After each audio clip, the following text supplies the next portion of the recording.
most of the magic is.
All right, hello everyone.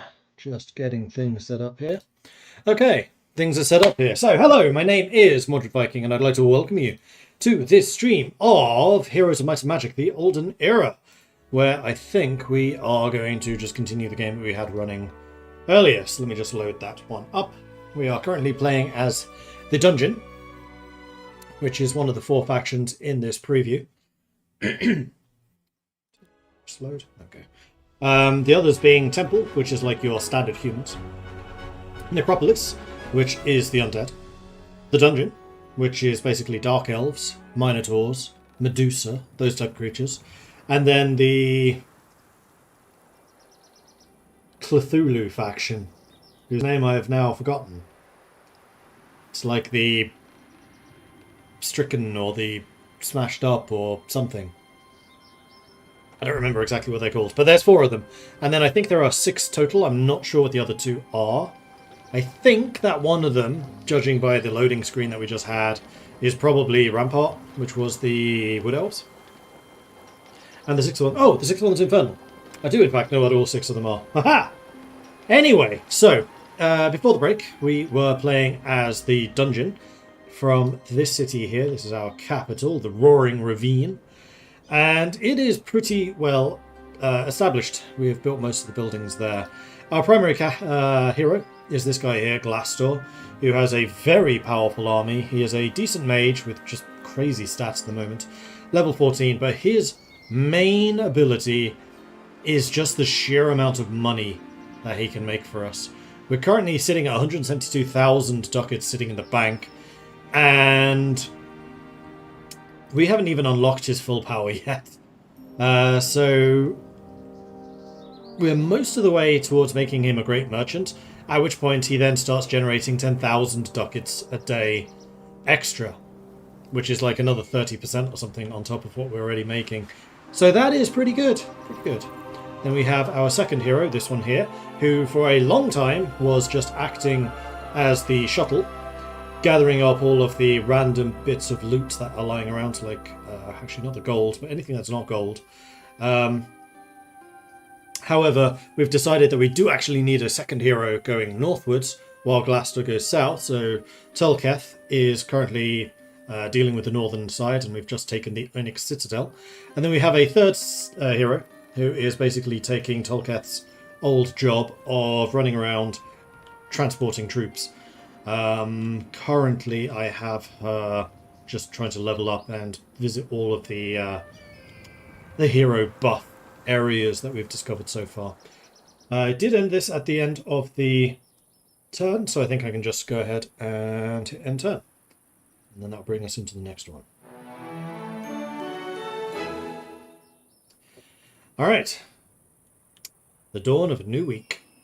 And we have the Month of calm. So nothing special. That's true. Are there weekly? No, I think it's just monthly weirdness that goes on. Anyway, Glassdoor. You have by far and away our strongest army, although they have taken a little bit of damage for the lower tier units, particularly these two. But they're surviving just fine, and I think that we are likely to find another dungeon. Oh, well, actually, I don't know. We're not actually that far from this one yet, so yeah, we don't know. Let's go and continue clearing things out. We'll destroy them. You would say that I would lose 2 Minotaurs. I think we can do better than that. They are ranged.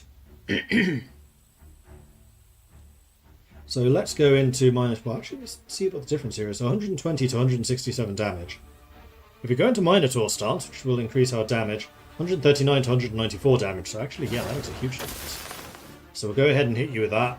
We'll hit you as well. And this should do even more damage. Because every time we hit them with one of our ranged characters, one of these two, the defense stat goes down. So it's currently sitting on -1. So all of the damage we do just keeps on going up and up and up. Are you the one that shoots twice? No, you're a sharpshooter. Okay.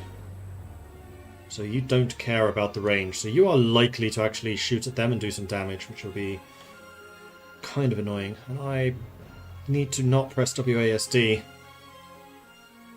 while fighting these battles because I just skipped his turn, which was not ideal. You know what? We get bonuses for defense bonuses for actually skipping turn. So we're going to do that. We did lose 2 Minotaurs, which sucks a little bit. And we got a bot. We haven't had one of those for a while. Bye! Alright, and then Medusa can just go ahead and shoot. 25 kills. Damn. You finish them, I wonder. 1 left. So no. However, what I can do is kill you with Heroic Strike. You get a second move, but it doesn't matter. And there we go. Job's done. We did in fact lose 2 Minotaurs, so the prediction was correct. I'm going to take the extra spell power, I think.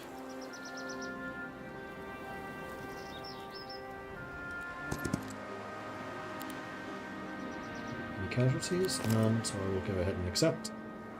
Travelling Circus levels up a random skill. Okay. No casualties. Okay, so we got Expert Arcane Magic from the Travelling Circus. We can do Arcane Teachings, which increases the level of arcane spells, or we can have the spells costing less mana. I've not had any mana issues with this character, so I think I'm going to go with the level.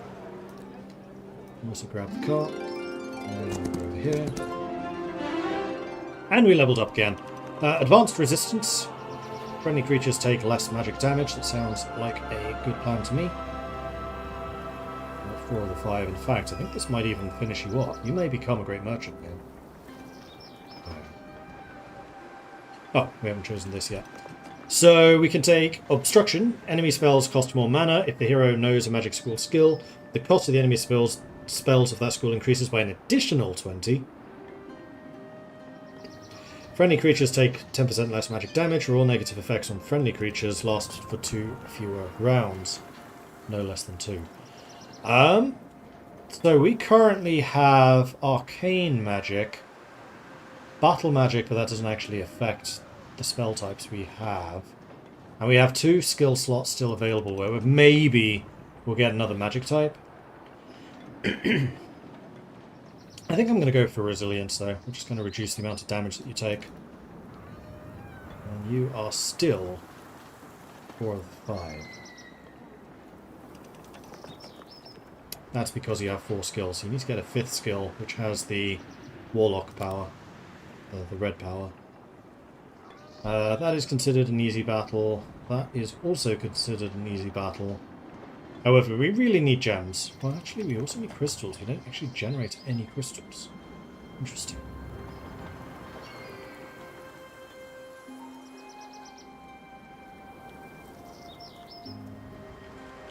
Yeah, this is definitely another dungeon area.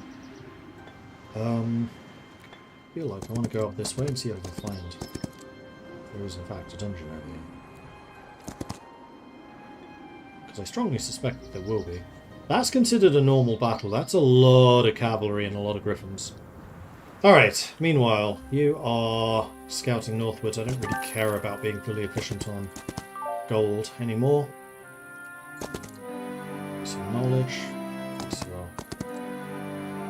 experience. Gold. Gems. Experience. Mercury. That is an impossible battle. Your army is not quite as strong as the others, so we do need to be a bit careful there. Is that a tavern? Oh, that is. Interesting. And then our transport hero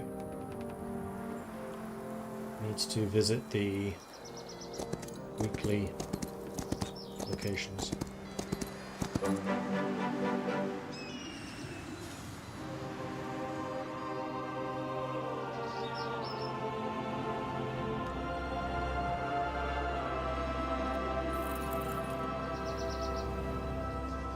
Probably want to go there and grab that as well. Okay, city upgrade. So capital cannot upgrade anything. We are currently waiting for alchemist dust, and without crystals we can't generate any of that. Although we could buy it, we do have a crazy amount of money. So if I wanted to buy crystals,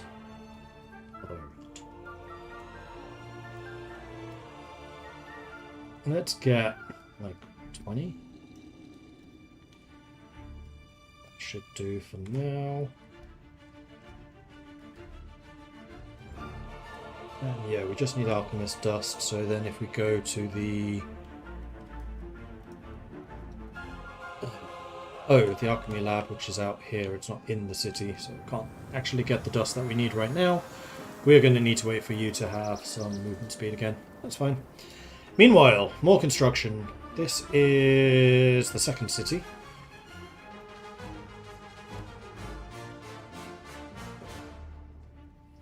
And I think I would like for you to get walls 2 and walls 3. Why can't you do that? Oh, right, I need to choose one of these. I would like the towers to do more damage, please. Have you upgrade. So now we're getting more creatures being recruited. And in fact, we have a bunch available for recruitment. Should probably do something with them. Right, because the month just turned over. And then this is the new city in the north. I want you to get your creature recruitment buildings up and running. So let's get the amphitheatre for the Onyx dancers. And you kind of need to start shuttling troops around.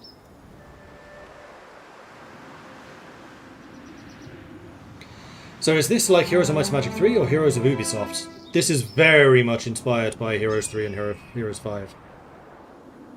Far more so than the more recent Heroes of Might and Magics.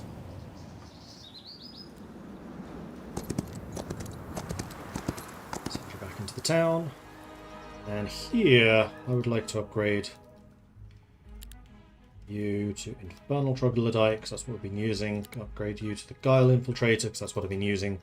And then also to the... it's the Oriot, isn't it? Yes.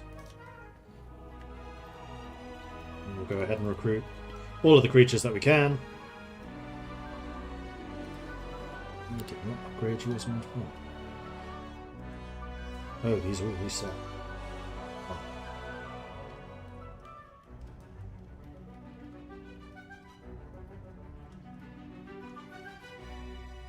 The Hydras and the Dragons we've not yet upgraded.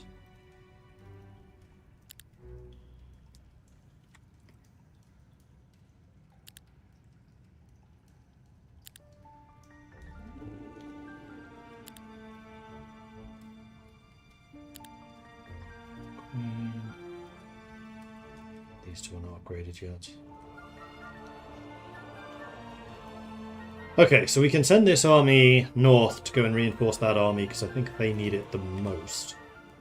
And then we could basically grab the troops from the other two towns and bring them back to the main town to upgrade with the most recent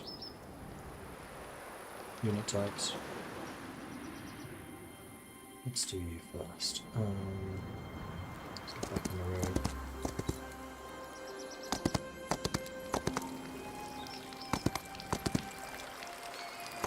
Oh. We had in fact seen the city, I just ran right past it. Okay, so there is a battle going on, which we would win without losses, so we'll just go ahead and accept that result. And now we have 4 cities. And here, I'm going to build the Byzantine Palace, because I'm really trying to get more of the law points. Because what I can do with those is basically start specializing the Empire. And we've been doing that in getting more creature recruitment. Tier 4 creature growth increases by 2, so we want this one. Go ahead and enact. And then after that, I want to continue upgrading these 2 units, because they're my squishiest and I want to make them tougher. I can do that with you right now, which increases your hit points again. Do it!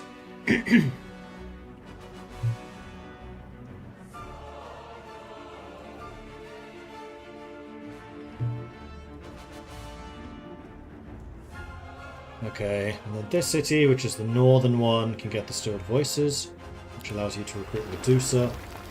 This is the southern one. You can get Walls 3 with the extra damage, which means you'll get the maximum amount of recruitment. And then the capital city, which cannot upgrade anything because we don't have the alchemist bits and bobs for it. But that has shown me that we have quite a few things here to be harvesting. But I'm kind of wondering if I want to just continue along this path and see what we find next. And just go taking cities. You're doing these things. So there are some more guards. These are both dungeon. And I think they're both kind of rubbish, so never mind. The experience. That's considered a lethal battle, so we're not going to fight that. Trade resources for artifacts. Extra morale. Twilight Bloom gives gold and valuable artifacts after defeating the guards. I mean, you are fighting stuff to gain experience. That is a normal battle against 5 Thunderbirds by the looks of things. So this would kill all of my troglodytes. This would kill a lot of things, actually. We are going to fight this ourselves, because I'm fairly sure I can do better. Especially with magic being involved. So let's put you there. Begin. They go first. Okay, this is why I take all the damage. I see, I see.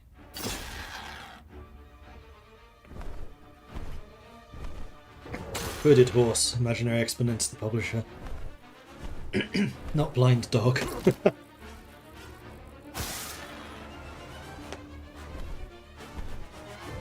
Well, it's a good thing that we're coming in with reinforcements for this army. Because that hurt.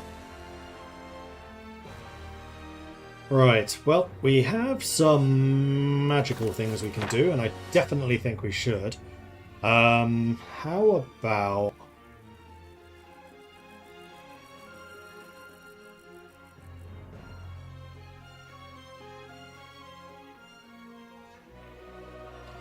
Enlarged Shadow, +2 attack and defense to the target friendly creature. The bonus increases each round. Duration 10 rounds. That sounds like it's going to be kind of amazing. Let's give that to the dragon. Or not.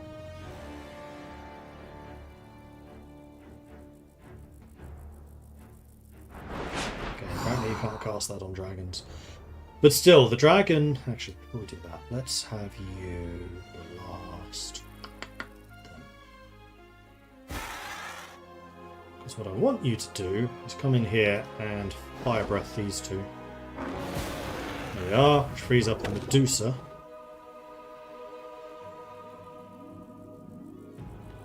You would not kill them, so let's have you just back off. You can do the... well... let's do this.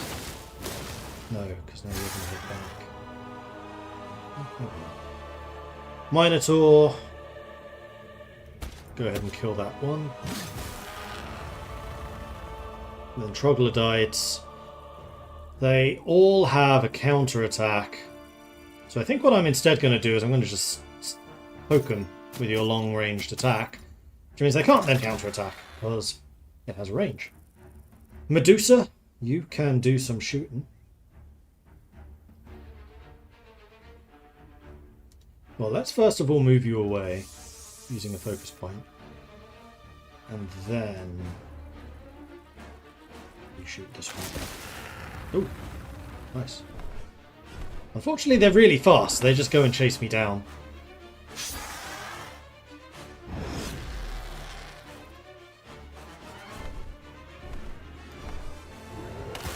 These are phoenixes. So I was wondering if they would maybe come back. You have again just stacked yourselves up. So I think I'm going to go ahead and fire breath you. Nice. And I don't know if you explode or something.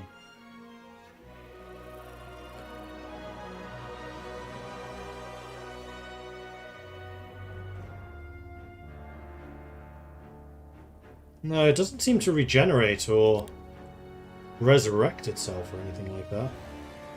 Go ahead and just shoot you. I was curious about whether you were doing damage to people around you in case this Medusa died, but it doesn't look like you are.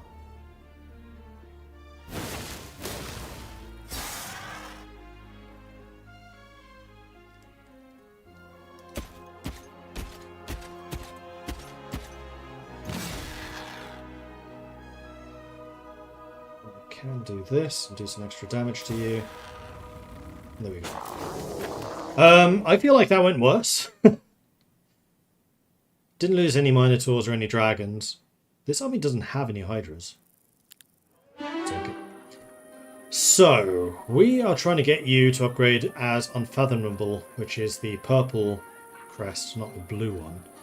However, we have been upgrading tactics, because I'm trying not to use too many of these random skills and just random non-related things. Because yeah, you need another 4 skill. I'm not even sure that you can even become an Unfathomable now. Expert Tactics. Friendly creatures gain +3 defense for every adjacent ally, doubled if the hero knows defense, which you don't. Whenever a friendly creature kills an enemy with a counter-attack, the counter-attack's refreshed. I feel like that's going to be way more situational, so let's go all for 1.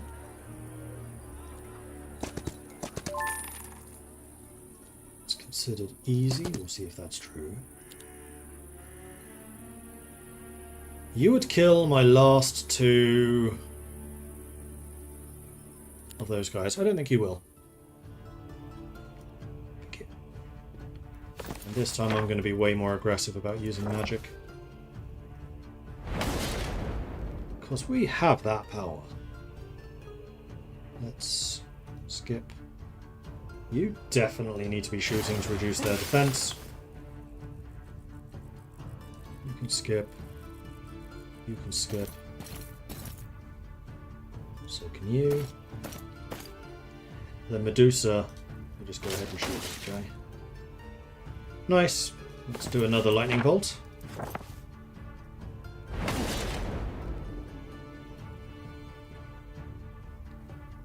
Skip. Reduce defense.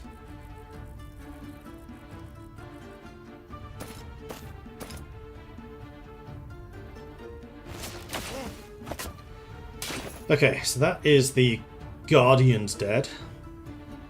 Now we just need to deal with the swordsman. You still cannot reach me this turn, so we're going to skip. Shoot. You could actually teleport attack, so go ahead and do that. You actually killed one. Nice. You can skip. You can skip. You can shoot them. The Medusa's definitely being my most damaging unit at the moment too, and they get a second shot. Go on then.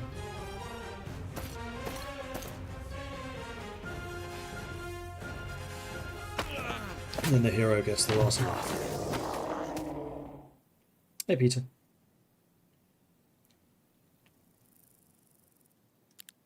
Okay. That's good. Let's move you here. Let's grab some more spell power, because clearly you need more. Far are my reinforcements? They're a long way away still. I should maybe have you moving back in this direction so you can meet somewhere in the middle. I could maybe do with yet another army. Maybe.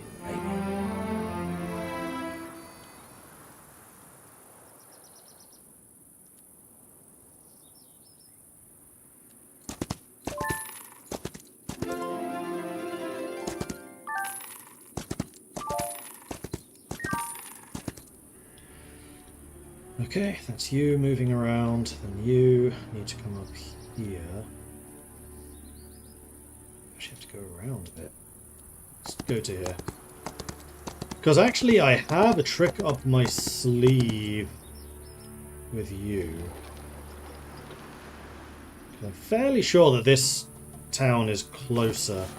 So let's go ahead and use one of your non-combat skills.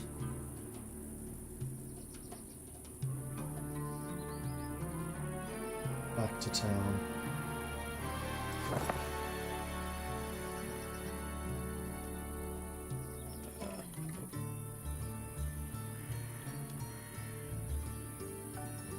Oh, it's out of range. Ah, I found a bug! I found one! You can't scroll around when you're in magic casting stance. You... I'm basically just going to go down this road because I want to see what's down the end of it.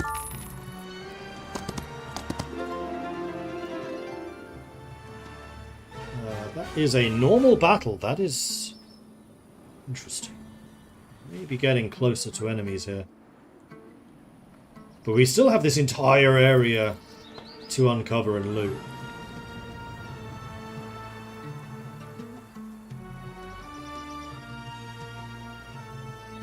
So let's go ahead and do that.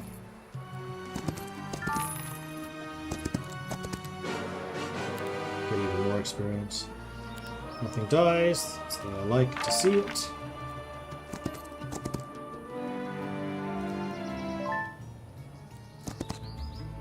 Okay, that's all of you done.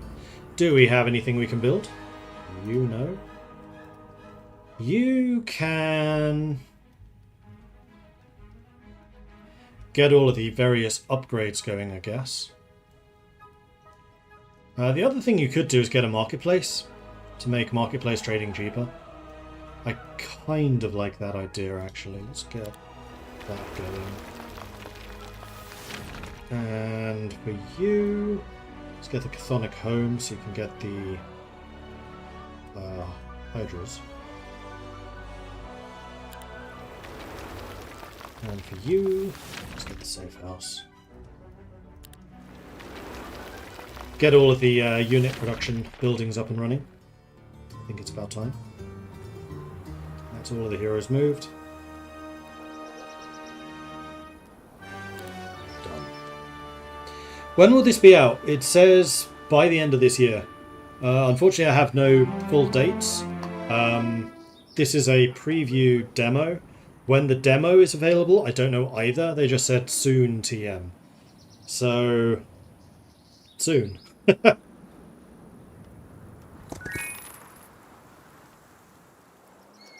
Should not be too difficult. We'll destroy them.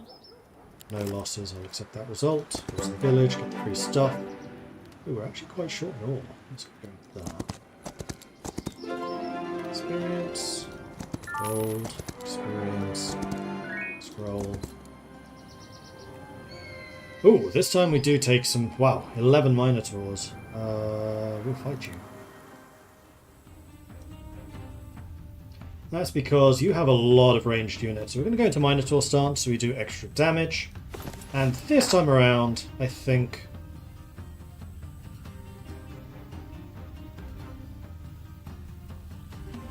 I'm going to start doing some damage.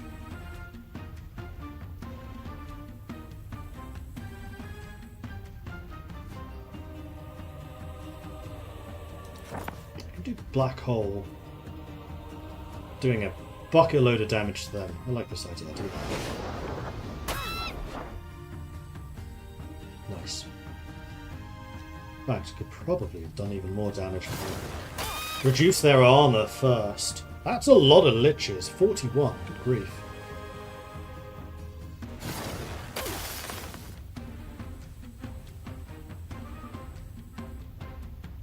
Oh, it's a Sun Herald. It's not a lich. Looks like a lich to me. You worst marksman, you are. Target friendly creature deals maximum damage. I mean, actually, if you cast that on the marksman, that could be really quite painful. So let's just get these guys moving in a bit closer. Hopefully next turn we'll be in a position to fight you. In close combat, I mean. Medusa. Can you kill a bunch of them? You can kill a few.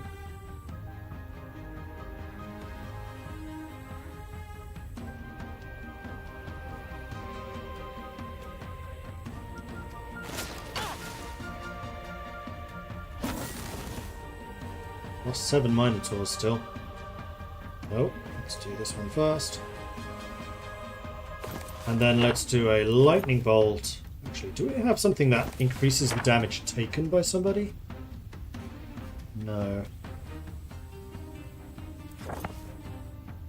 That's fine. So we're going to split your attack again, so you're reducing the defense of both of these creatures. You're going to do the same thing. Your defense is now 4. Your defense is -5.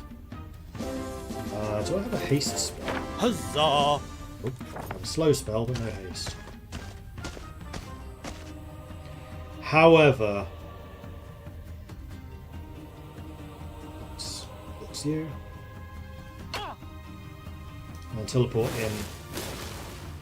And now you're in close combat with both of those. They can't just shoot me anymore. Plus the Minotaur is in range. This is when things really start to happen. 14 killed. Nice.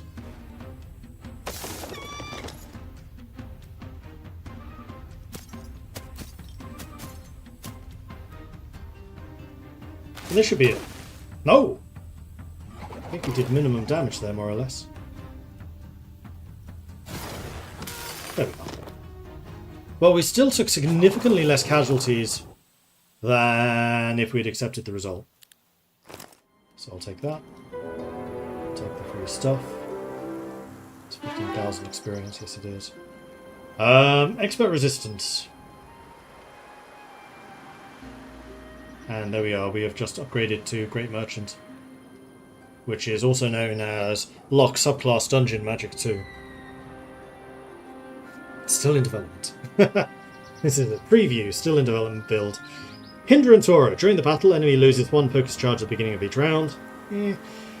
Grants a new ability. Kills the summoned creature or all temporary units in a chosen stack. That's quite nice. That would really screw over Undead, I think.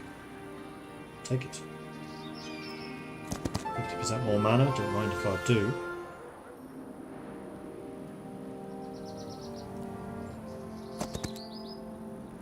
Oh, I never actually took this city. Huh. That's a lot of casualties. I think we can do better than this.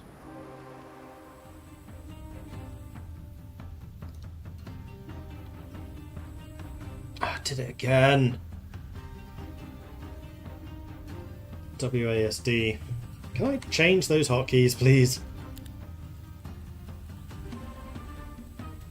No. Because WASD is scroll around the map, so I just automatically do that to look around a bit.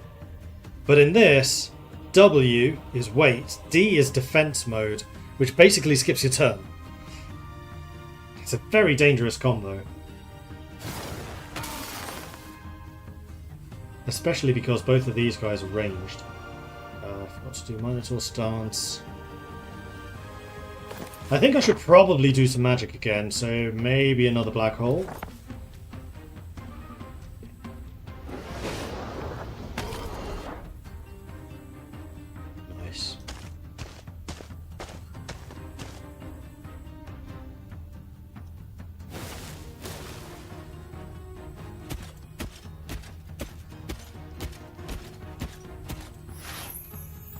And the Minotaurs have high morale and actually get into combat. So this is a close combat guy.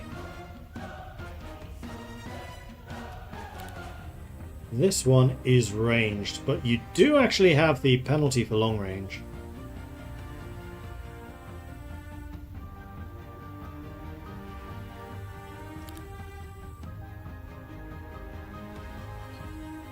But being adjacent to you, I think will really hurt you, so let's go ahead and attack. 19. That's 2. That's fine.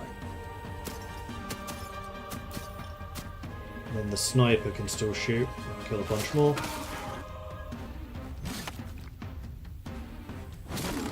Oh, of course you have parry, which means you counter-attack first. It's really strong.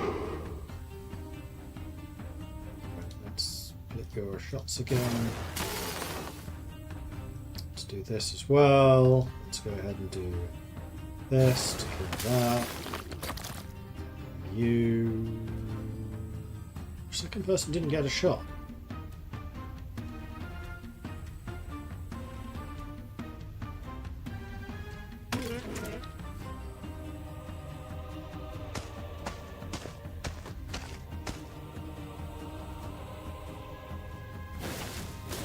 Cancels your counter-attack and kills you anyway, because you got a crit.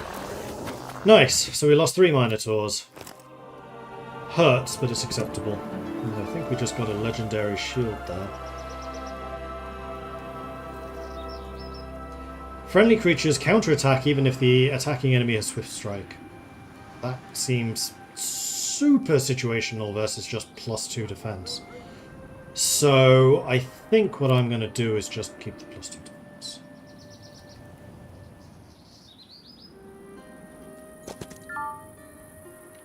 Normal battle, lethal battle. Oh, alchemical dust. Wow.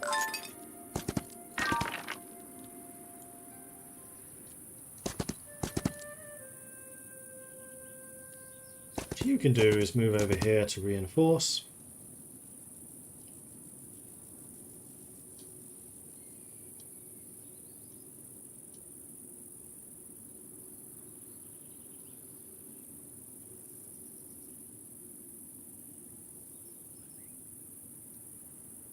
There we are. And then we just need to... Oh no, you're actually okay. Let's give you a troglodyte. Move them there. Perfect! Alright, so you are on your way over here. And you now have a big old army again, so you may as well go and clear this spot out. And it's your turn, able to move again. See if there's anything I can build. Not here. Here I can get a mage guild. This is the southern town, but not the far southern. So this one we do, I think, just want to have upgrade possibilities. Oh, but this is costing me alchemical dust, which I don't really want to spend. So let's get these buildings instead. Right, we're getting you a marketplace so we can get the better market rates. This is kind of in the same situation. No, you want to get walls so you can get the faster...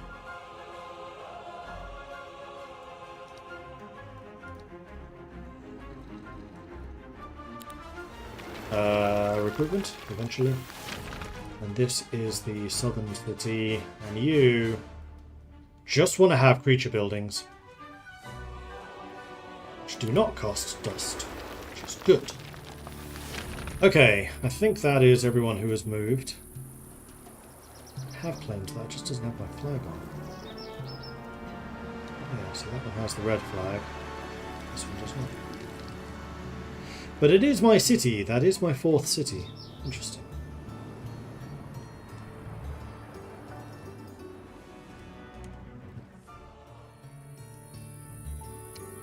Okay, coming in with a 52-month resubscription. Thank you very much for that. Okay, aha, an enemy hero.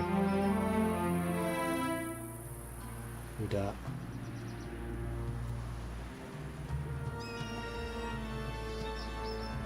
My hero. Oh, this is in the north. Wait. No!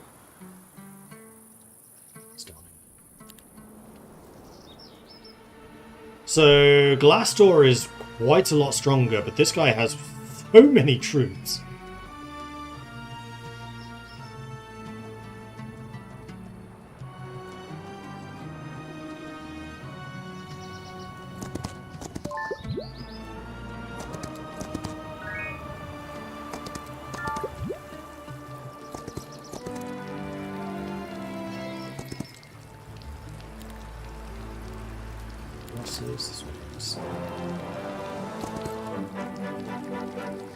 Keep the ore going.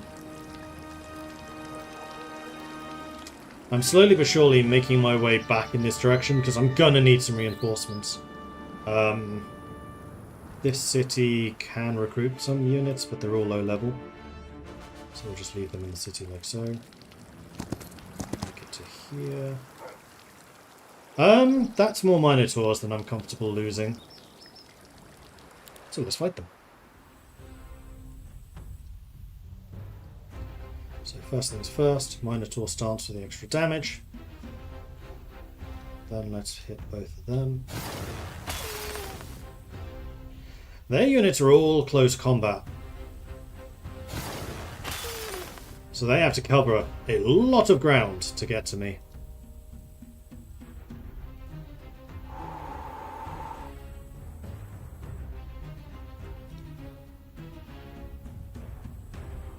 Who's more dangerous?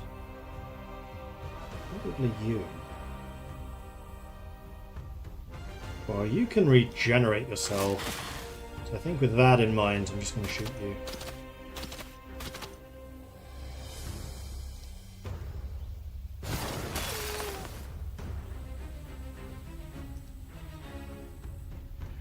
Minotaur stance, because I keep on having to refresh that.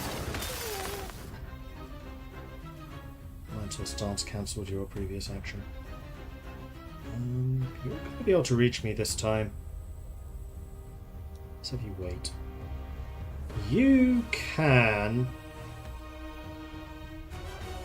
teleport an attack. I think that's what I'm going to have you do. You don't get a counter attack if I do this.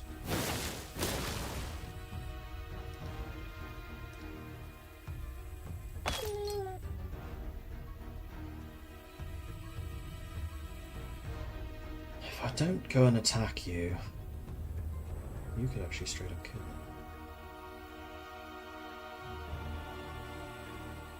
You have a lot of hit points. I can make it so that you can't attack me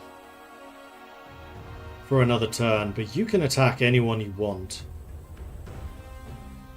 So I think what I'm actually going to do...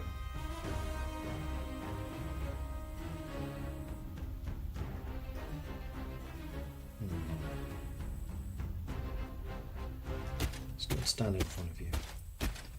Not that this blocks you or anything, annoyingly.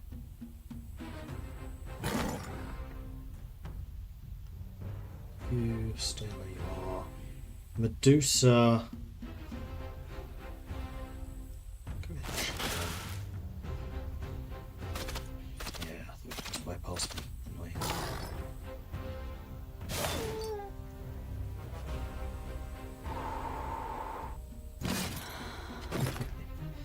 Minotaur has parry, which means he attacks first. Then the Hydras are able to finish it. So I lost 4 instead of more. And a Minotaur.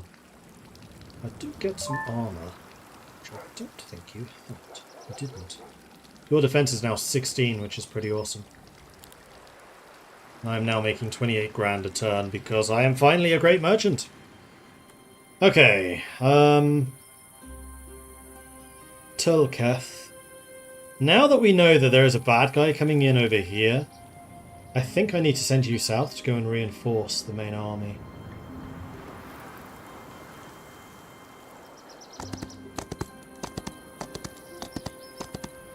and this is actually one of the things I kind of dislike about Heroes of Might and Magic, is it very much encourages you to stick all of your troops into one hero and then just have a cataclysmic battle which decides the entire campaign in one fight. There's basically no coming back from it if you lose. That's considered right, because you only have a troglodyte. Move you here, grab all the people that you can get. Let's build another building. There's no building to build here, so let's just get you a Byzantine palace. More of the law points. Speaking of the law points, we should go ahead and upgrade the elite dancers so they can get some more attack and defense, because they are one of my most damaging units. And then let's just go and recruit everything we can, and then send them home again.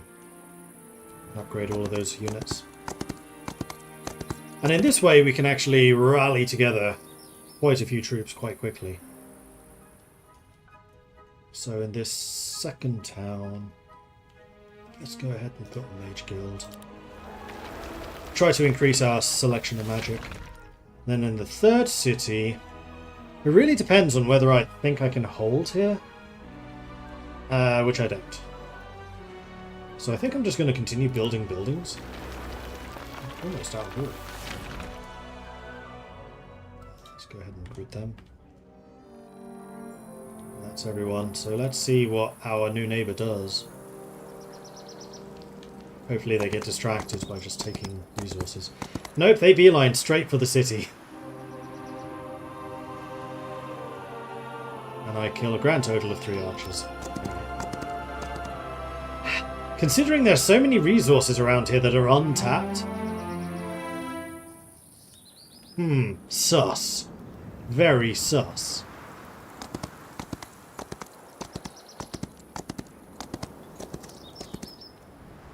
Actually, go there. You head southwards. Because your army is already fully upgraded. And then you are almost being caught by them. You have absolutely... actually, Olden.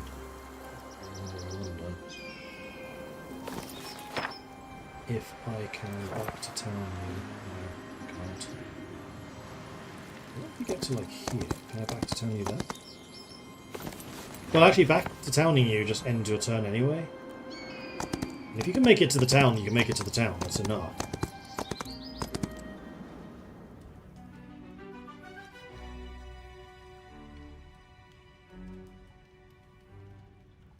Unfortunately, these are not upgraded. And there are 2 weeks worth of recruits here. So actually what I can do is I can do this. And for the units that I can actually use, which is just the Hydras, we do that. I'm going to need to wait for another army to arrive. Oh no, it was half a week of recruitment, not 2 weeks. Because we just upgraded the walls. Let's get a higher level mage guild so we can get even more spells for you. Your spellbook is now expanding quite nicely.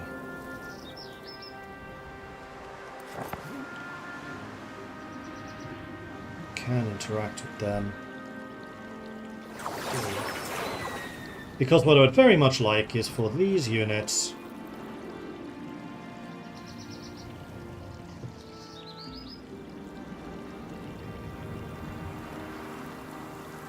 to teleport. This is what magic can do for you.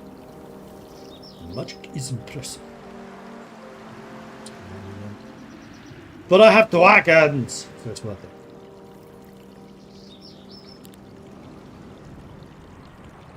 Beowulf's head would give +1 knowledge, but I don't think I really need that. I mean, I still need Tilkath to get down there to grab the rest of the troops, but you can't do that this turn. However, you are now strong enough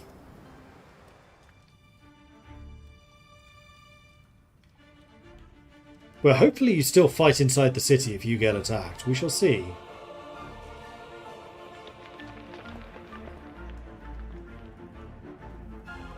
We can upgrade Can't upgrade the walls here.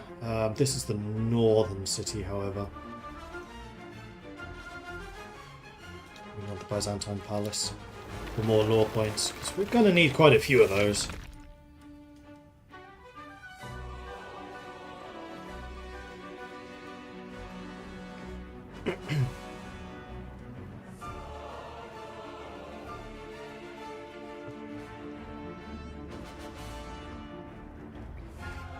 Next turn we should be able to afford it. And next turn there's another population growth. Oh, there's another army coming in. Here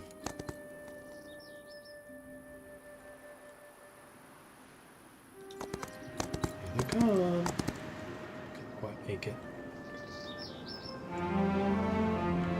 Alright. Look at this real quick.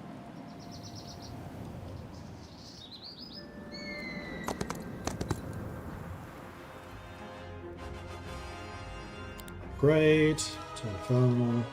Upgrade to Dial. Upgrade to Aureate. Upgrade to Minotaur Lord. Upgrade to Queen. Neither of you can upgrade, and you're troglodyte. Oh, it's today when we get the last ones. Okay. Actually, that's okay, because I think what I can do is this. Which gets to you.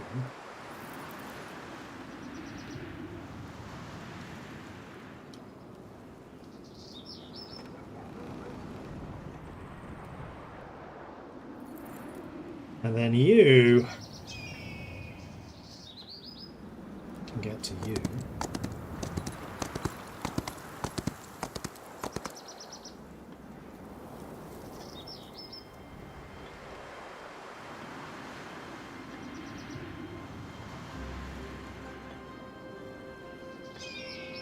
And I think my opponent still quite significantly outnumbers me.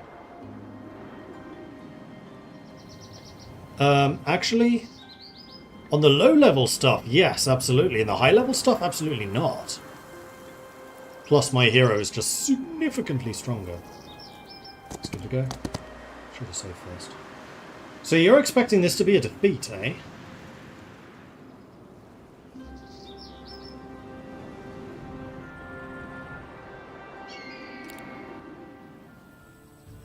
Hey, Collins. Alright, who goes first? I do. Perfect. We're going to go Minotaur stance. And then we're immediately going to open up with some just really, really powerful magic. Because that's what I can do! Namely, Black Hole. What are your strongest units? The Vampire, probably.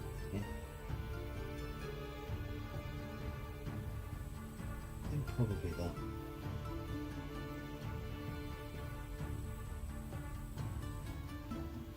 Although getting those archers would also be nice instead of this.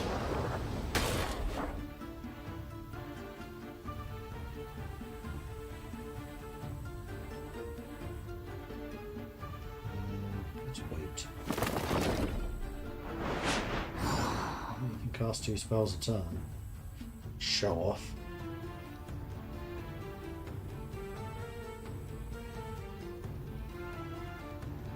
I don't know what these are. Long reach, they are not. We're the Grand Merchant! They are not ranged. So I think the only one who is actually ranged is the Archer.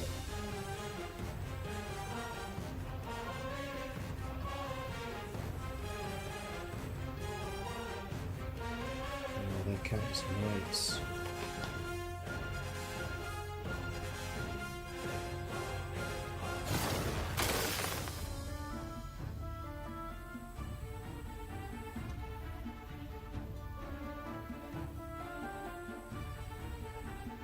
Skip turns.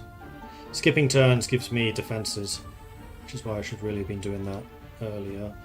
Okay, Medusa. I think you being the most dangerous person on the field right now, let's make sure that we deal some significant damage to you.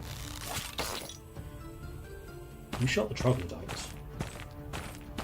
Okay.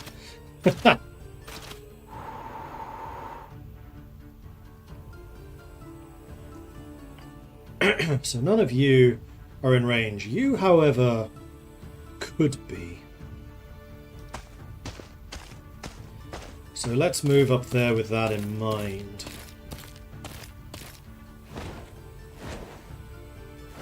Alright, here they come. Can I actually go and hit these two? Is it time for me to go aggressive? I think so.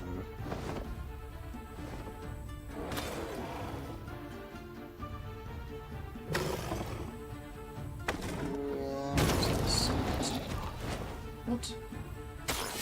Oh, you killed the dragon. Well, wibble.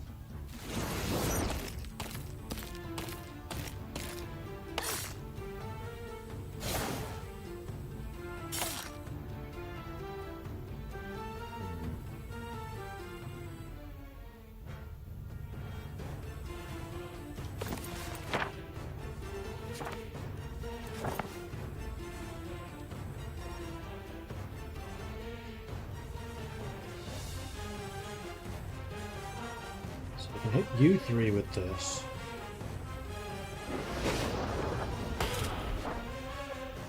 Which squishes you together a bit more.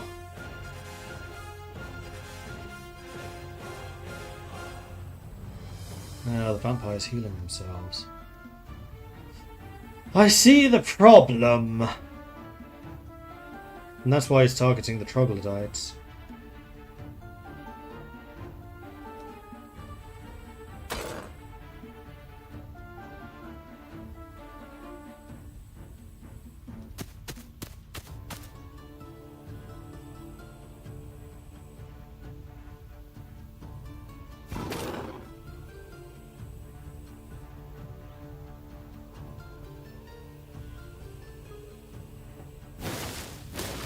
Got to go all out on the offensive against the vampires, I think.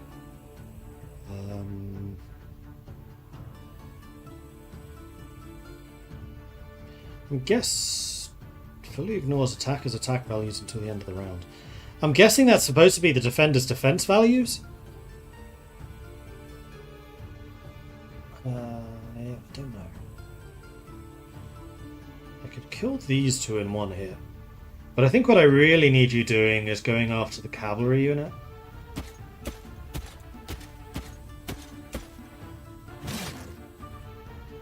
You got a crit, that's good. You got to go again, that's even better.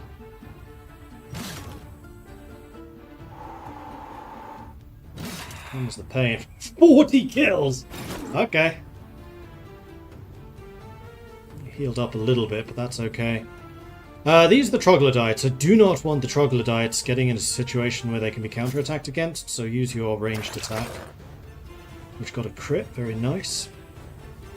And then the Medusa.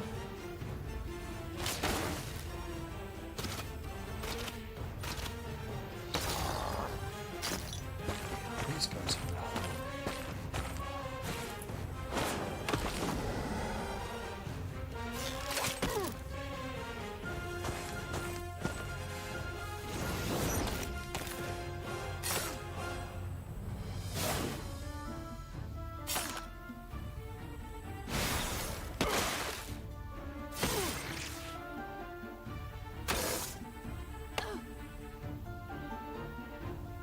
I want to stay in Minotaur stance.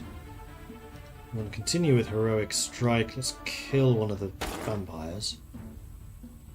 Although I have a feeling I'm not going to have the troops physically still standing to really do the major damage that I kind of need to do here.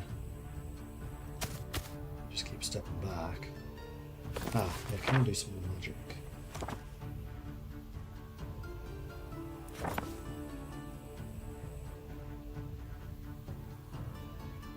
This doesn't have friendly boost, that's good to know.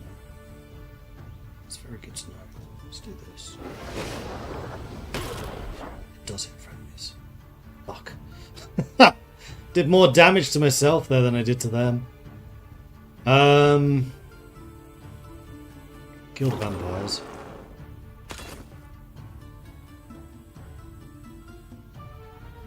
see what this does.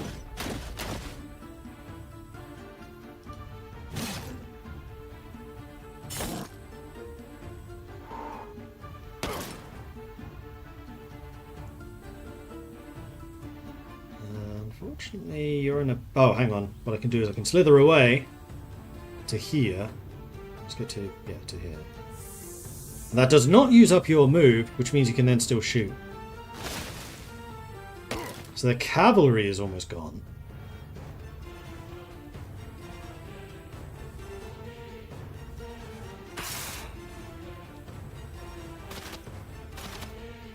Okay, let's do this right now. Yeah.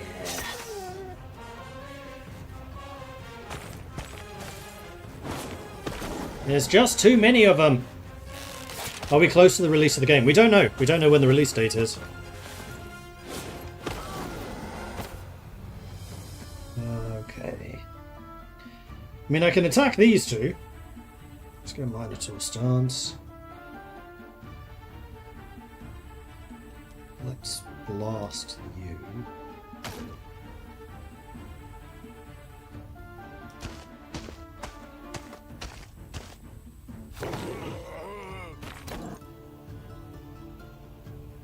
Now, fingers crossed the Minotaur can kill this cavalry. Oh, one left.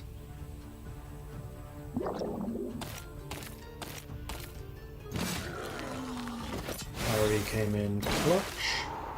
Unfortunately, got another attack against me. That's not good. Alright. Ice Bolt does 215 damage.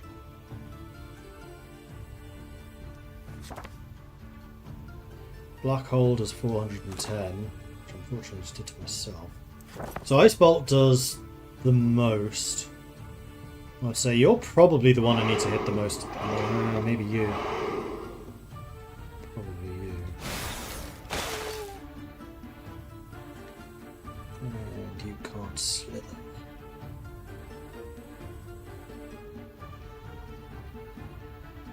You're just going to get chased down and attacked. Plus those archers are still standing.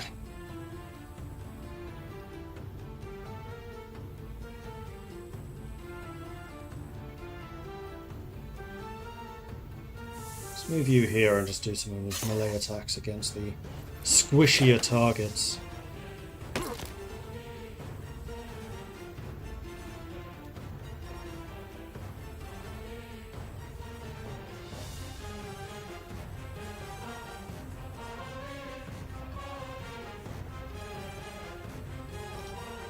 Putting you here on purpose to get in the way of those dogs getting to my snake.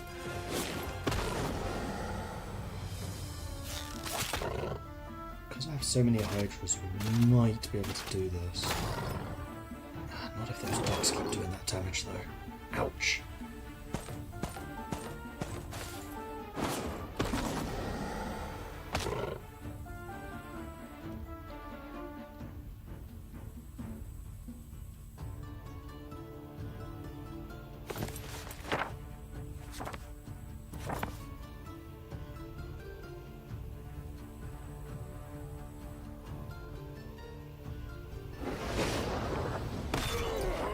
You two.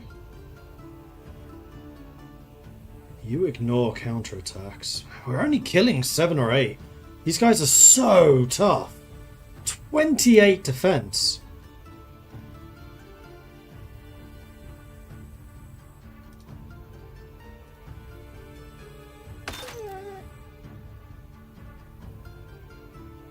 You still have a fair bit of mana left, so do I.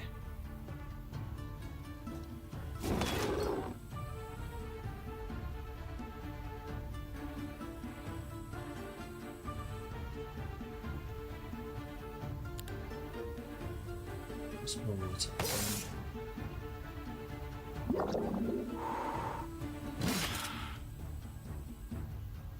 Parry attack.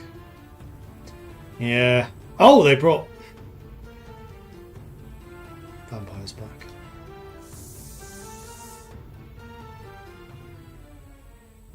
I can't kill them. 3 of them with 150 hit points each. Yeah, we've lost. I don't think that this is winnable.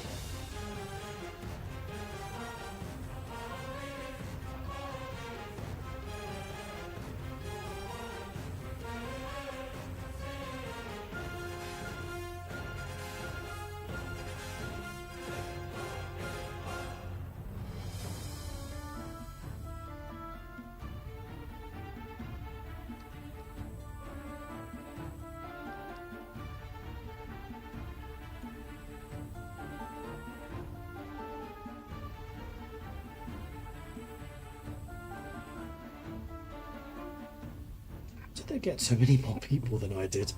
Ah, they must have got their second and third cities earlier. I spent a long time bumbling around in my home area. Plus they beelined my cities, so I wonder how much stuff they actually cleared out in their home areas.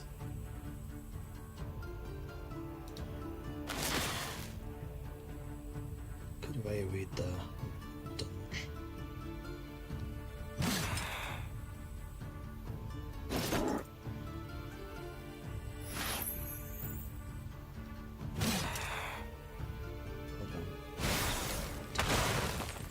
If you count as a summon, I wonder if I could have suppressed you. I don't know that you do.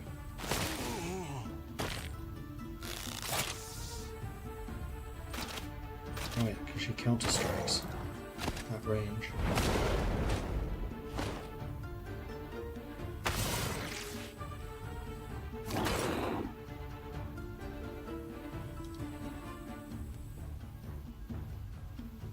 Nope, you do not count as a summon.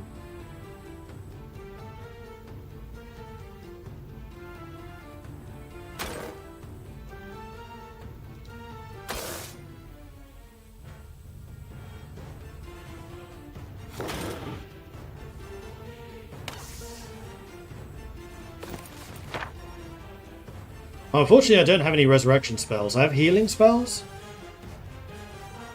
but does not revive fallen. I need a resurrection, then I could have done a lot better here.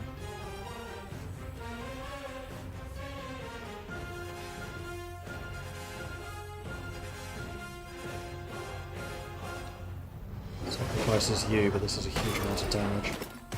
Which kills these two units at least. And they are down to just 350 enemies. Against my 11.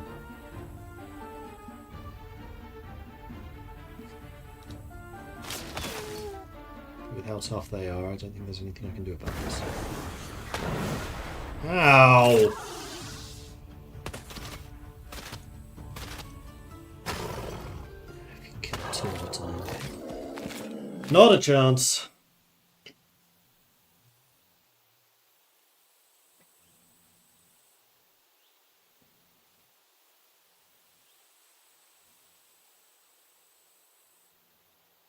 But yeah, this again, as I said before this battle, highlights the weakness of Heroes of Might and Magic. I'm dead. The entire 6 hours that I've been playing, gone in one battle. Like, I can't come back from that.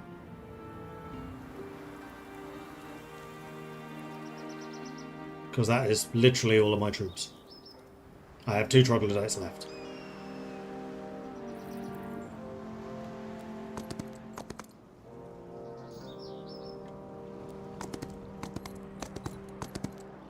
And they have another army down here, which probably has even more. Actually, no they don't. So that's going to be their entire army as well. Can't build... Oh no, I can. Get the Catholic Home 2, which allows me to get the upgraded Hydras. I need just a little bit more alchemical dust, then I could get the Cave Palace 2 for the higher level dragons. Might be worth waiting for.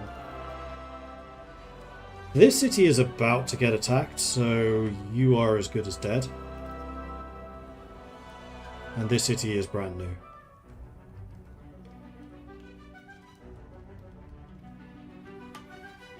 I need to buy some more. You, you.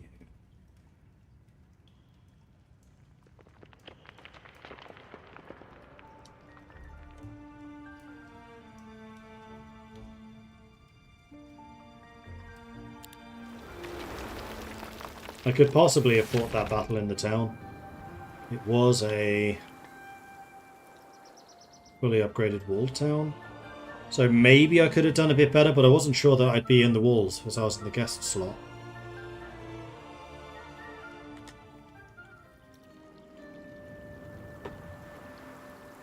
Had a lot of unused magic. I used magic every time I could. With the most powerful magic I could. Wait, that's not true. I forgot. And cast... No, because there was a countdown.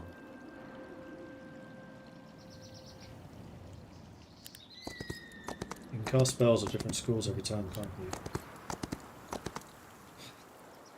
And I just lost my best hero too.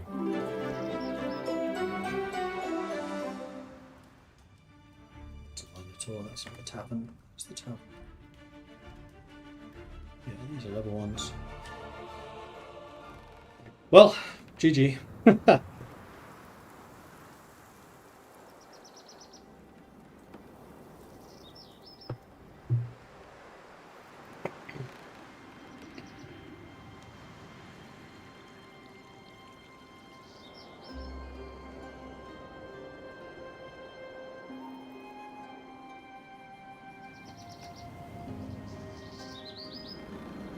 There's actually a merchant there, I didn't even notice it.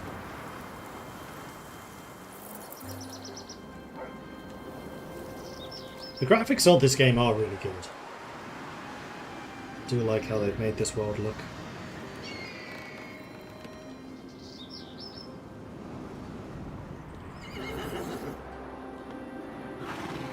And the sound effects are great. Whoever did the audio design, top notch.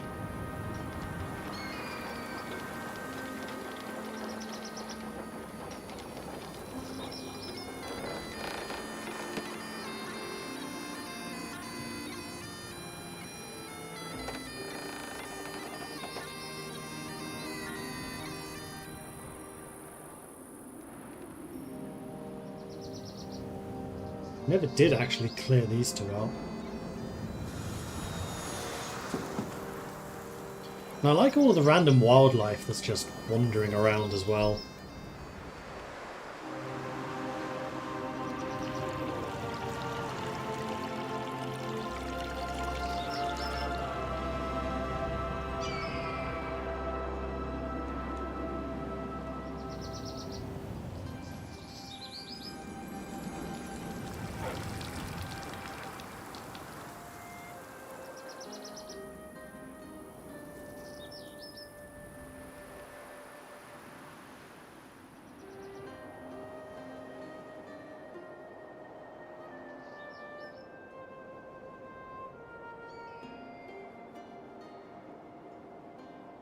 Don't know you, but the dialogues. Dialogues? You mean like the pop-ups and things? Controls and such are not as good as they were in Heroes of Might and Magic 3. I think the controls are okay, except for the WASD also being keyboard shortcuts in the battles, which is a problem, which I would really like to disable myself. Like, I understand that wait and defend make sense on the W and the D key, but when those are also scroll around is the first thing you press during a battle. Maybe make that Q and E instead of W and D.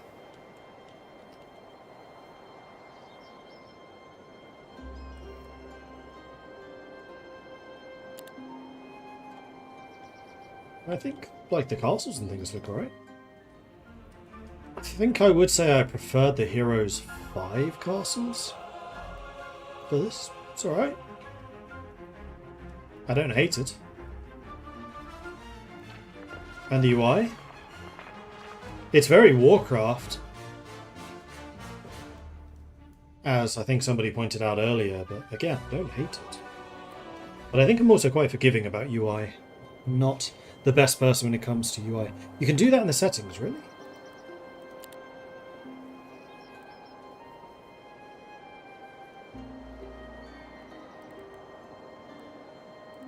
Do not use spells not to resolve. I wish there was an option for the battles. Like Age of Wonders 4, when you do an auto-resolve battle, it says use magic or not. Rather than this being a global option.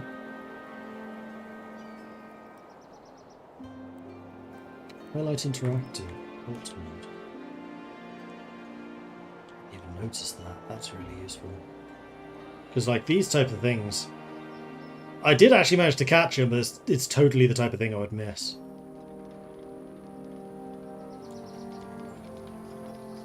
Oh, there was actually like gems behind that mountain. Okay, that's useful. Yep, there was a piece there I missed. Some wood. Pretty sure I missed that. Yes, I did. And that. Nope, that one I got.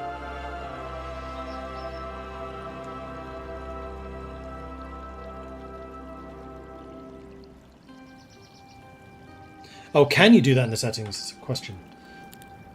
It's planned in the future, but not yet. Ah, cool.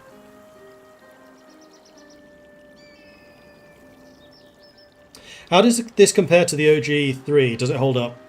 I don't know how much I can say, like, review-wise.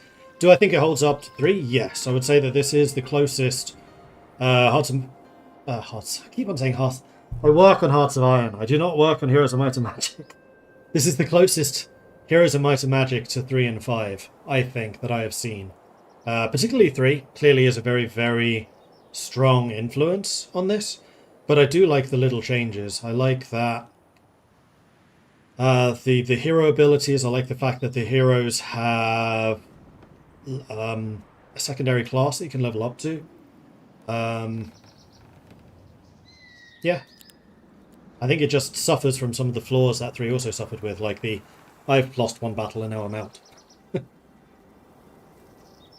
It does feel like you need to be very, very careful and like hoard the units you have, and if you lose any unit in a battle, you have like even one vaguely Pyrrhic battle, then it can really destroy the entire campaign. But I don't know what the alternative to that is. That's a hard problem to solve.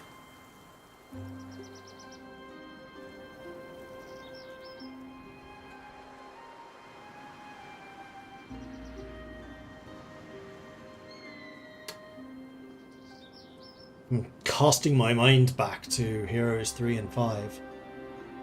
3 I played a long time ago. 5 was more recent. 5 was only about 15 years ago that I last played it. So, you know, I think my more recent comparisons would be Age of Wonders.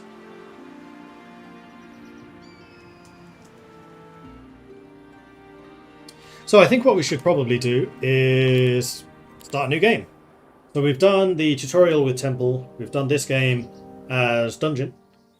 So we've still got the Schism and Necropolis. And seeing as we just lost to Necropolis, let's go and take a look at Necropolis. So we'll do a quick start.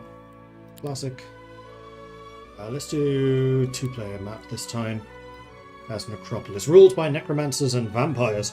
Shadow spires undead rise after each battle and often sap from their foes with every strike. Let's see how their army functions. So we have got Bulwark. Creatures in the army take 10% less damage.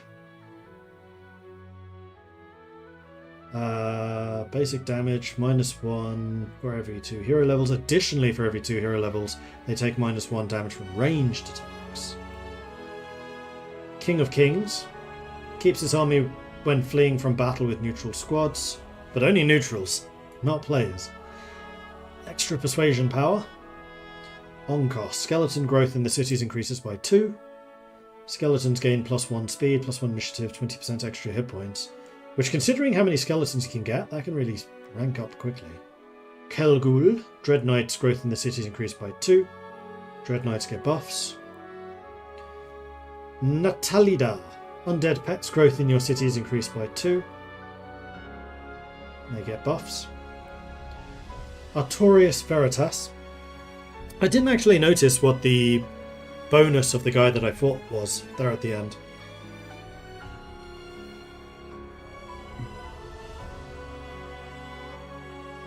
Heroes is kind of a session game. You play a game, do a great battle, and go next. That's kind of why it's a great multiplayer. That's fair.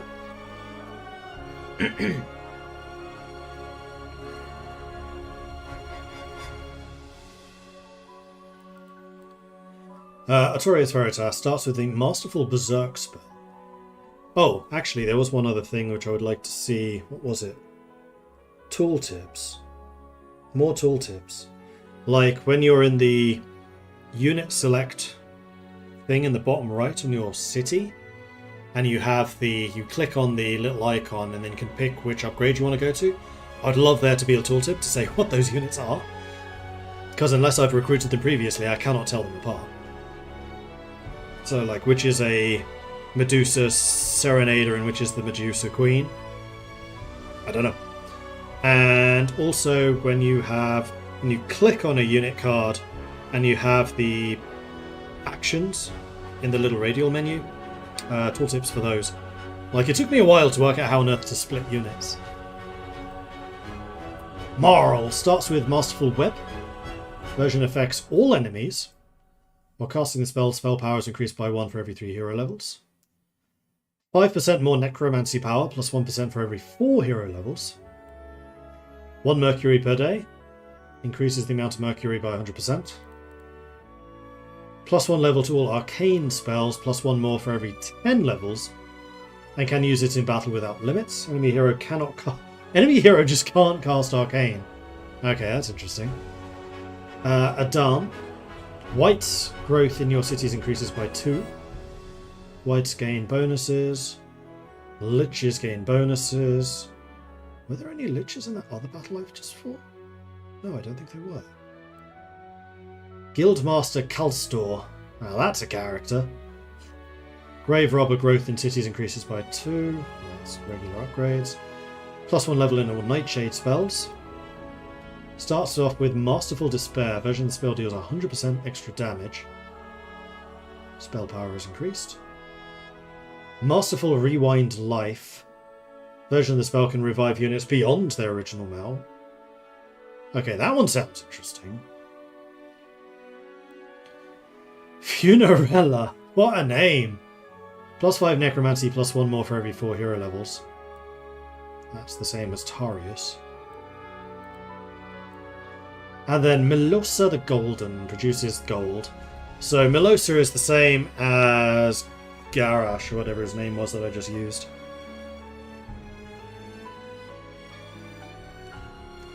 There are also hotkeys for splitting, switching, combining units. Control, Alt, and Shift. Yes, I've used Shift, and I really like if you press Shift and then click on a unit, it will automatically split those units to available slots. That's really helpful, especially with the dungeon and the Onyx shooty people that decrease defense. Just having a whole bunch of them, just like defense down, defense down, defense down, defense down, was really powerful in the beginning. That was fun. So as much as I love money, and having a lot of money was powerful, I clearly didn't make absolutely great use of it in that previous game. Temple. Dungeon. Because we were just playing as Glassdoor, that was it.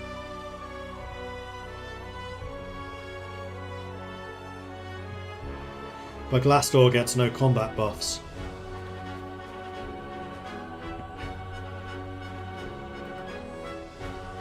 Whereas somebody like Zarkron the Great, with the extra damage from spells, would have been great.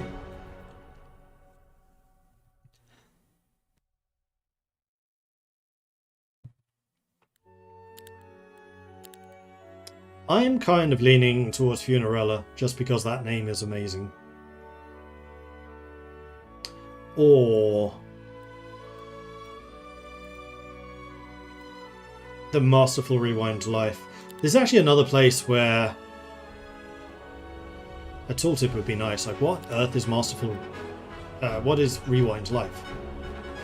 No idea. Oh, press Alt to view more information. Aha! Okay, never mind. Target for any creature restores 70 hit points, revives fallen units. Alright, I'm doing that because that's awesome. How dare time move forwards and leave him behind? He won't ever let reality slip from his grasp again. Sounds good to me. And we'll do this on hard again.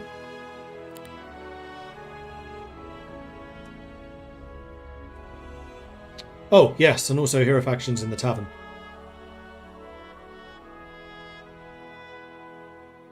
Hey, Faceless. Just finished a 2-person multiplayer with a friend. She's playing Kobold-san and Mivern. Nice. That's some good Anbanar action. Yeah, so if you have a tavern, which we do start with, not an issue here, but in the previous game, the second hero was actually a Schism hero, and there was nothing to differentiate them. And because I didn't know the dungeon soldiers yet, I didn't notice, again, no tooltip, that the soldiers were not dungeon. So like changing the unit card, maybe, to show that it's a different faction, would have been useful. Because that, honestly, is probably why I lost that previous game. Because I was not able to use my second hero to the best of their ability because they were not my faction. Anyway, enough complaining, because I am actually enjoying this. I'm being critical, but I'm being critical because I like it. If I didn't like it, I just wouldn't play it. That's usually how you can tell.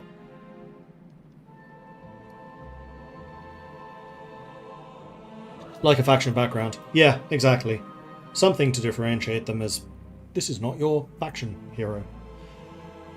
Alright, so what are the things we have here? The Undead Transformer allows you to sacrifice any creatures to turn them into undead at the same tier. That's nice. That actually kind of leads to a good reason to have a diplomat as the undead. It's like, yes, come join us. We'll make skeletons of you. The Eternal Visage. Oh, lore points. I really like the lore point system. That's cool. But I think what I... no. I don't have the money-making hero this time, so I think making money is going to be our top priority. And then unit recruitment. Or should that be the other way around? Should I do the unit recruitment first so it can start to build up?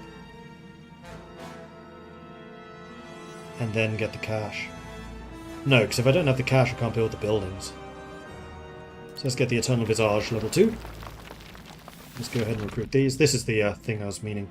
Like a tooltip on these would be really helpful. So I can see what the different unit types are.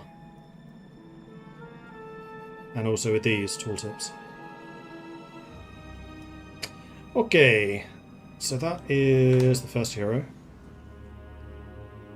That's an impossible battle. That's a normal battle. That's a difficult one. I think what I might do is get that second hero now. Receives +1 leveled for all arcane spells, +1 more for every 10 hero levels. Or liches grow faster. And you do start with some liches, which is quite nice. I think because of the phase of the game that we are in, I'm going to go for Etheric. And then I'm just going to give your troops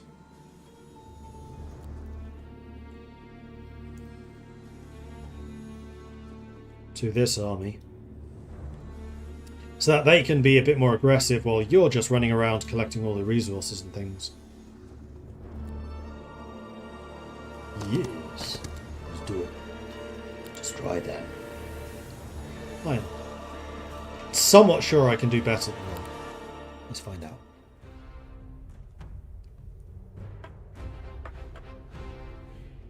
Are all the factions available? Rampart's my favourite and Hearts. Heroes of Might and Magic 3. So the 4 in the demo are Temple, which are the human faction. Necropolis, which we're playing now. Dungeon, which are the Dark Elves, Minotaurs, Medusa, those people. And Schism, which is like Cthulhu. I think they're new. Then there's also Inferno, which is the Demons and Devils. And I think the 6th one is Rampart. At least I've seen them in the loading screens and stuff. Okay, so what do my characters actually do here? So you are ranged. You have access to Rewind to Death. Ah, okay.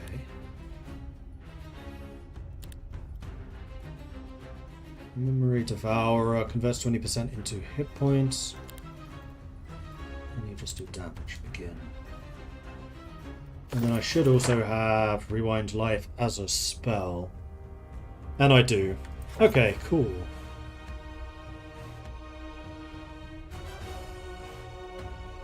You are ranged, so we're going to want to try to close that distance.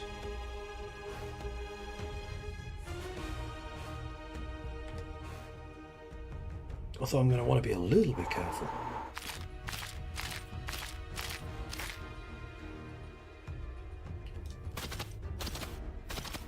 It's possibly a mistake. Oh, you shot the skeleton. Interesting. Maybe you don't know.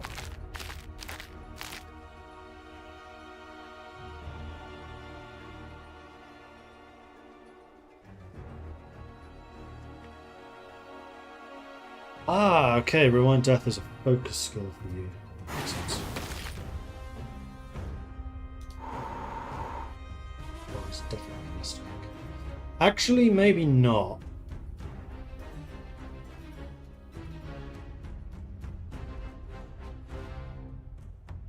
You can reach the next turn. I'm not fighting this battle alone. 11 kills. Ow.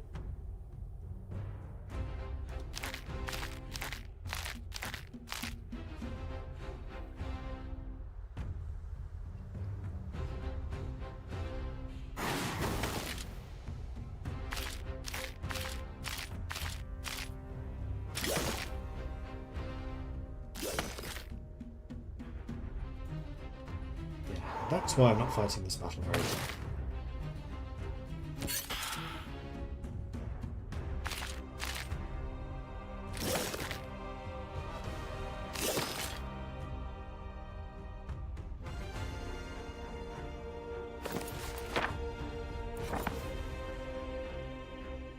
Tooltip here showing how many I'd get back would be very nice.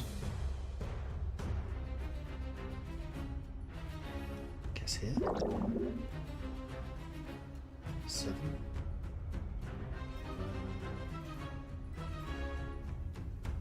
Yeah, that does use a focus point. We don't want to use a focus point. Ow! I'm doing a lot worse than the auto battle was suggesting.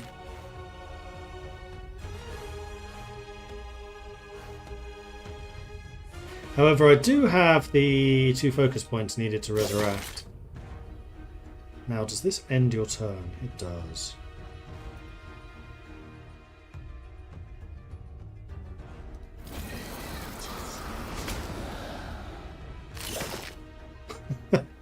Immediately just lose more than I just raised.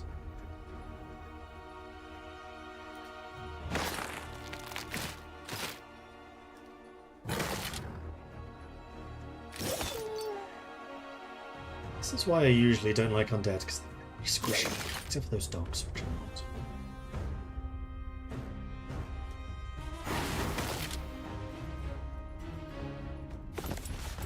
Let's do another Masterful Rewind Life.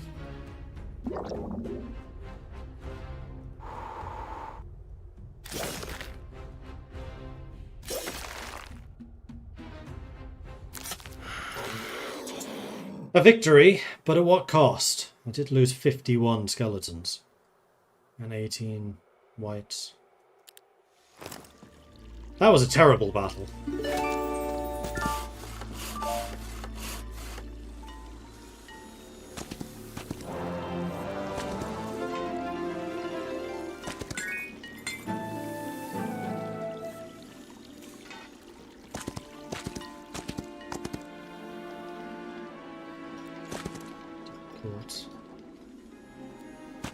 Move in the other direction.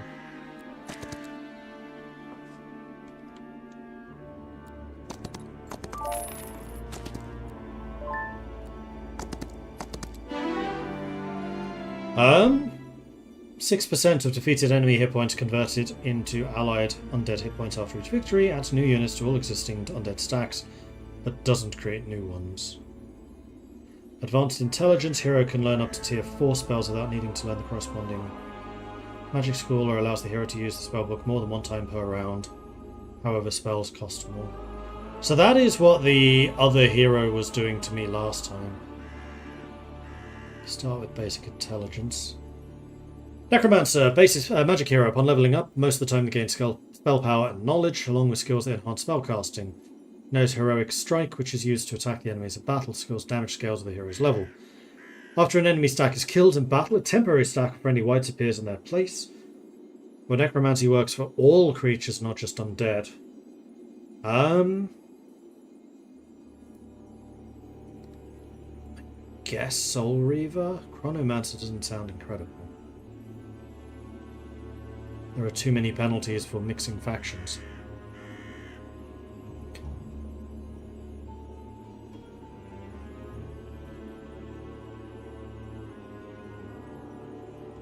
But I'm liking the look of Advanced Necromancy, so let's do that.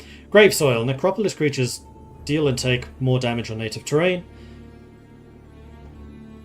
Restore 4 mana after a battle victory, or gain more Necromancy power.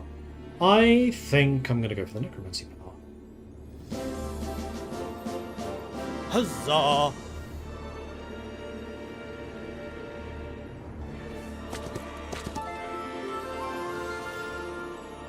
That's everything done. On to the next turn.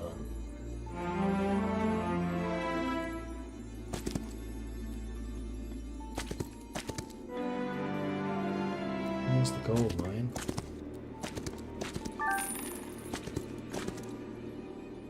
Ooh, vampires.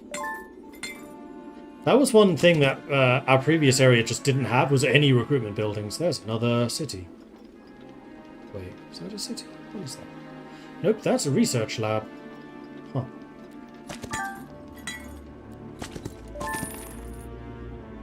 Colosseum for cavalry.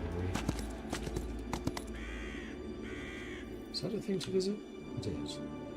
Release a friendly hero.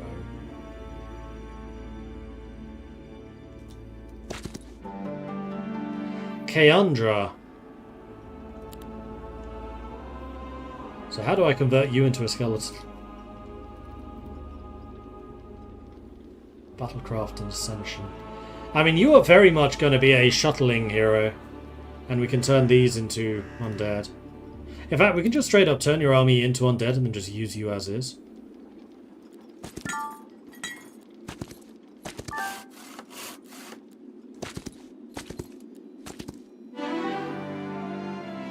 Basic Insight gives you more experience.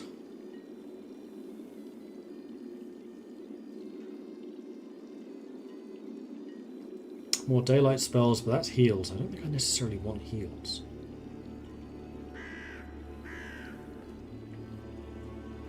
Macho! Coming in with a 59-month resubscription. Thank you very much for the ongoing support there, Macho. Appreciate it. Thank you, thank you, thank you. From what I've seen so far about this game, it'll be the next best turn-based game of the year. It's definitely shaping up very well. Welcome to freedom! Now you're dead, and you work for me. Forever and ever and ever.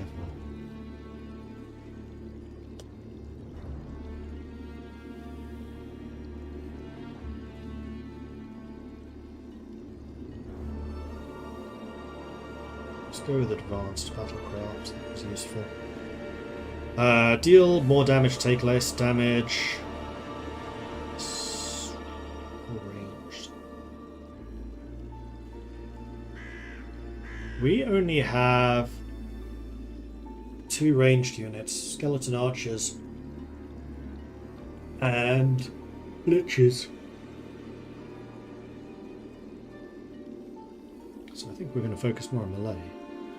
Although this does make me wonder. Skeletons. You upgrade to either warriors or archers. Interesting.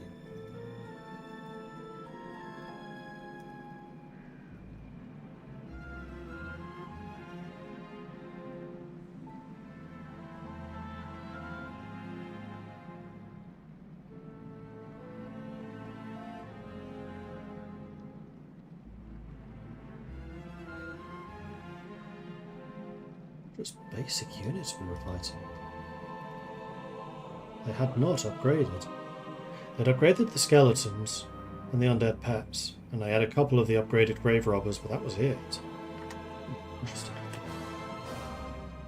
So what's my hero limit? I'm at 6 already? Huh. Also, we have our first law, which is going to be more gold.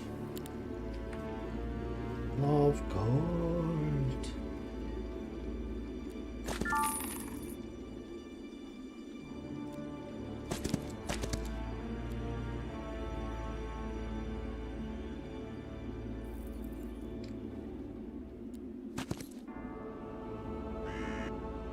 Alright, next up we are going to...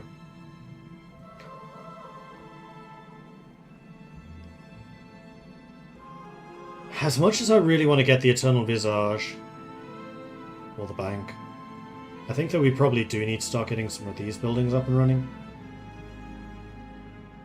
So let's do the kennel.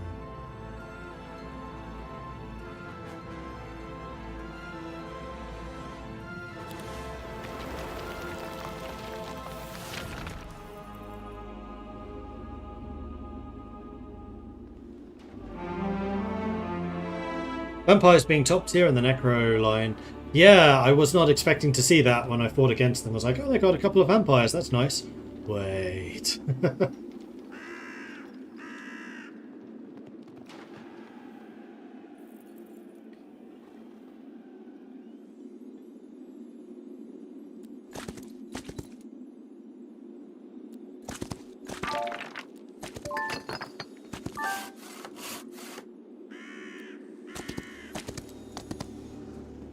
Mountain Monastery. Various skill upgrades.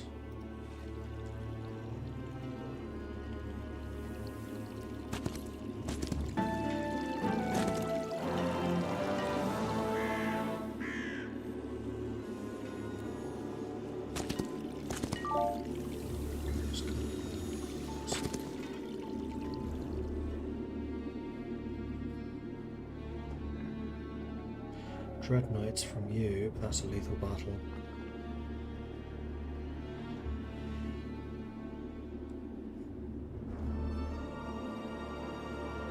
We took way too many casualties in that first fight, unfortunately. Let's just have you leveling up. Advanced Necromancy sounds good to me. And we're going to go with the Necromancy power, just like we did the previous hero.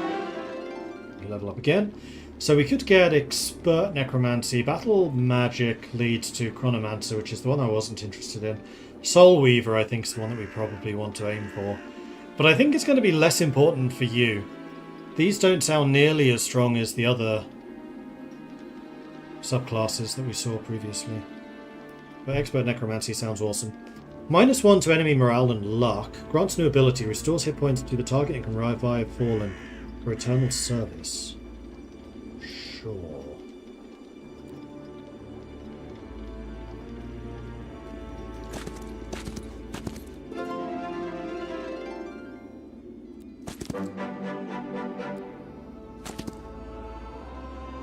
Destruction.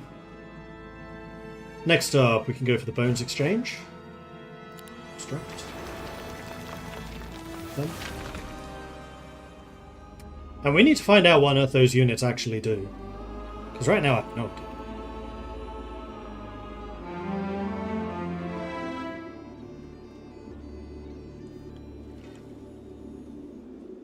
What can we build?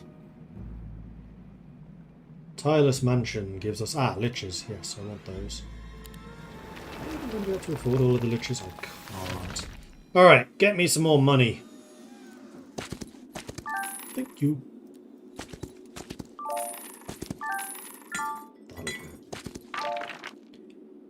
Kennel, Tomb of Warriors. There are so many more unit recruitment buildings around here.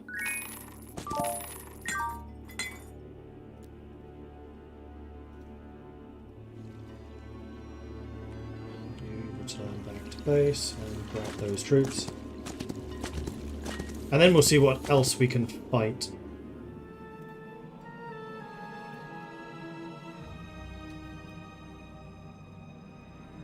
So, no. Thank you. You have long reach, you can dig up bones, summon 20 skeletons on an adjacent hex. Seems reasonable. You also hit really hard. You have a high attack. You're tier 4, I guess. Interesting. Okay, so what does that leave us capable of doing? Normal, difficult, still lethal. Difficult. Where was that gold mine? There it is. That's now considered easy, so I think that's the direction I want to go, because money is important. You...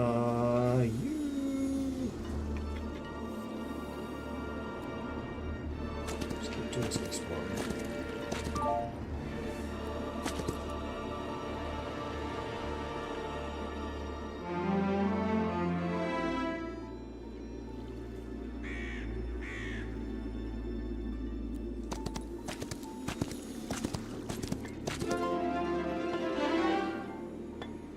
Basic arcane magic, that's for Soul Reaver. That sounds like a really good choice for me as well, so I'll take it. Some more spell power.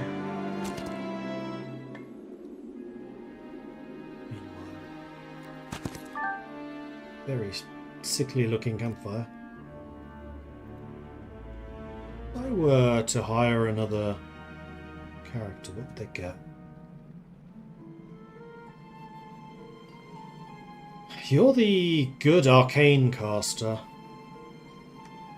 But I have 3 heroes already. I should probably be trying to level you up a little. Have one going north, one going south.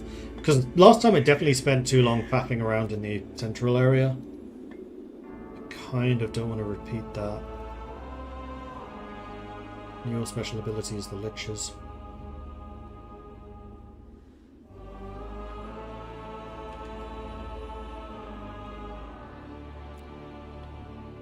Leave it for now.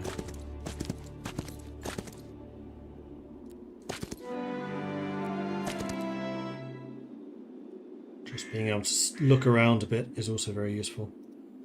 And then you are up next.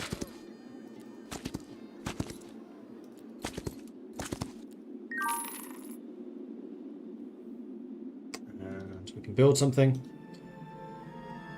So this time we probably want either the Eternal Visage or the Bank. I'm going to go for the Eternal Visage to get the lore points generating. I'll go for money, and I'll go for money, please, and thank you.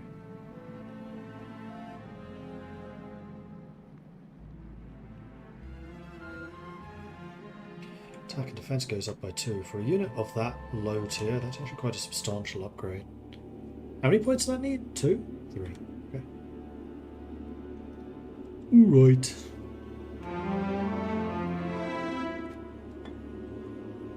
And let's get to the fighting. So you think I would lose 19 and 8. Don't think that's unreasonable, actually.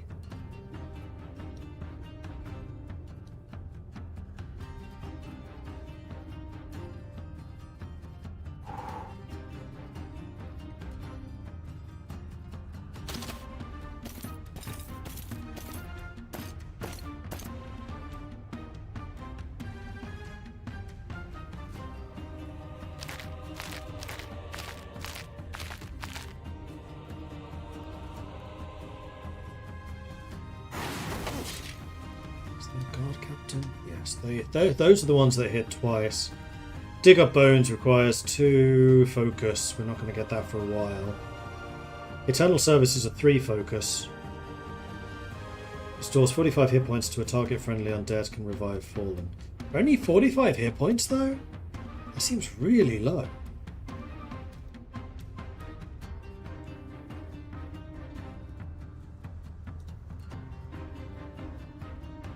These guys are really freaking slow.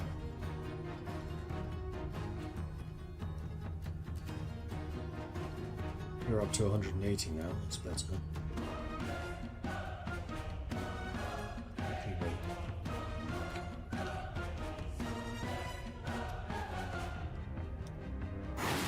Well, keep blasting.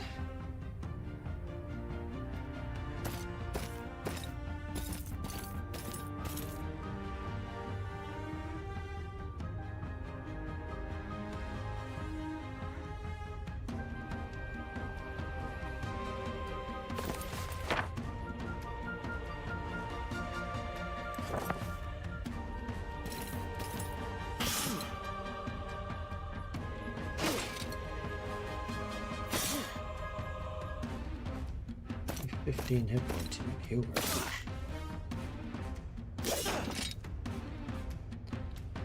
I was kind of hoping that you being out there on your own would escape their notice. That has definitely not happened.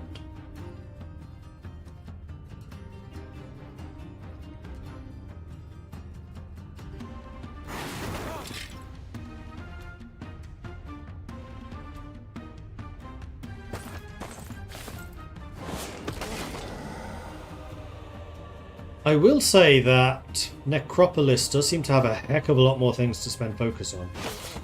My dungeon basically had none. All of their abilities were just innate. How do you get lore points? Upgrading your capital, your town centre.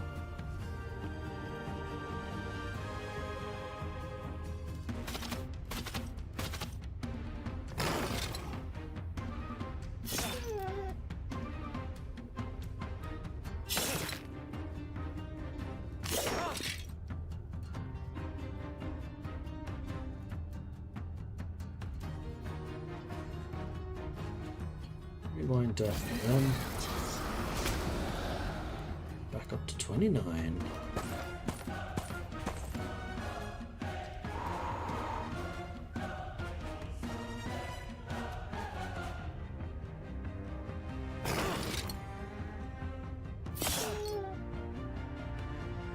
You kill another of the dogs? Nope, you're going to kill a skeleton.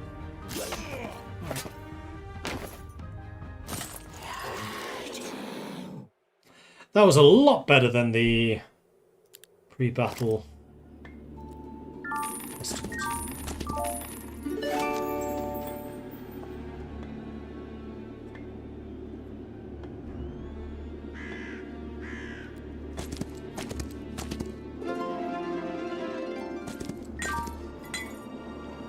Normal battle suggests casualties.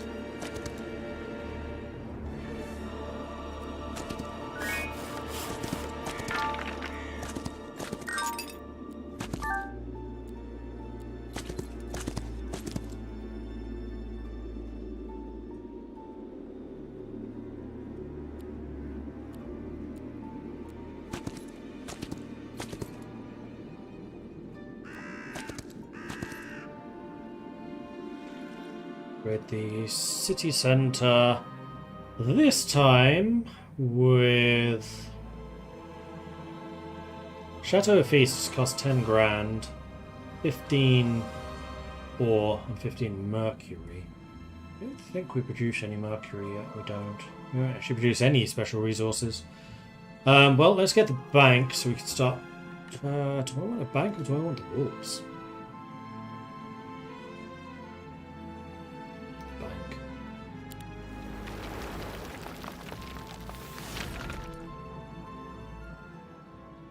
Because we're 2 days away from another recruitment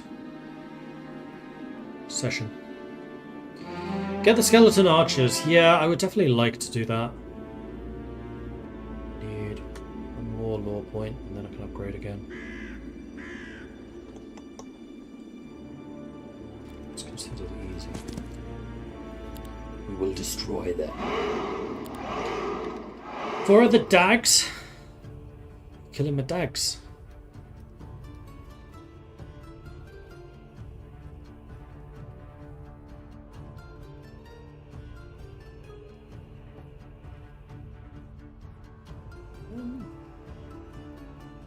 Let's be a bit more aggressive. Especially because these guys are going to be kind of slow.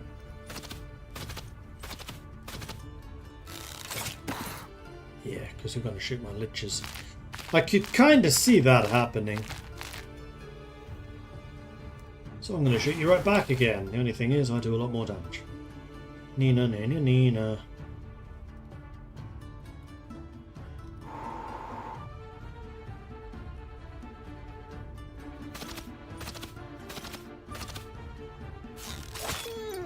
Ow.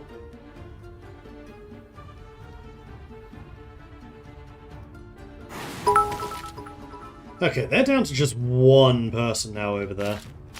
Sindrin, thank you very much for the bits. Appreciate that. Man, going Necromancer was definitely not the white career choice. Nice. Oh, shoot. 23 kills, you bastards. And now my Lich is stuck there.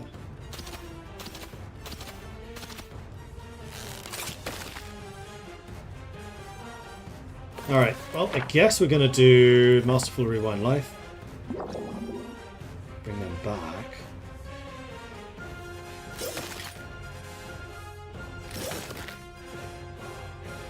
Skeletons just taking massive chunks out of each other. In close combat, you do a fair amount of damage. Bonk! It's because he's got a big bonk stick. Is your only attack long reach? It does.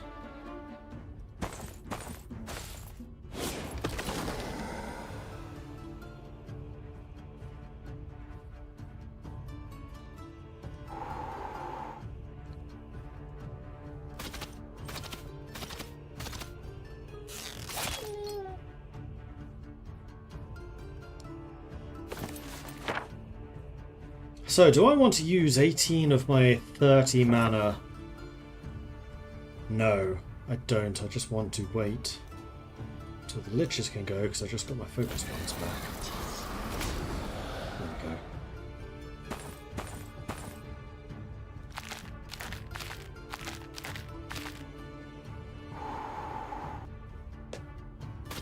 Woof woof.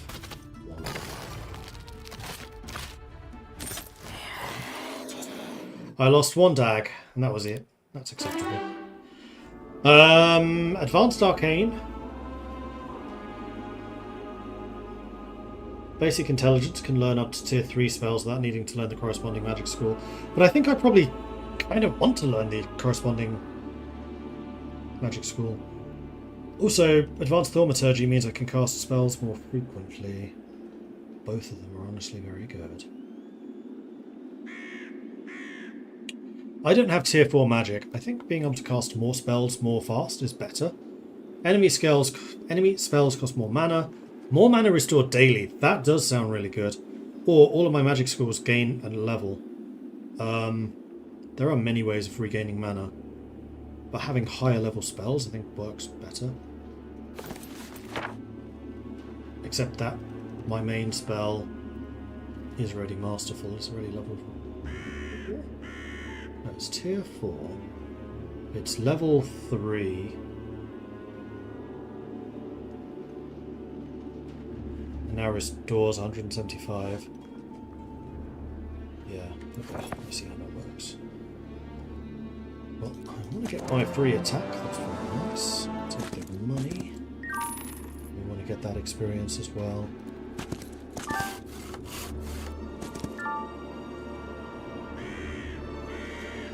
So the alchemical lab is all the way out there. Interesting, interesting. That's a normal battle.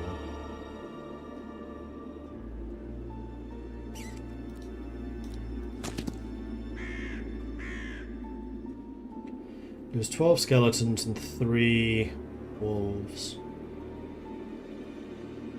I think I can do.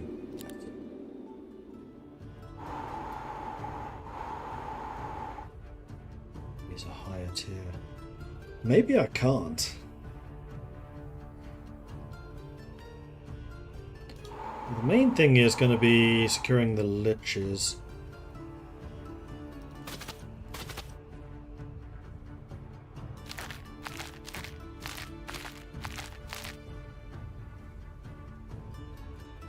So who's the most dangerous? You also do nightmares. Does not affect magic creatures, undead, or constructs, so not me. Howl of the Banshee forces the enemy creature to move to a random hex if possible. So your Banshee Howl could do something. You have no defense, 2 to 4 attack, 3 defense, 2 to 4 attack, no defense, 2 to 4. So you are the weakest. You probably are the most dangerous. Although you are the tankiest.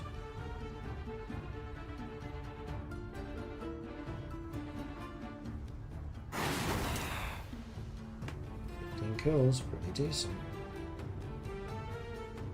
I actually think what I'm going to do is move you down. Oh, you could reach me, bugger.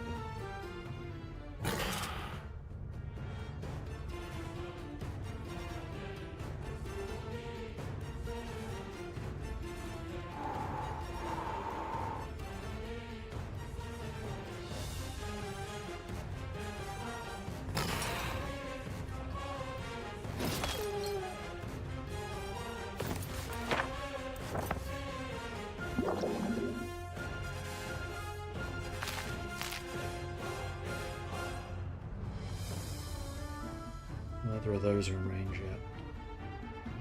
Although, you're going to be in range very soon. But you are definitely the most dangerous person here at the moment, so let's blast you. 21 kills, that's what I'm talking about.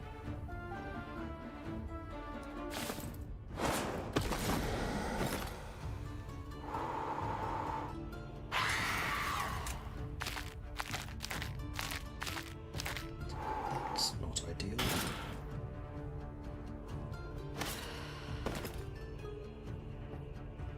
Didn't regain any health. Probably because there's no health to regain. You are almost certainly gonna go for the skeletons.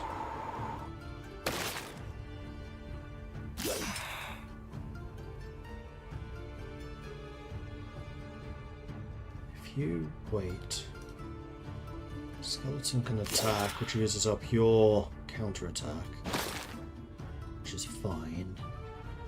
You've just regained enough to do a boost, which recharges them back to full strength. And then you kill them. Long reach units can melee attack as an option like ranged units when a button is pressed in their abilities list. Ah, okay, good to know. And I did lose 2 of my wraiths, but compared to what it was estimating I'd lose, that was better.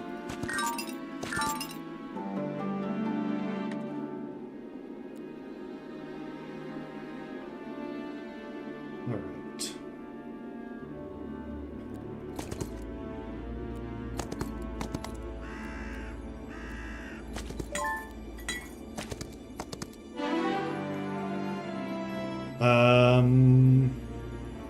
You do want basic arcane magic, I think.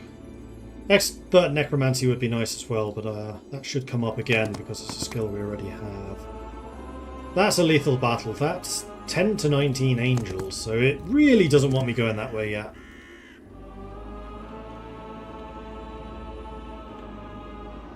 And you really are just here to do exploring, so let's do some real exploring. And construction. So next up, I think what I want is the Mage Guild. So I can get some spells, but more importantly, if we rest here for a turn, we get all of our magic back, which for the Resurrection Necromancer is very important. Because he's tapped. Look at this. It is time for you to return home, buddy. Of course, you could do it this way and get some stuff on the way. Ding! And you are trying to get Soul Weaver, which is basic battlecraft.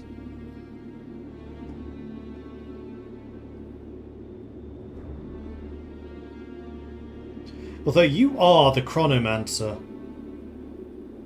It was in your blurb, which is also why you are holding the hourglass. I just don't think that ability is very interesting.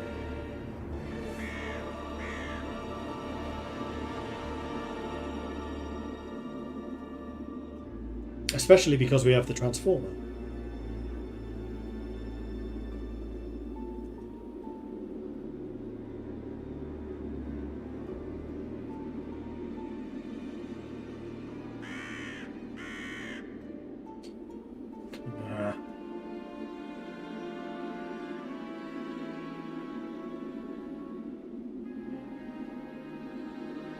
So spells will cost double if we cast twice in one turn.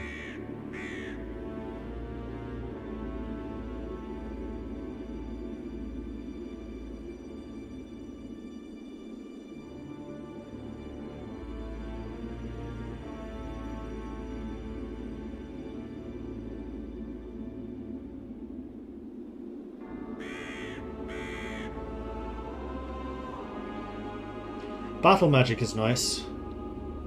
Friendly creatures gain attack and defense 10% of the hero's spell power and knowledge. Although at the moment that is only 0.6 extra attack and defense. Well, I guess unless it's added together, in which case it would be 1.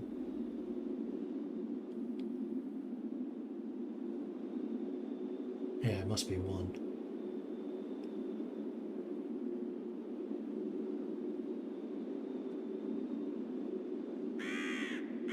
And that's only basic.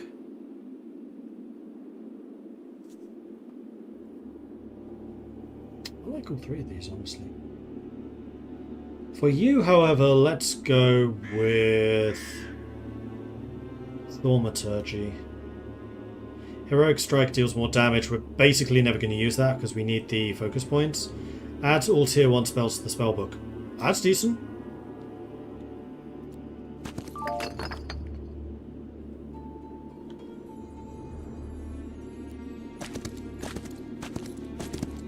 Next turn we'll make it back to town. So is there anything I want to build before next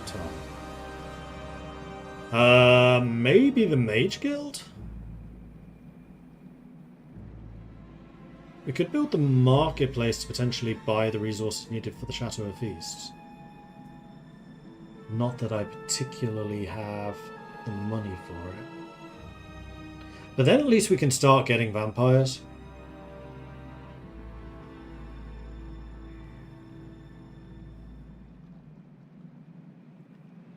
Which should be very tanky, because they're high tier and they drain health. Plus I do need to recruit all of these units, so I am going to be kind of short on money for a while. We could also get the walls. First tier of walls doesn't really do us much, but the second and third will increase the number of creatures available, and also give us access to the treasury, which will give us another 1,000 ducats a turn.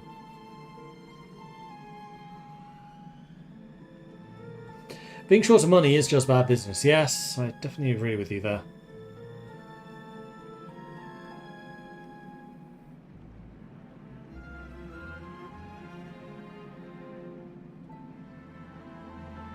I would need to buy 7 ore, 7 mercury. If I got the marketplace, I could get the resource depot, which would then give me a source of mercury. This is kind of leaning towards the marketplace. Let's get that going.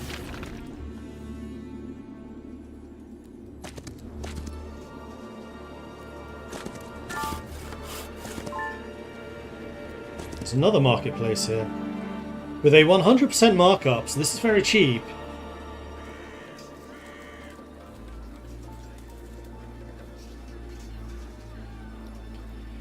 So that would be the 7.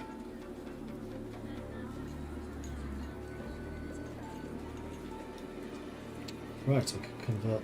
Ah, this is better. Let's do that.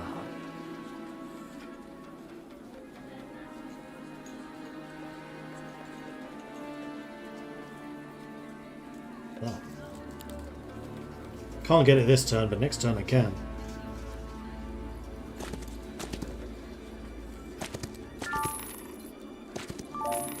So another turn.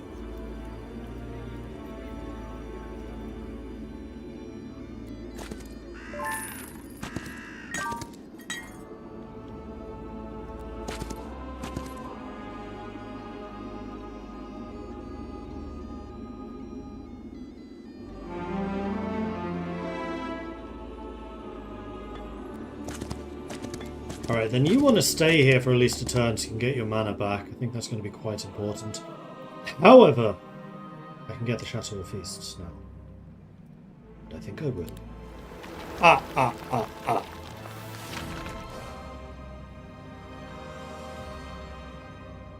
I actually have a lot of money that I can just buy units with. And I'm out of money. But you're going to stick there for a turn, so that's fine. There's more gold up here, may as well grab that.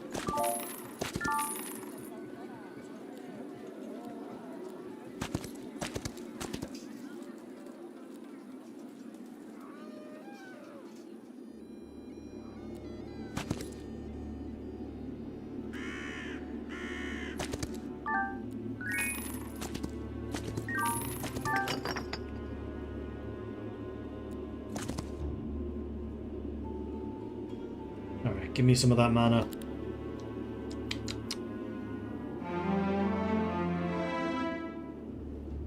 Your wizard died today in the live D&D session. Oh no, Macho, I'm sorry.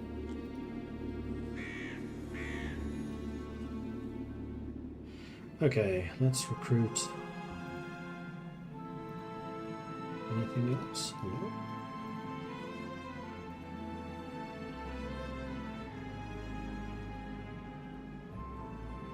Oh, because they're going to cost Mercury. Right.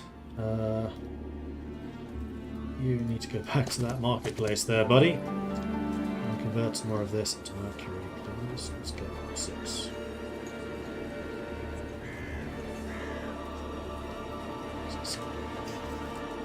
Because I do still want to get the resource depot, which I'll need 5 grand for. But now at least I can get the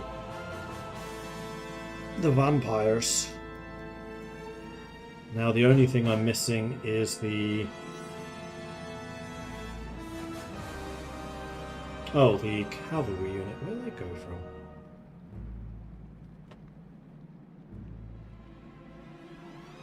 Tomb of Warriors. Which needs walls.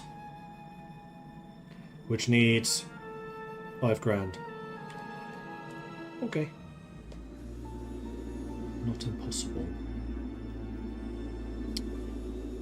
Alright, so let's start liberating some of these unit creation buildings. I do really wish it was possible to link the unit buildings.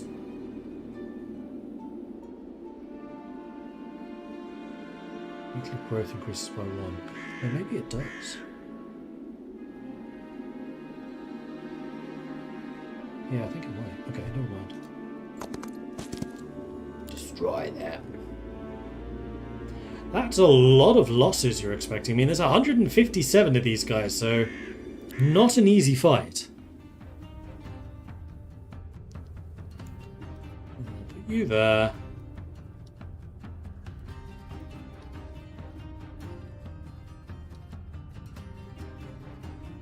So, all right.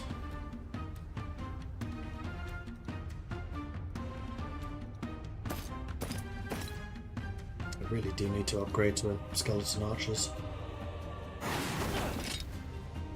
Sooner rather than later. Now, what spells do I actually have access to?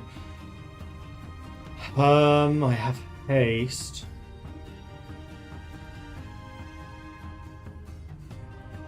Oh, energize gives focuses. Interesting. That's really useful. Only 8 mana too. Yeah, and here you can see the spell level.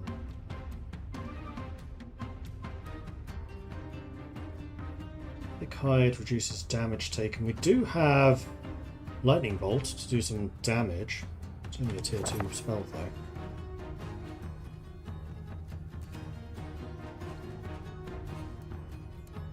So for only 8 mana, what I could do is energize and then have my Gravedigger dig up some skeletons, which I stick in the path of the attacker, and just use them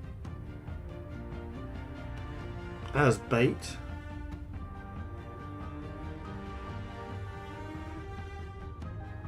He could just run past him though. I do have web. Web's probably the one I want to do.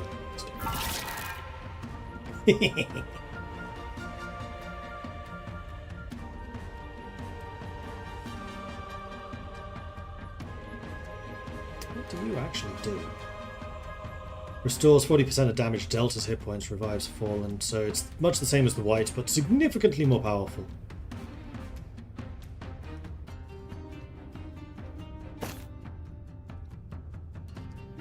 Oh, you're so slow. Oh no.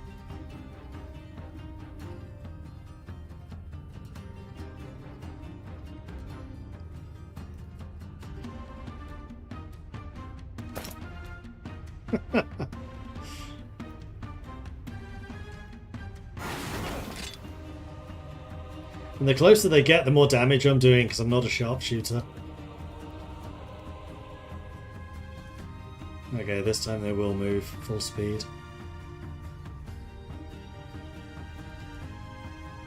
Swordsmen are only tier 1. Wait, swordsmen are only tier 1? Yeah, I guess they are. Huh. Okay, you're a little less scary then. What's your defense? 11. 30 hit points. 24 with 150. Stay right there. And you can fly in over here. Hello.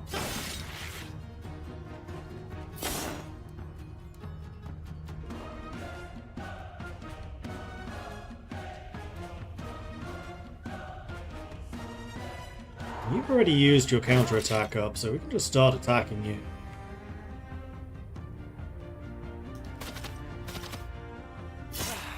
Ah, ha, ha, ha, ow.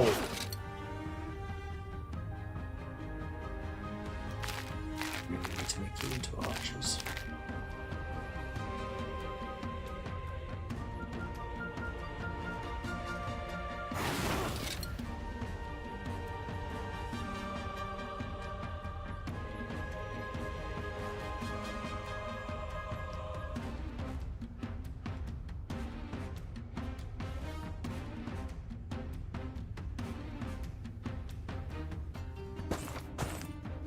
Sod. I actually did need to attack with you there.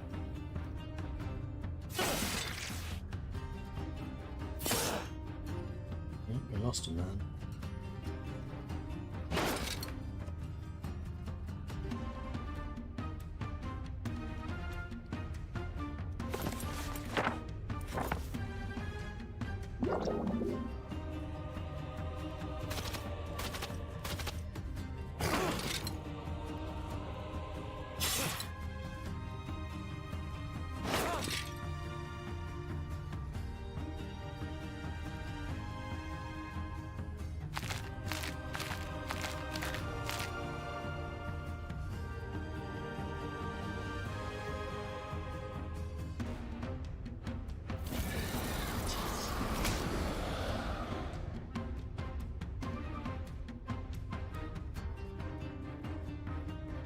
(17 to 22). 17 to 22. But I do want you to be right next to them because you're quite tanky and you do hit hard.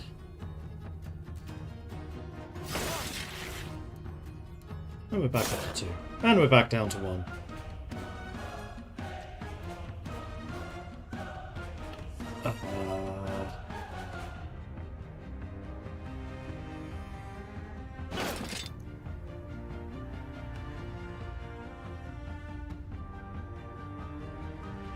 Problem is, you could suicide yourself.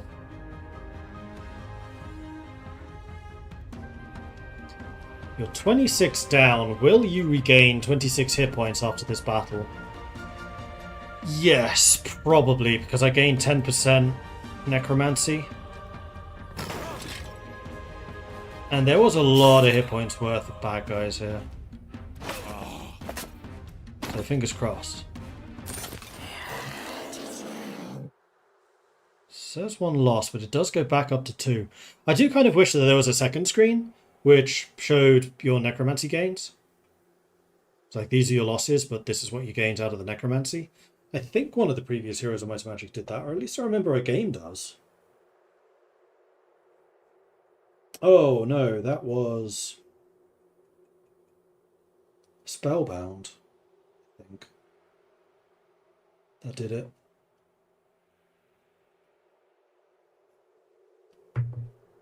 Or something like that, anyway. No, I did lose my vampire.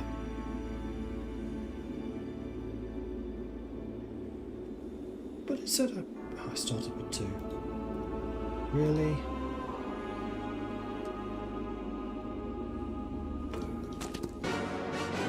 Oh, really? I just fought someone to get into here. No, I am not losing my other vampire. Absolute Inter!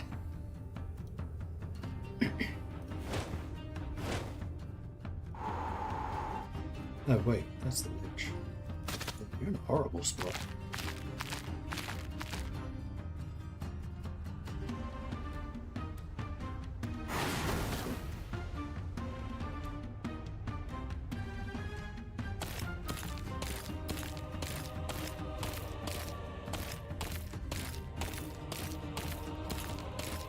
Looks like another to wish list. I feel your pain. Feel your pain.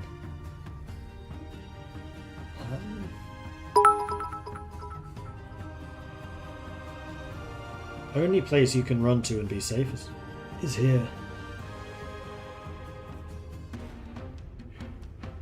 Sindrin, thank you for the bits. What role do vampires prefer in baseball? Well, they got really good with a bat. Yeah, that's true.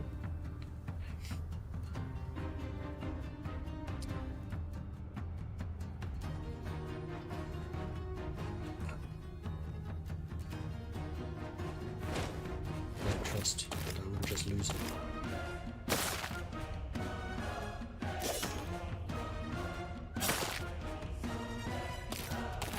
Twice. And they hit the lich. No, they block the lich. Damn it.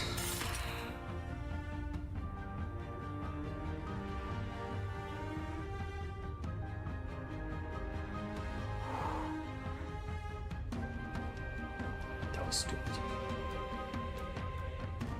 Why did I move you there? I'm still in Age of Wonders thinking I moved you there because I thought, oh, that's going to avoid you getting attacks of opportunity. And there are no attacks of opportunity. And also it wouldn't have because you're still moving out of their jurisdiction.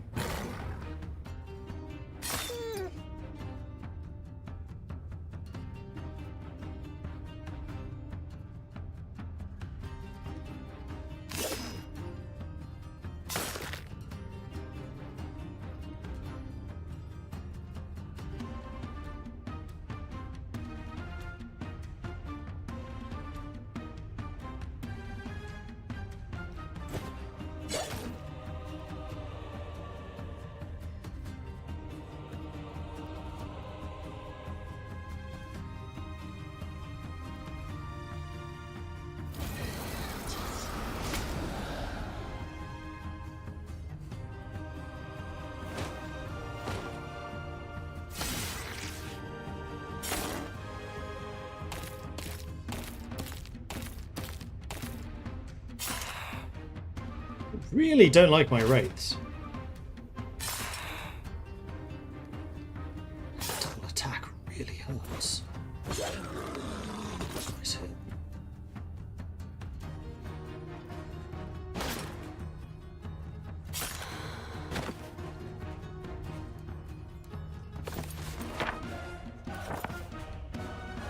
Get up!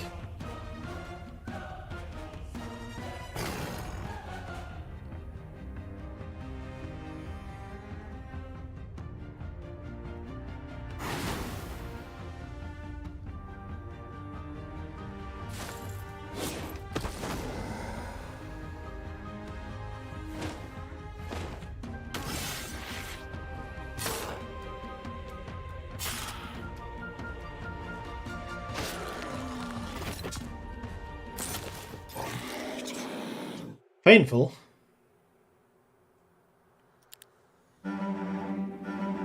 However, I did get some Dread Knights out of it, so that's good. I don't think this necromancy thing's working. I'm not getting creatures back.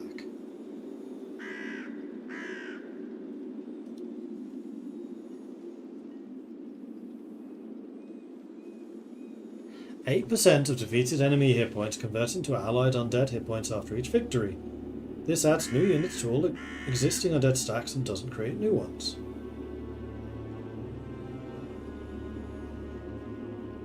There's actually 10% because I have another buff to that.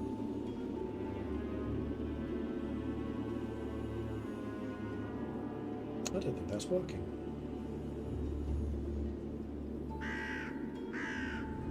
Because I didn't get any of my Gravediggers back, I didn't get any of my Wraiths back, and I didn't get any Skeletons back.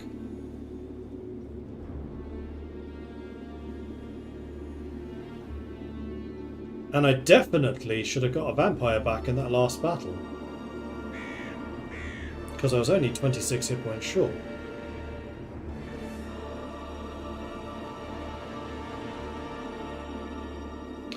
Are there bonuses to flanking or rear attacks on the mobs? I don't think so, no. That's actually one of the things I kind of dislike about this, is the fact that units don't exert zone of control, meaning it is freaking impossible to stop units just passing through your lines and attacking your archers. And I think that this results in really stifled tactical gameplay because you just turtle. You just stick all of your melee units in a circle around your archers because they can't protect them any other way. And they're too squishy to not do that. And the AI is ruthless about going after squishy ranged units if they see the opportunity. So that is a big criticism I will actually level against this game. I think that things like Age of Wonders do that a heck of a lot better.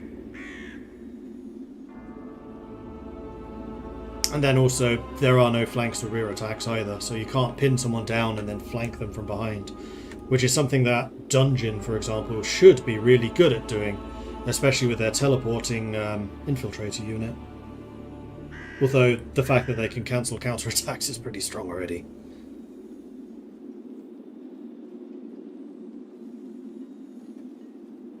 So that is something I really, really hope they add for release, is zones of control. Because, man, this game needs it.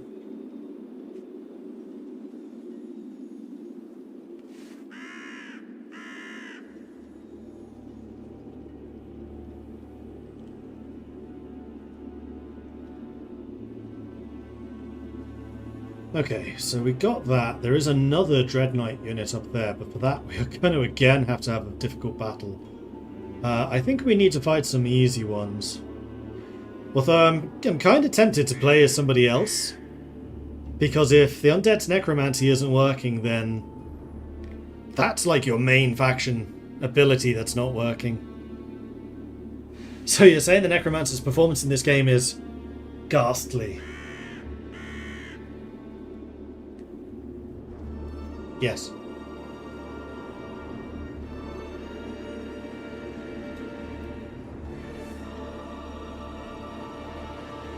Because a big part of the reason I chose this character, except for the Masterful Rewind Life, which is useful, is the fact that he's also an expert in necromancy, and I leveled that up purposefully to get more necromancy. But if that's not actually doing anything... Which game is it? I think it is Spellbound, where you basically generate necromancy points depending on the damage you did during the battle, which you can then spend on new undead units.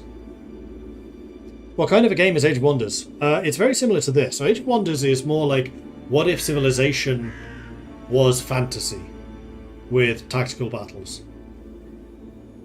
Whereas this one, I think, leans a bit more heavily on the RPG, exploration, going to different map activities. Age of Wonders has map activities in a similar way, but it's not like the dominant part of the game.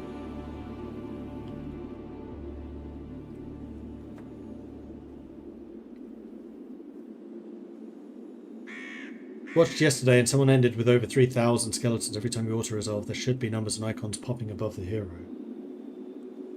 Numbers and icons popping above the hero.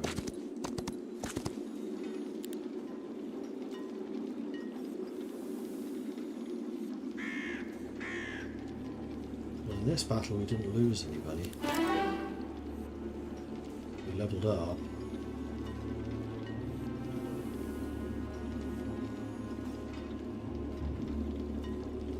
I'm not seeing anything popping up above the hero, though.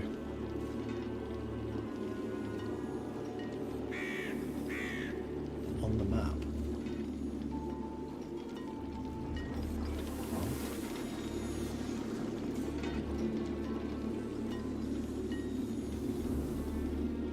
Hey man, how are you liking the game so far? I'm enjoying it. I have to say I'm enjoying the Necropolis least of the 3 factions I've tried so far. But I think that's because there's a bug. Preview game, still in development. But this seems to be a pretty significant bug. The necromancy is not working for necromancers. Maybe the hit points of the enemies weren't enough. I don't think that's true. Considering we just fought 150-ish swordsmen, each of them having probably 5 to 10 hit points. That's like 1,500 health, 10% of which would be 150. My vampire was 26 short. He should have resurrected.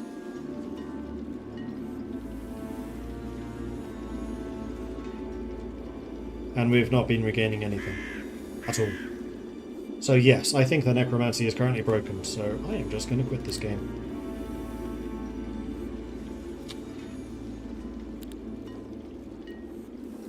And I must say, I really liked Dungeon. Dungeon was fun. Maybe we'll do some more Dungeon.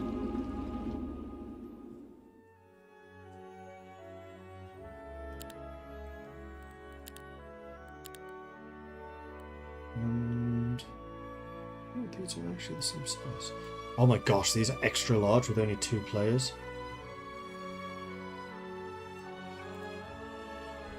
So this is the smallest map with the most players. Huh.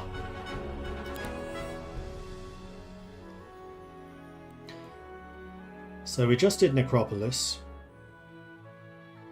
which were, I do like Temple, and we only did Temple previously in the tutorial. Temple are like my OG favourite. I always played as Castle in Heroes of Might and Magic 3, 4, and 5. It was either Castle, Tower, or Dungeon. Dungeon was fun. I really like the way that their units work. But I think I want to do Temple, just for something a little bit different. And I think I want to choose someone who's a bit more magical. Although that's a really nice ability. Holy crap. 10% extra movement plus 2.5 for every 6 hero levels. Okay, that's a lot of levels. No terrain penalties. Leon Sticky Fingers. +1 sight radius, +1 more for every 5 hero levels. Swordsman growth increases by 1.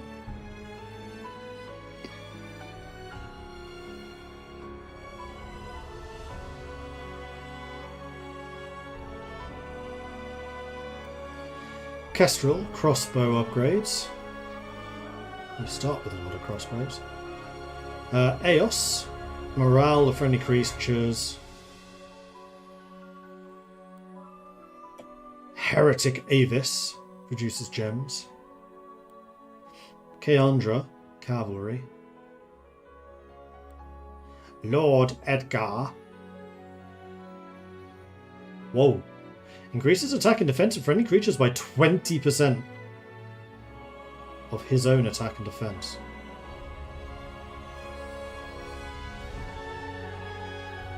Interesting. That's actually quite strong. Old Lord Mandel. Heroic Strike deals more damage, +5 more for every 3 hero levels. Additionally, increases all damage taken by the target until the end of the next round. That's quite nice. You basically bonk an enemy to give them a 20% damage vulnerability.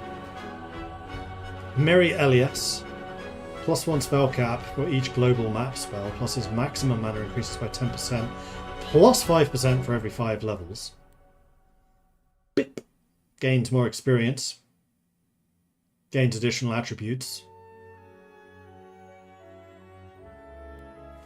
Zenith. Lightweavers are stronger. Leah.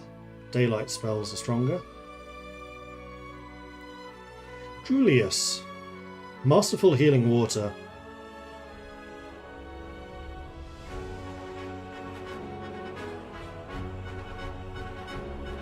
Dispels all negative effects from friendly creatures. Unfortunately, Healing Water will only heal up to a unit's maximum hit points, which is basically useless until you hit, like, Inquisitors. Masterful Blessing. Version of the spell makes the target always deal maximum damage. That's quite nice. When casting the spell, the effective spell power is increased by 1. Right, spell power for this type of spell is duration, which is quite nice. Masterful Arena's Touch. If I press Alt, I can see more about that. Target friendly creature gains 1 initiative and 10% maximum hit points. That's quite good. Starts with Masterful Vulnerability. Version of the spell makes the target always take maximum damage. Okay, that's nice. They always take 20%. I mean, that's basically the same as you, except for the fact that you do damage too. And it doesn't cost mana, though it does cost focus points. And then Clarissa produces more money. Which I still think is probably the best ability for a starting hero. I do like the idea of what Pip does, though. Just loads of stats. Stats are fun. I like stats. Let's do stats. A nameless village boy had but one chance to learn to read, and now the world is an open book.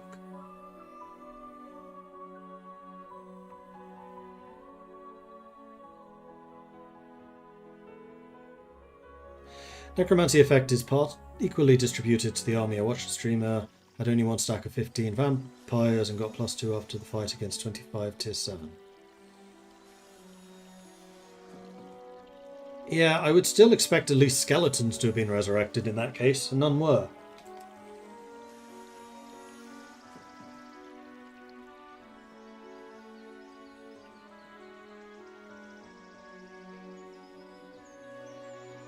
From what I recall, he started the fight with 69 skeletons. Nice. Lost 59 with 10 at the end of the fight. Necromancy then brought 4 back. At least that's what I noticed. I would still expect more than 4. I have expert necromancy.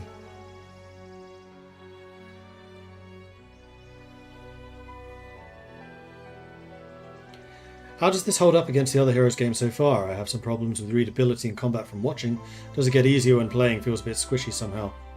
Necropolis was super squishy. That's just what they are.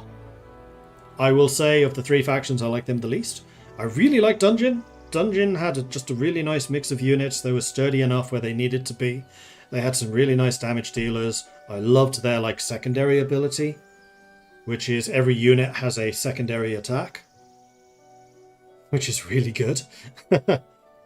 So for example, they have a unit which is the... Oh, what are they called? Not aspirant. They're a ranged unit. And usually if they hit an enemy, then they deal defense damage, so it reduces their defense by 2 and it stacks. But their alternative attack is they can hit 2 creatures and do half the damage to each. But that still means -2 defense and -2 defense. It's really good. Stuff like that. Onyx Dancers, that's the one. Thank you. Except I think they were the Onyx Ascetics or something. Right, Pip. Let's move you out. Let's go immediately into the town and go to the tavern, because that's what we like to do. And recruit another hero. Rousing Presence increases morale of friendly creatures. That's not that interesting. More crossbows, however, is very interesting. So let's get you. And we're also going to recruit all of them and all of them. And we are then going to go and talk to you, give you all of those crossbows and all of the swordsmen. And now Pip has a pretty potent army with which to bit people on the nose until they trip into death. Yep. Faster movement. More griffins. Yes, immediately. That's now considered easy. That's a lot of archers, though. Well, I have a lot of archers too.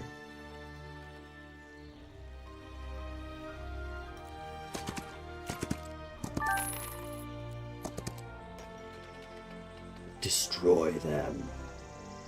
So you're thinking that I would lose a griffin and 6 archers. Okay, let's see what we can do. That seems fine to me.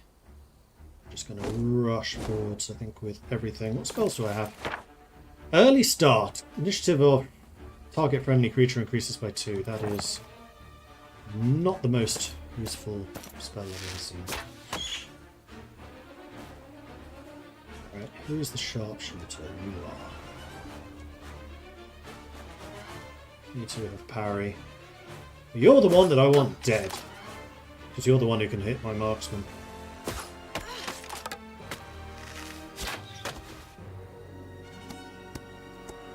Oh, you're close combat.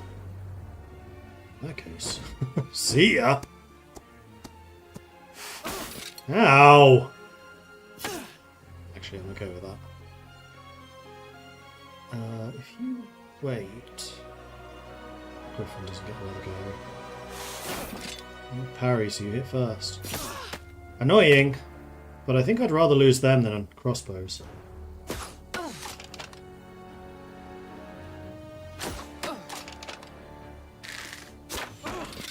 Aha! Didn't kill anyone. 30% range resist.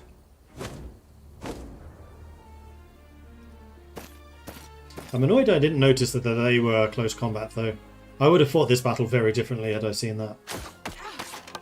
I thought these fawns were always archers, but apparently not.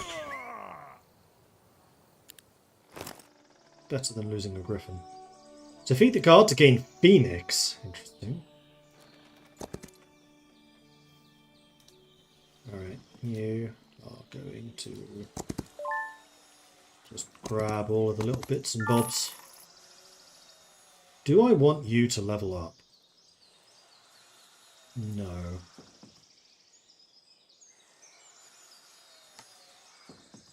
No, I don't think you do.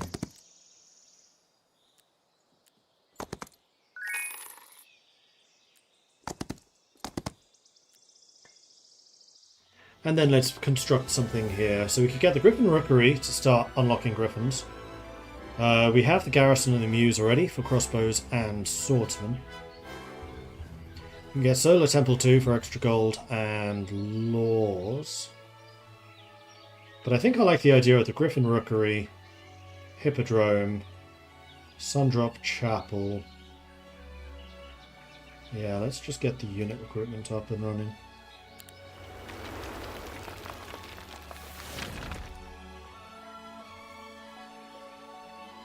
I don't like that we have like the little horse and cart bobbing around. That's a little bit of interactivity on the screen.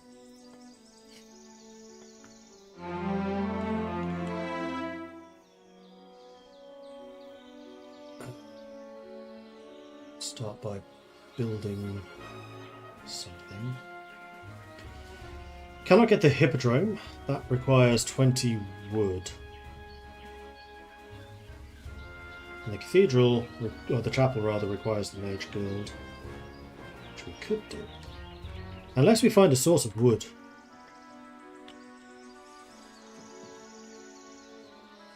That's ore. That's crystal. So, no, short answer. What a chapel. It's a basilica for inquisitors.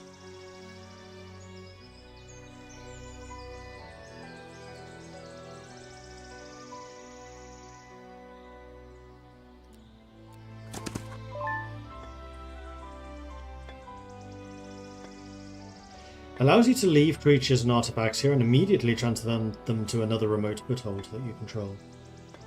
Interesting. I'll take it just so that I can control it. There's some wood.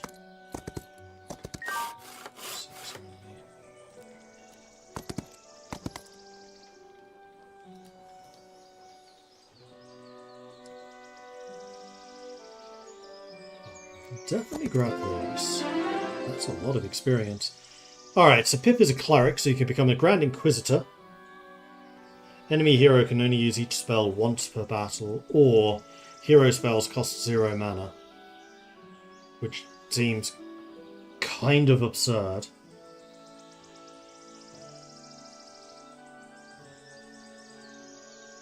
But basic sorcery does increase magic damage, and you are definitely a mage, so that sounds amazing to me. Ah, there's the woodcutter. Normal battle, those are the teleporters and troglodytes. And they're fast.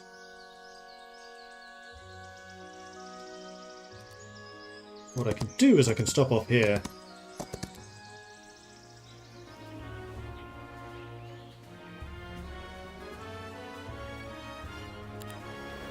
Mage Guild.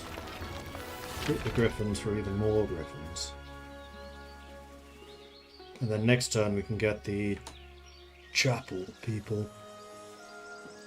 This is now considered easy. 9 griffins! I think I can do better than that. Hopefully. Maybe. Can I combine them? No. What I can do is move you back. So we know that these guys cancel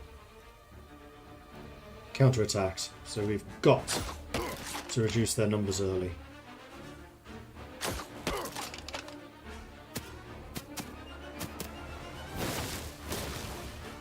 Fortunately, they are very quick. We will get another attack straight away. Kill between 10 and 18, that's actually really good. Yeah, do that.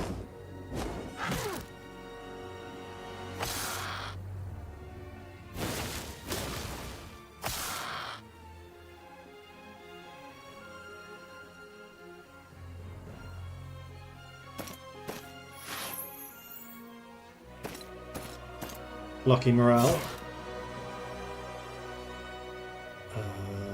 Troglodytes, then a Griffin goes before you do. So the Griffin should be able to finish you off. So the crossbows can start to focus on the Trogs.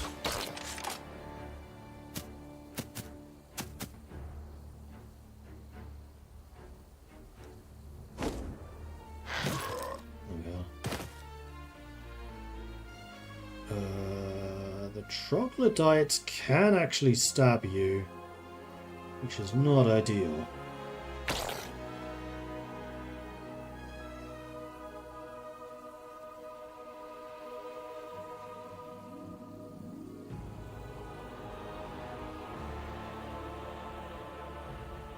We can do quite a lot of damage in the interim.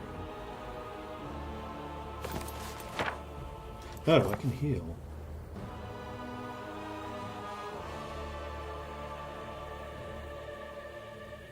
You have 25 hit points, you have 12.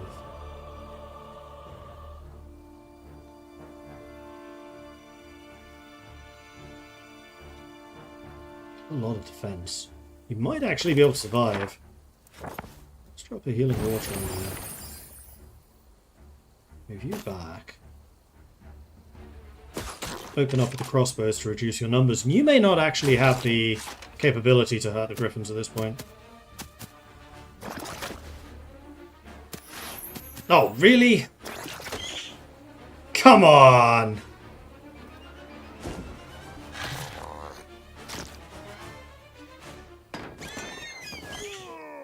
Still better than it estimated, though. Okay, so I can get advanced insight for even more experience. Considering your entire thing is experience and the fact you get extra buffs when you do level up.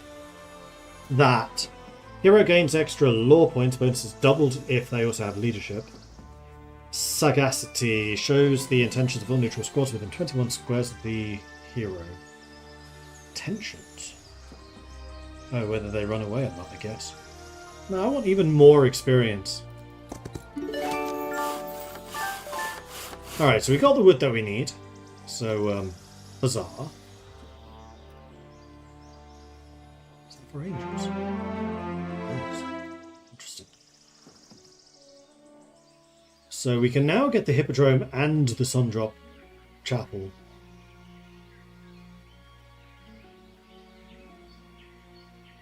That requires ore. That requires a lot more money than I have. Yeah, that's a lot more affordable. So let's get the Hippodrome, because then we can choose between Inquisitors and the Sunblight thing.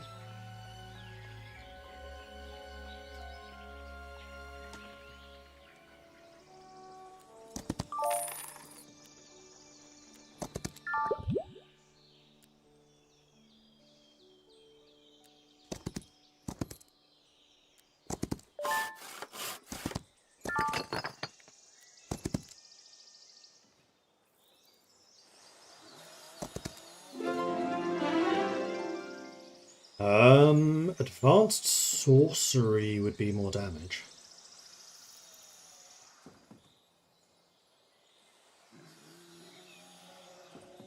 I've honestly not decided if I want either of those. I kind of dislike the Ascendance, just it uses 0 mana, because at that point knowledge is just useless. Like, completely useless. And that feels bad. I think that would be better if it was like hero spells cost 20% less mana or something. Oh my god, finally a good streamer who plays the Templar faction. I mean, I have been playing Dungeon and Necropolis earlier, but a Secret Temple fan. I'm going to go with the Advanced Sorcery.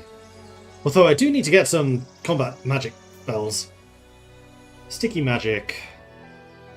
Effects applied by the hero last a round. More bonuses doubled if we have Intelligence, which we don't. Magic Arrow grants a new battle spell, deals magic to one target and costs no mana. That's quite good. Or Raw Energy, 10% more damage, doubled if we know Offense. I think it's fairly likely that we'll pick Offense up, because it's a nice ability. So let's get that. It's considered an easy battle, plus that would lead to more spell power. Did you... You also got Despair. Cursed target takes 30 pure damage at the start of its turn. The effect is stackable.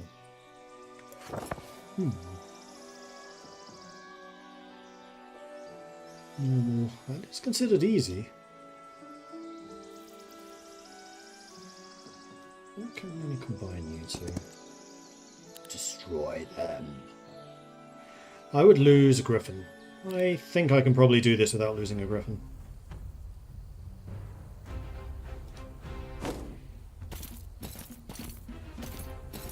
So the most scary person here is you, the guard captain. Followed probably by them, simply because of numbers. But you're currently blocking damage to him, so we want to be sure the guard captain while we have a clear shot.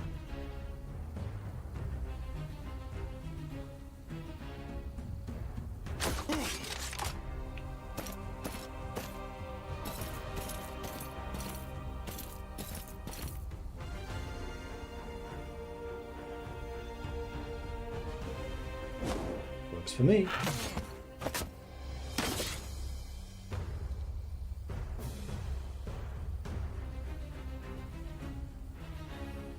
Because, yeah, you've got the Aegis ability, which is reducing the damage that they're taking. Takes less range damage, so he's effectively taking only... reducing range damage by 60%. Because he's also anti-ranged.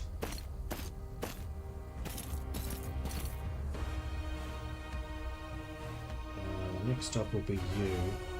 I could potentially just straight up kill you here. Oh, so close.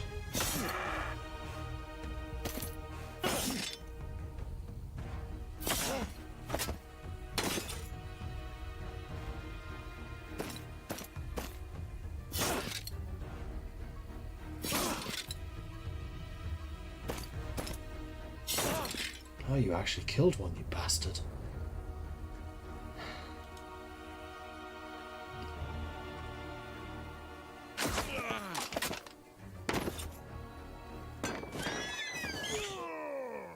You got lucky. Extra spell power.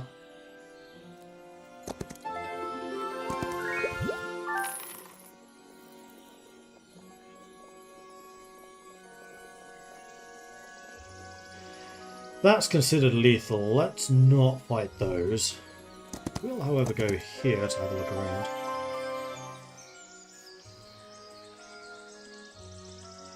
There's the gold mine. Easy battle, supposedly. Day 4. Feel like we've been playing a lot longer.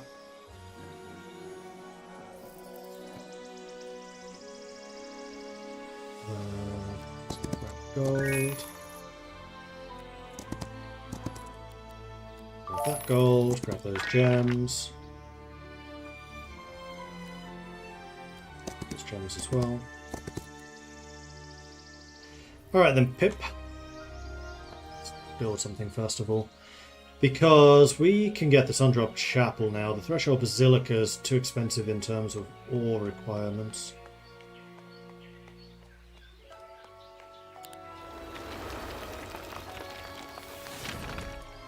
So next turn, if we want to get the Basilica, we're not going to be able to do it. We don't have nearly enough money. We need to get 5 ore. Where's our ore mine? Let's hit it easy. But we'd have to go all the way around. Destroy that. Oh no, I can definitely do better than that. 60 of them though. Not to be sniffed at.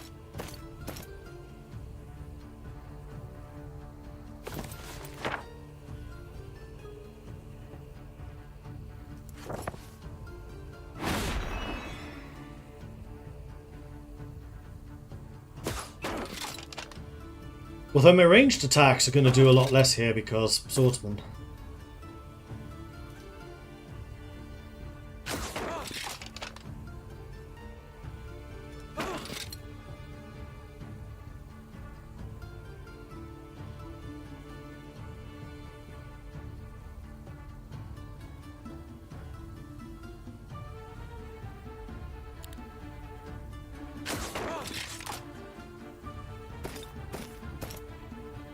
So we have done a fair amount of damage to him.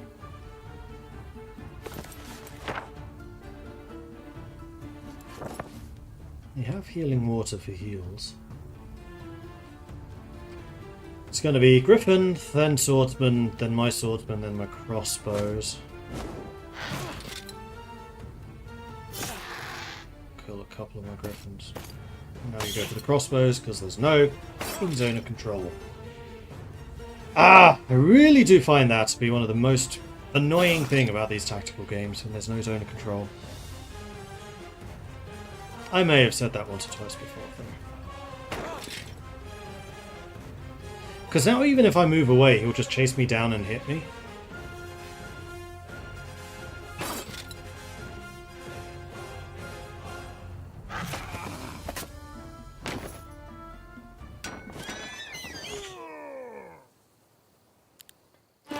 Ding.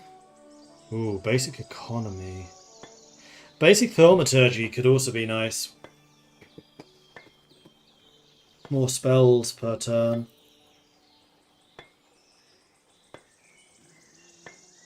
I quite like economy though. I don't think that we necessarily need to go like full economy, like we do with the hero that gets the gold per turn just by default. Because then we just had too much.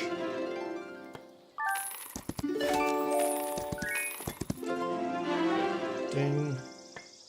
Expert Insight, 40% hit point experience. Scholar of Magic allows heroes to teach each other spells. The exchange of knowledge occurs on contact. Only spells the other party can learn are taught. Okay, that's nice. +1 attack, defense, spell power, and knowledge. Bonus is doubled if the hero knows tactics. Which you don't. But your entire thing is having lots of stats. Because for every 2 levels you gain an additional attribute.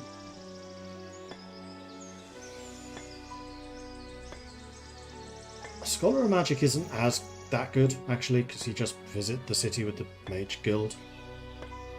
Let's go with the Endless Charisma. But you're trying to get to here, which you won't do this turn, but you will next turn, so that's okay. We can get the ore that we need for that building next turn, which is when we would be able to build it anyway.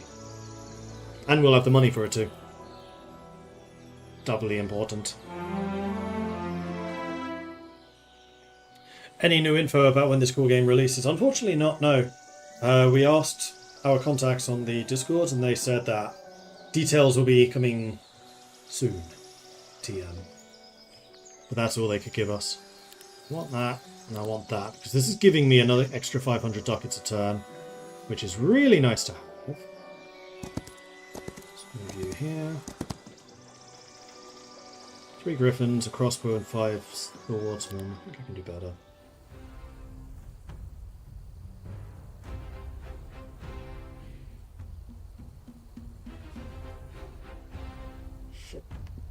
So you're the most scary, because you're by far and away the toughest. You may also then do the least damage. Yeah, you do the most. So actually this Ravager needs to die first.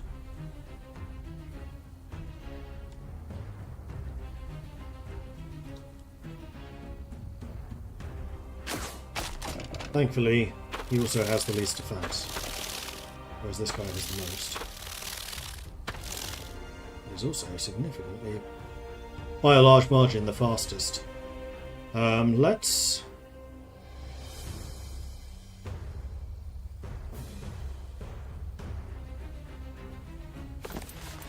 Should have used Despair earlier.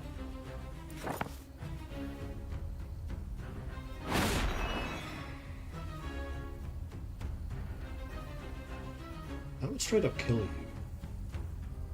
But it leaves the Griffins really isolated. I'm gonna wait.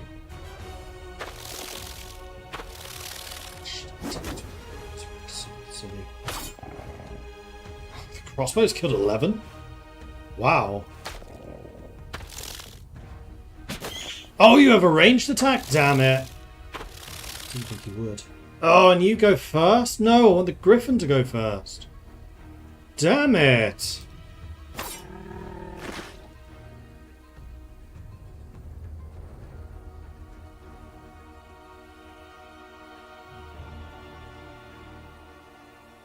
No! Kind of wish there was an undo. And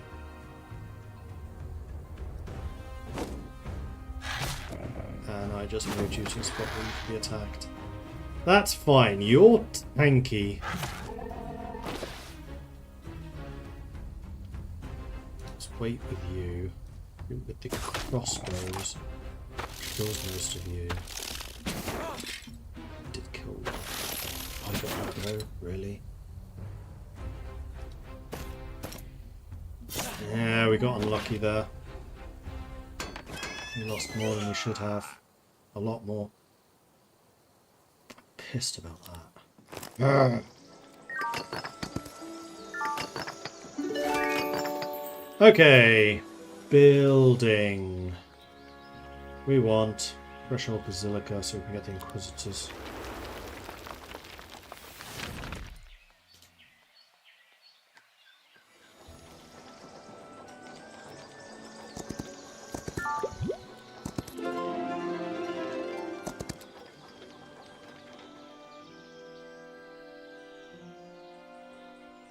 Have you going down the road?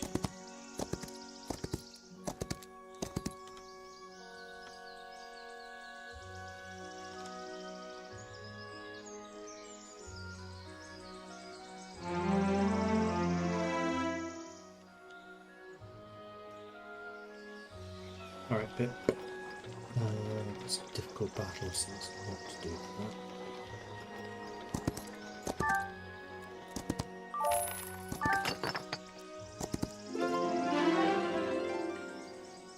Advanced economy. Tax collector gains extra gold if you have, and even more so if you have logistics.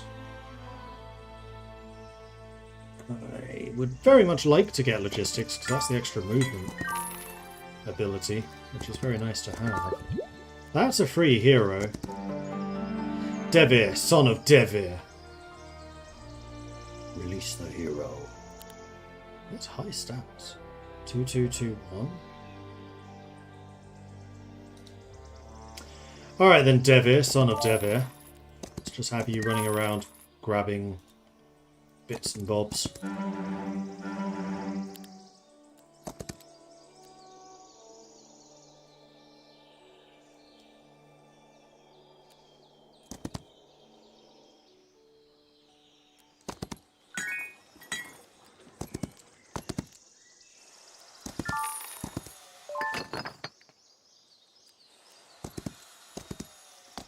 Aha! Another city. We'll be getting that pretty early, within the first week. Damn! Plus, we need to build something here.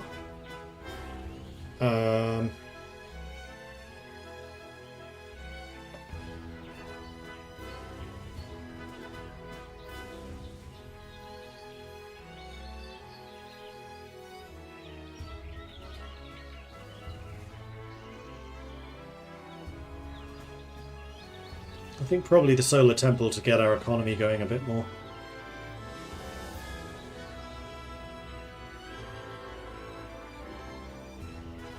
Because actually today is day 6. Day 7 we can get the walls too. That's a better plan because then we get the extra growth. Let's go with the traps.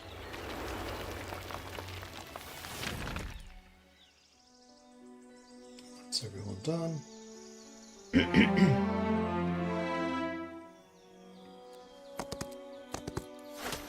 Captured, not guarded.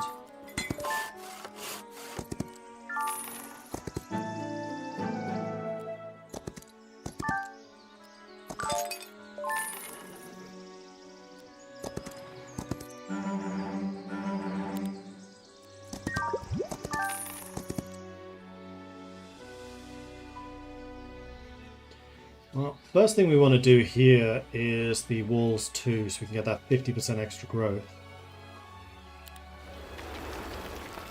And then we just need the money to buy all of the units next turn. That's going to be an interesting challenge. Expert sorcery for more damage. All magic schools gain an extra level. Offensive spells ignore 15% of target magic resistance. I mean, that sounds good, but I'm going to go for the extra level because that just means more good. And you probably want to... Well... No, let's keep you out and about doing things. This is why I have other heroes. To bring you stuff back. Let's go for it. Expert economy. Extra alchemical dust daily. More points if you have insight. Oh, look at that. I have insight. And we know how valuable alchemical dust actually is. I do kind of wish you got a bit more of it. Or that there was a building you could build in your town that got more. I'm a bit disappointed the big units only take up one tile, not only for gameplay implications, but also because it creates more of a visual mess. Yeah, they explained why they did that. I don't necessarily agree with their decision, but at least it was a considered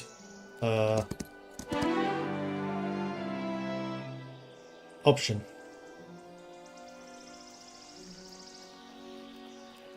Let's head you back to town, because you're going to need to do some recruiting for me. Unfortunately, I don't think we have the cash to build anything of use here, which is unfortunate. Could have been nice to get some news going, for example. But so it goes.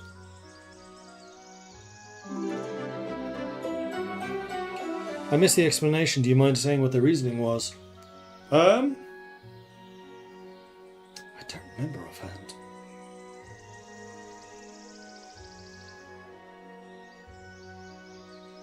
Trying to remember now.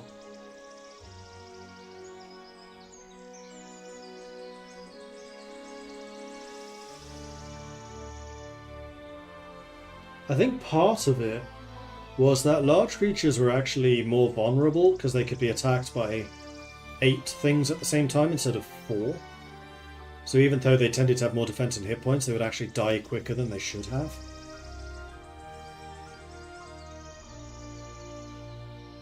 And I think also because the battlefields are smaller, Like, they actually went into a fair amount of detail about why the battlefields are shaped the way that they are.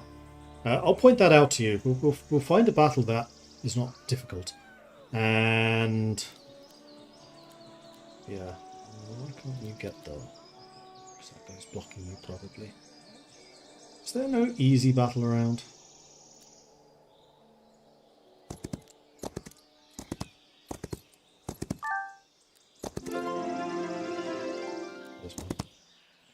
Next turn, we'll talk about the battlefield.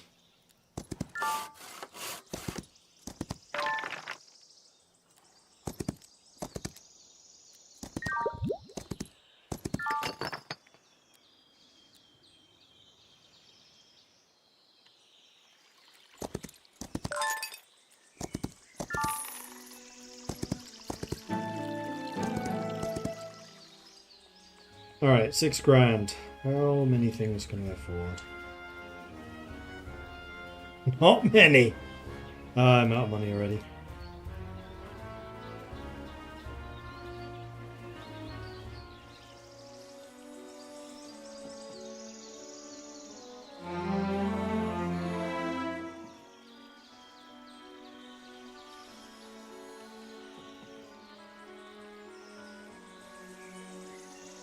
Also look at the tier 5 and 6 of Temple. Visually, tier 5 seems stronger. Is that the Inquisitors and the Cavalry? 5 and 6, yes. Yeah, I agree with that one. I feel like the Cavalry should have been here and the Inquisitors should be here.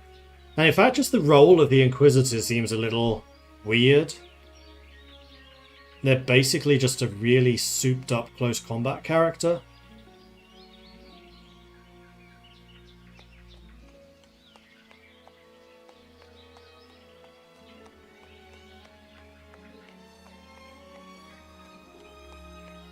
But man, they are really tough. 26 defense is huge. And 150 hit points. But yeah, you're not wrong. These definitely feel like they should have been there.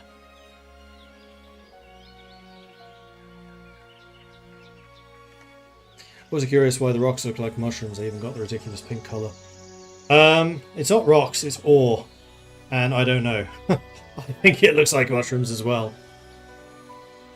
I think that the other icons are just fine, but yes, I agree with you on the ore. It's a strange decision, that one.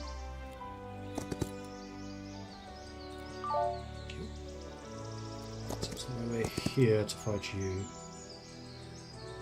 Destroy them. You're expecting me to lose 7 crossbows. We will fight them! So, battlefield. Is not how I remember it. Is it? Hang on, let's start the battle. I think they've actually changed it since that report. Yeah, they have. Okay, never mind. They've actually changed the battlefield. So previously, the top part of it was longer and the bottom part was shorter, so that you could have more quick movement and like an immediate battle in the bottom part and then more maneuver in the top. But actually it's completely symmetrical now, so they changed their mind on that, I think. 9, 1, 2, 3, 4, 5, 6, 7, 8, 9, 10. 2, 3, 4, 5, 6, 7, 8, 9, 10. 11. 1, 2, 3, 4, 5, 6, 9, 10. 1, 2, 3, 4, 5, 6, 7, 8, 9, 10, 11. So yeah, there are some of these which are different lengths. But I think they have actually changed it since that article, so never mind.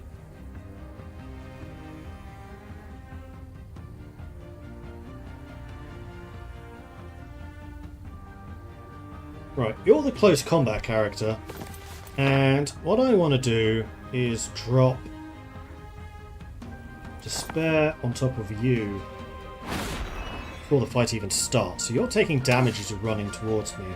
Are you a marksman? Oh, damn, you are. You get the first shot, because of course you do. Unfortunately for you, I hit a lot harder. You do not reach me this turn. You die. Yeah, so we did take the marksman losses, which sucks. Alright. But that was a lot less than it was estimating I would take.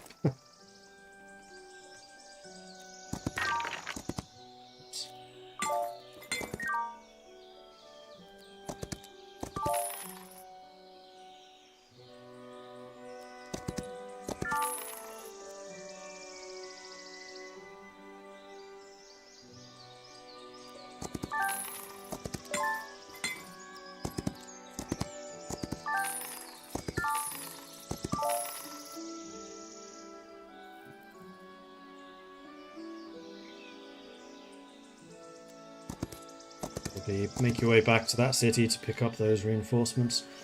You have picked up reinforcements, but actually we can afford a bunch more troops, so we should buy them.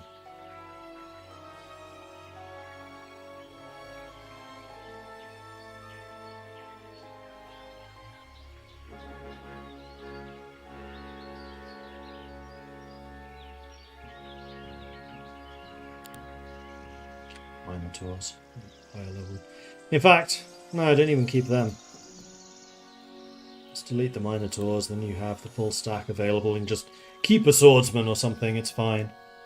Alright, let's move you up this way to go and reinforce.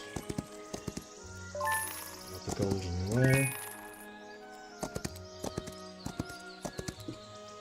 And we have... Actually, we do have money left. Huh. Why did you not... Oh, was there no space in the army? No, there was. I have crossbows and swordsmen. I don't know why I didn't hire those. Oh, because we literally just picked that gold up. I'm an absolute idiot. Duh.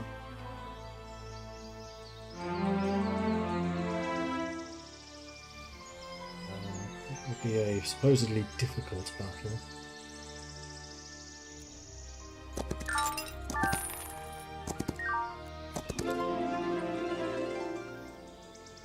Lethal.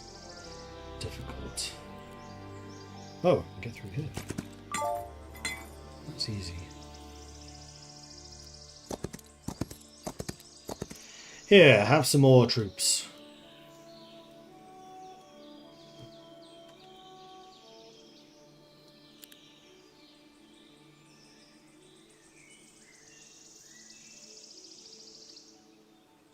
Right then, Pip. Destroy them. I will accept those results because nothing dies. Ding, logistics. Definitely want that one. Logistics is awesome. And that's now also an easy battle. Destroy them. Nothing dies. Perfect.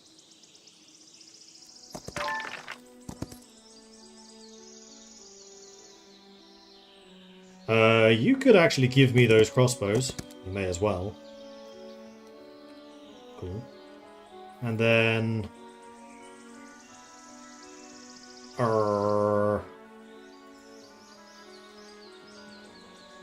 we can head down this way.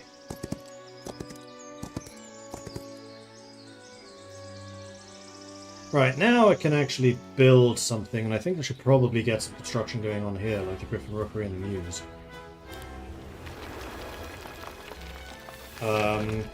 How much is it going to be to build them? 5 grand? Next time. Easy. Easy peasy.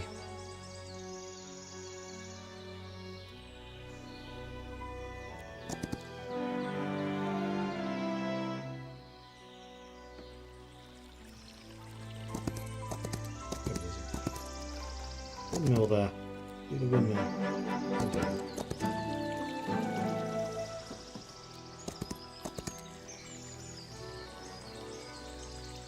Onwards!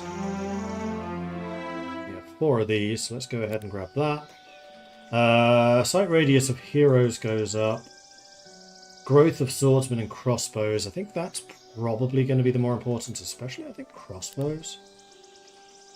Also increases their attack, which means more damage, which is more good. Walls 3. Get that extra growth going. For the bigger central tower.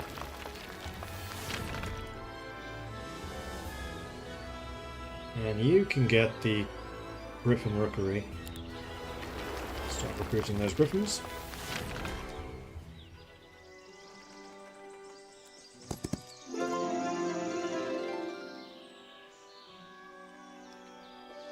Normal. That's easy. We don't have access to a crystal place yet. That's actually a lot of skeletons. Good grief. Really? 13 swordsmen and 4 crossbows. They have 76 archers.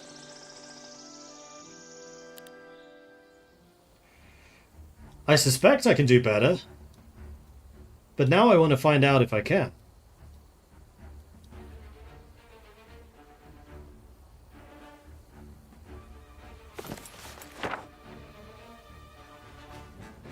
Does not affect undead. Reduce their speed, but they're already really freaking slow.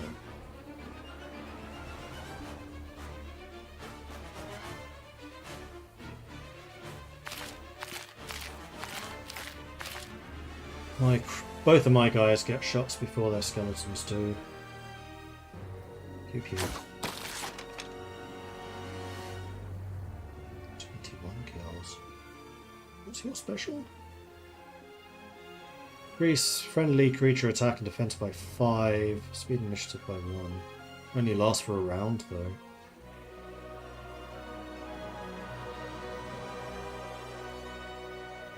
And it uses your turn up. That seems particularly crap.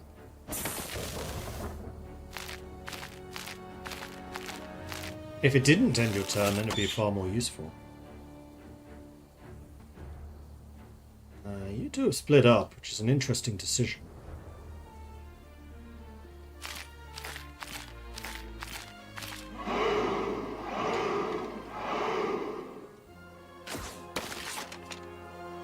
Alright, so next crossbow attack against them, they die. So, let's start... Why? Oh, because you're closer. I was wondering why I was doing more damage to them with my light damage person. Charge you in the back.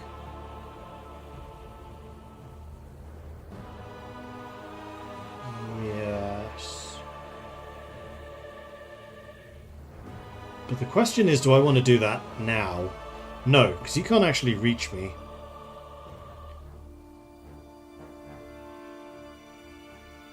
Whereas you can...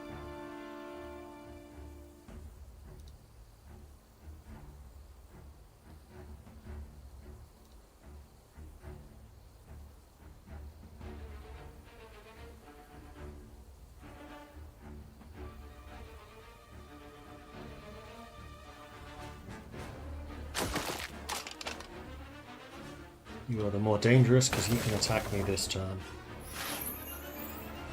You are no longer dangerous. That was a lucky morale buff.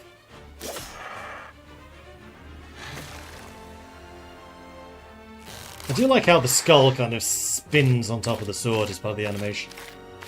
That's nice. May as well do the boop. Thank you, Pip.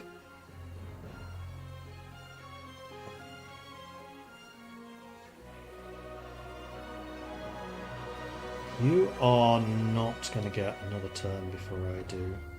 I do feel relatively confident murdering you with the cavalry, though. I don't think you can do that much damage to me. You can't. Charge!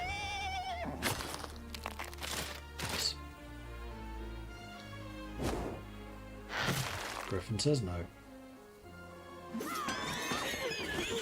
That was a lot less casualties than they were anticipating.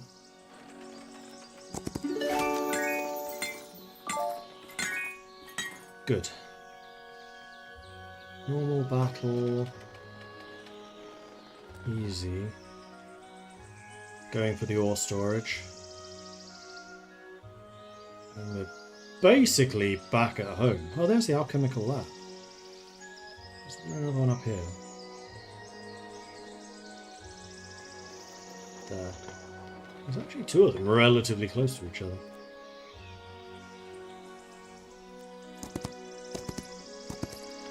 There's actually some resources there. Troglodyte, you think you can kill 3 of my cavalry? That's ambitious.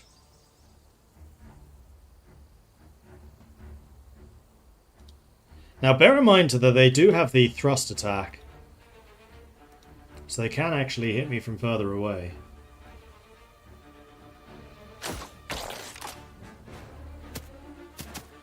Go for the toxic ones because they're higher level. And in fact, let's drop some despair on you. Oh, we can't. Doesn't work with magic creatures, and I'm fairly sure that these are magic creatures. We could drop a web on you though, so you just can't get to me. Which means I can focus all of my fire on you. Which seems like a perfectly reasonable solution.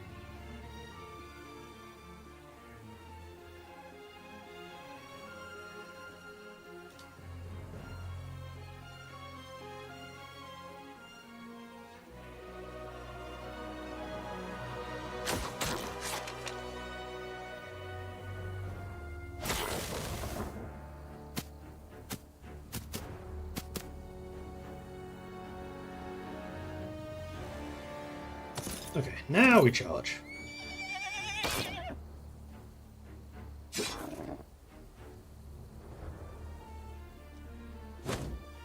With the faster creatures.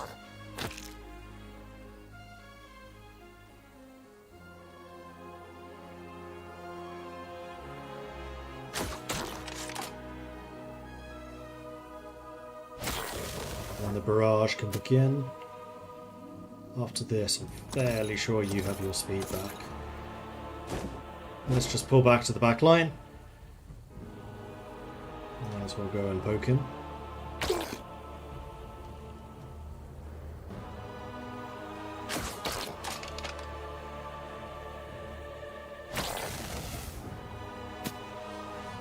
No. Hello? 4 more turns? Okay. Yay for having highest 15 spell power. I hadn't even realised it got that high. New run, how did the underground go? We lost in one cataclysmic battle against the undead. Unfortunately. But that's just how Heroes of Might and Magic goes.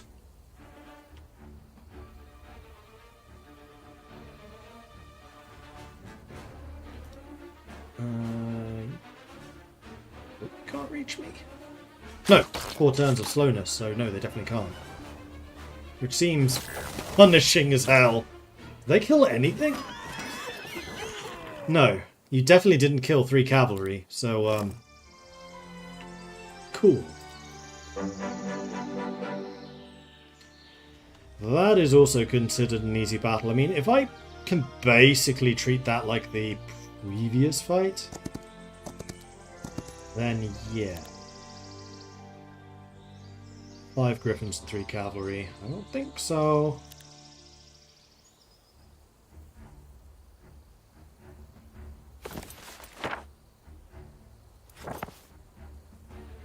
I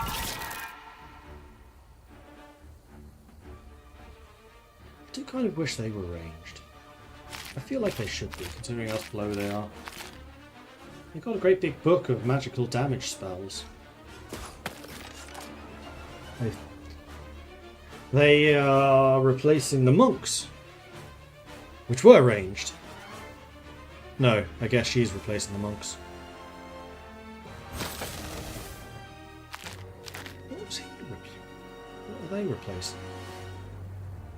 Because it went pikemen, crossbow, archers, swordsman, monk?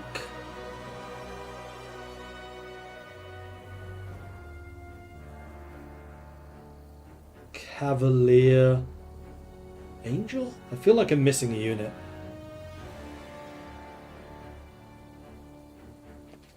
I've always found Culsa Was It kind of boring, too vanilla human. Yeah, I'm one of those boring people that actually kind of likes boring vanilla human. But that's not so much because they're human, but that's because they're surprisingly durable and they understand what a healing spell is. If other factions had more access to healing and resurrection, I probably wouldn't like them as much as I do. But I have to say, playing Dungeon earlier, I had a blast with them. I thought Dungeon was so much fun. They were really good.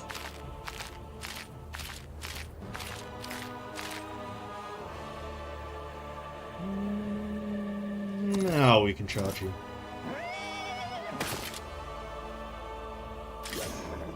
Ooh, still hit pretty hard.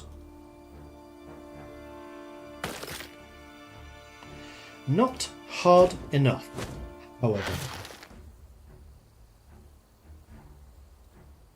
I still just never used them. They just sit there in the back line going...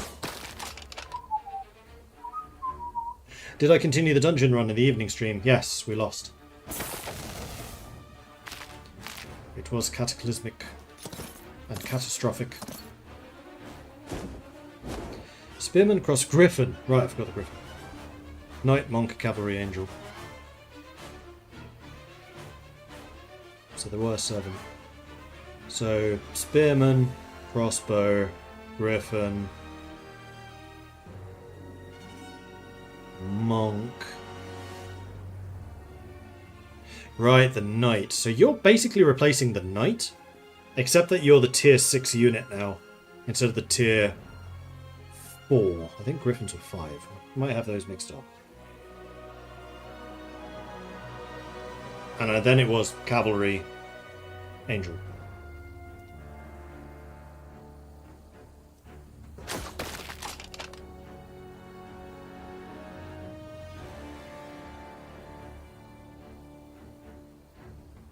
He was the champion, I think, or the paladin. I do remember that unit, actually.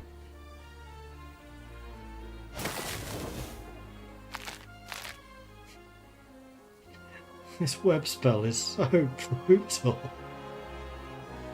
I almost feel bad for them. Almost. I want to get 2 shots. And these are just basic crossbows. They're not even marksmen or... They're repeater guys. Advanced logistics. Extra movement speed, please. Strong mounts. Neutral global maps, spells cost -4 mana. Bonuses doubled if you have scouting, which we don't. Careful planning. No. Right. You. Kestrel. We're heading down this way.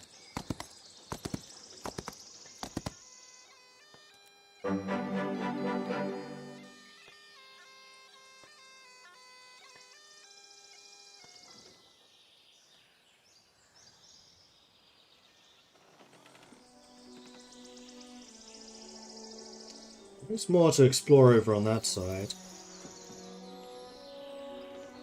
And down here too. Doesn't look like there's a way through this, which is interesting.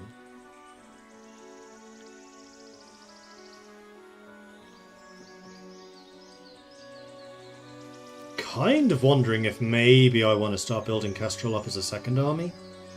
I'm not convinced that we have the capabilities for that just yet, though. That's not a gold mine.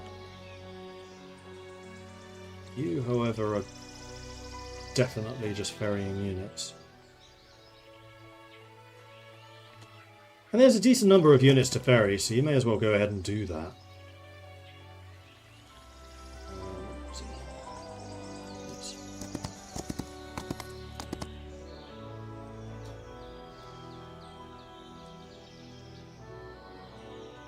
And then, sure, you can come down this way and take a look around. Look in there as well. Right. Pikeman Halberdier, Archer Marksman, Griffin Royal Griffin, Swordsman to the Crusader. Monk to the Cavalier? No. Monk to Acolyte. Acolyte to Monk. Monk to Inquisitor. It was Monk to Inquisitor. Cavalier to Champion, Angel to Archangel. Monk Zealot. There you go. Sindrin, you've corrected yourself. I did not actually want you to get that. Oh good, I can cancel. Yes. Let's go storage. That's... oh, sorry, it's actually loud. That looks so much like the Dungeon City. Stop grabbing those. They're not for you.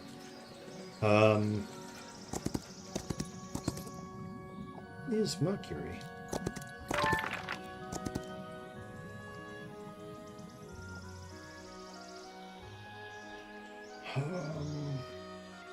There's not a lot left for you to do over here. No, do not like that. Is that blocking your path entirely? It looks that way. Nope, there was a passage here. There's just no road to it. Then this is looking like it's going to be a dungeon city over on that side. The desert area, who knows? I think it can be anything. And we could create alchemist dust to upgrade some stuff, like your knowledge head. It's already been visited. I wonder if you can start clearing out some of these buildings now. Probably.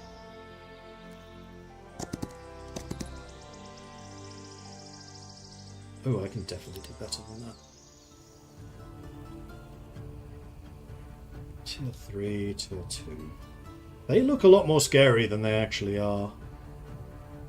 Whenever an enemy attacks this creature in melee, one unit from the attacking stack dies. Just straight up dies.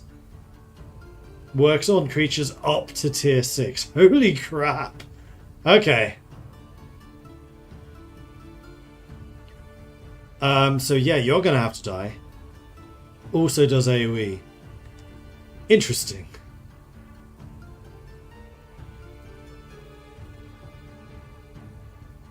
They steal mana.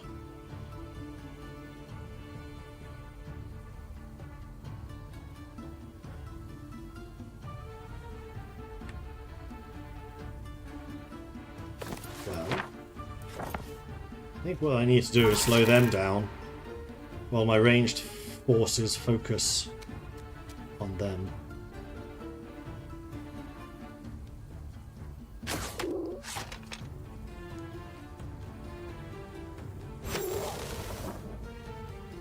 Actually, remarkably fast. Wait. Don't have a ranged attack. You are also waiting, you cheeky little swine.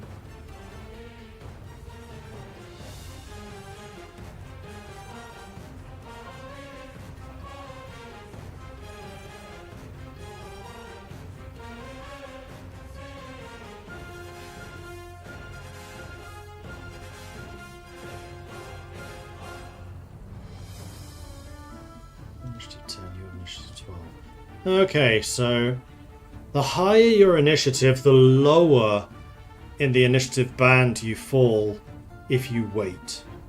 Because I was wondering, like, they waited after my two, which I thought would mean that they would then go right to the back of the line, but they don't.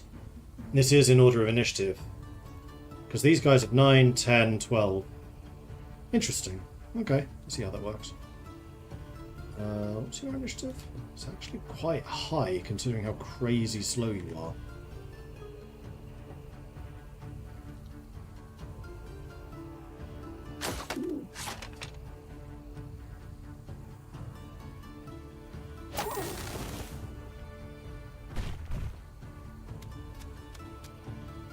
This means that you are now in my range to go squish you. Like that.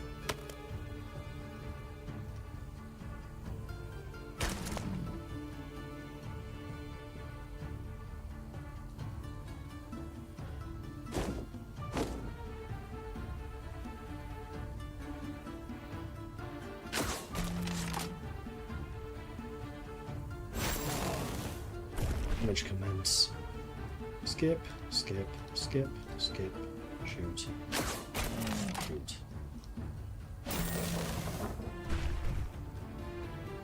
Skip, skip, skip, skip, shoot. Shoot. Still have another 3 turns of this slowness. Skip, skip. Skip, skip, shoot. Shoot. Oh, shoot again. Cool. Shoot.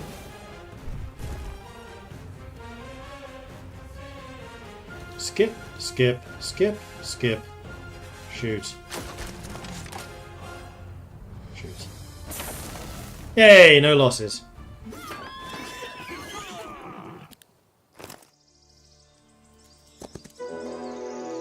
£5,000. Not bad, not bad. That is considered easy. You think you kill that many? Alright. Let's see if that's true. It won't be. Slow.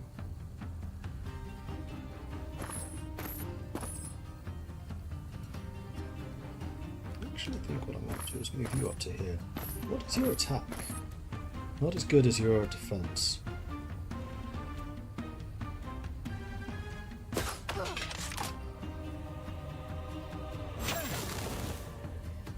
They are annoyingly tough.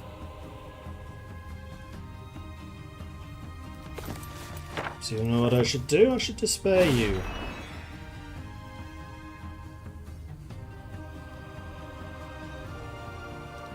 Wait this turn.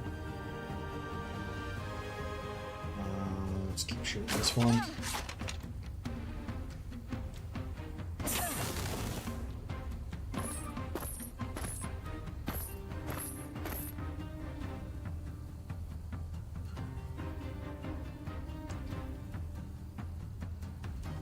Can reach her. That's not ideal.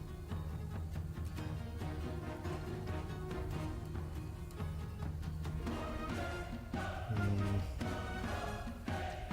many points do you have? 95 with 15 defense. Your attack is 22, so you're 7 over me, and you do a lot of damage.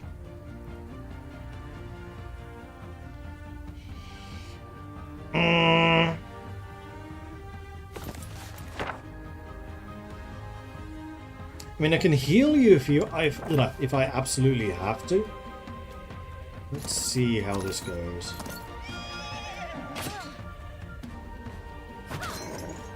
Ouch!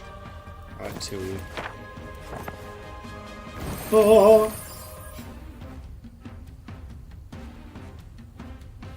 0 to 1 again. If I go there, though, you can reach me. Which is not what I want, although you can actually reach all of them, so I think I kind of have to go on the offensive here. That knocks you down to 2. You need to position yourself there. So let's go. There's only one of you, so we should be okay. No, you actually killed one.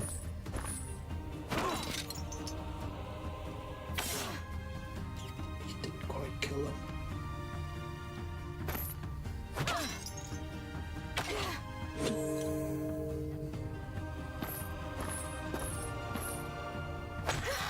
I hate that there's no zone of control! Ah! Because that was kind of ridiculous. Oh, that's... Oh, that is theirs. I was thinking, oh, red's the enemy. Red's you. I'll hide them. Alright, and... still have the ability to build things. Which for you is primarily upgrades. You still don't have Solar Temple level 2 in the capital. Oops. I'll do that. And also upgrade the crossbows again, that's totally fine. And down here, let's get the Hippodrome.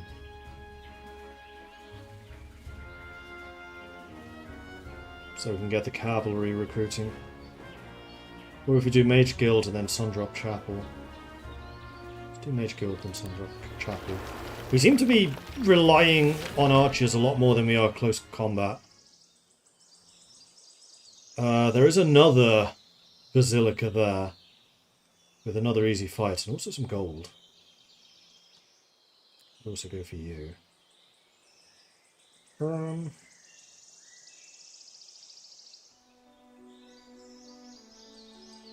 Oh my gosh, the web spell is a scroll. Okay. We need to not give that scroll up. We will destroy that. No losses. Look around. Don't mind if I do. Don't mind if I do. And we take a bunch of losses here, so we shall fight them. These ranged. No, they're long range.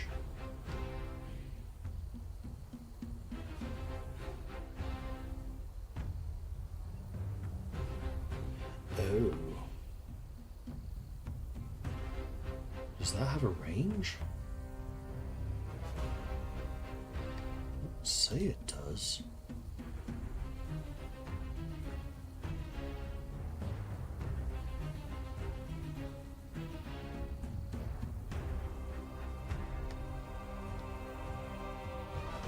Those hit kind of hard.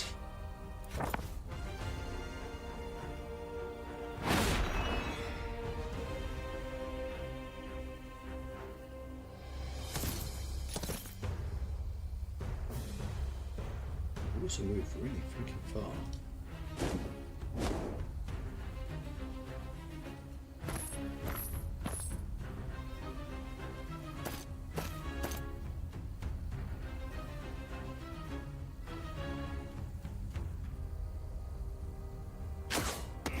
These have an AoE, so I'm going to try and take them down first.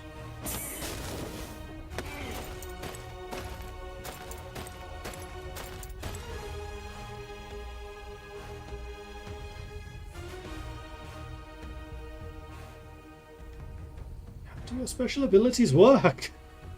What is the range? I'm going to guess that it replaces the long reach.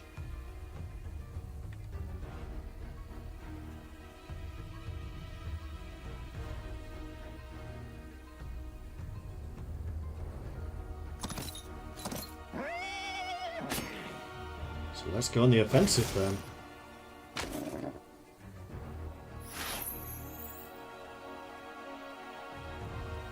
May lose a cavalier here. It definitely will. At least one. Just one.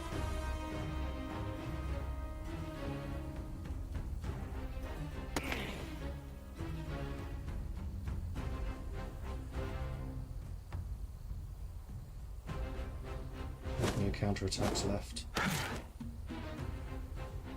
You should be able to deal with them. Bonk.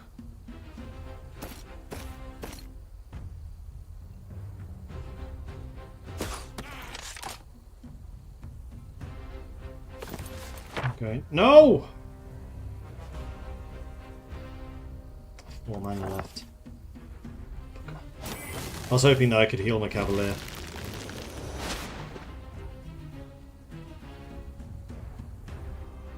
So it is an unlimited range. Why didn't you do that on your first turn? I mean, I'm really grateful you didn't. Right, now there's only 2 of you left, which you can kill. Alright. So we lost our cavalier.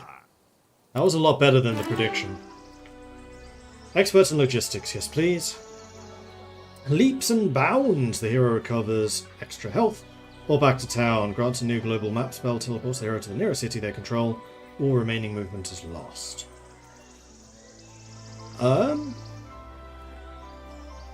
Having now actually had back to town. I used it once, because my heroes move so far anyway, and because there seem to be so many towns interspersed.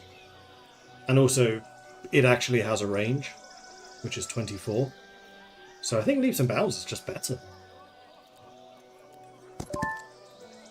And we can fight another Inquisitor. A little bit risky because we're so low on mana.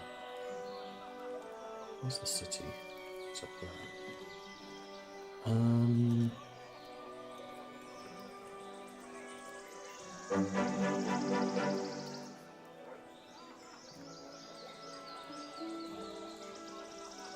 Let's skip a turn.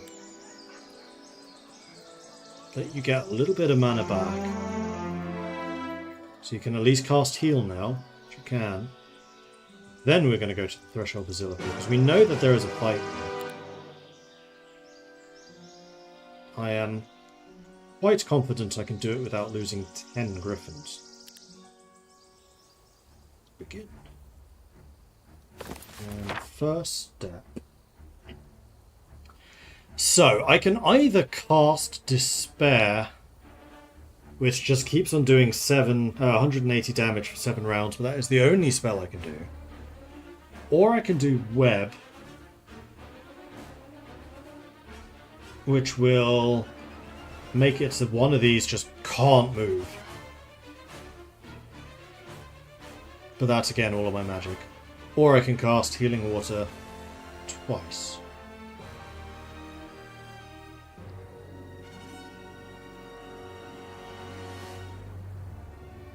Web. And 180 damage for 7 turns. They have 150 health each, so in 4 turns they'd be dead. 3. That's 2 turns. So in 2 turns they'd be in battle, so we'd kill half a stack with that spell. No, I think what we're going to do is we're going to web them, keep them out of the fight.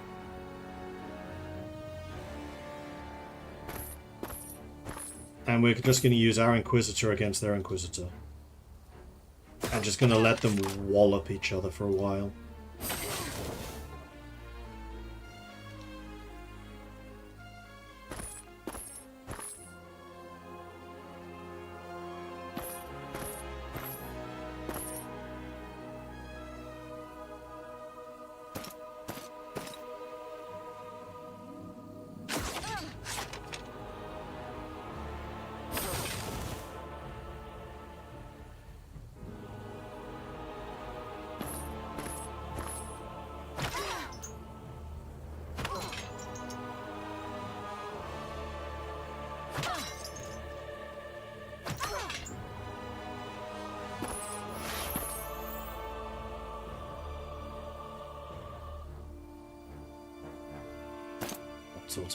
Yeah!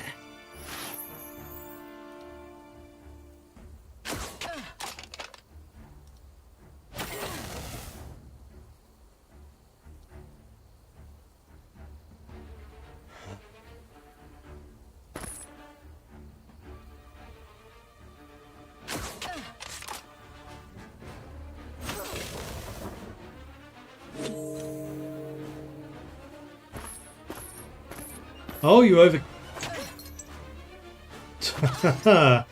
Okay.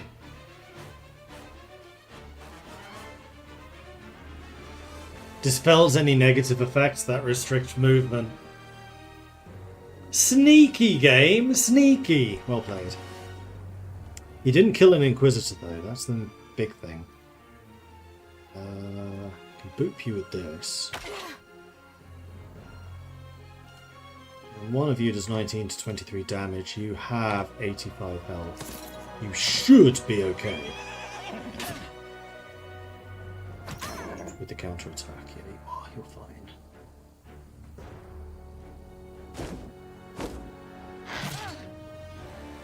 Kill a Griffin. Nope. 1, 2, 3, 4 zones of control he just joyfully wades through to kill 2 of my swordsmen. I really hope they add zone of control. Please, please, please add zone of control. My goodness, is it frustrating.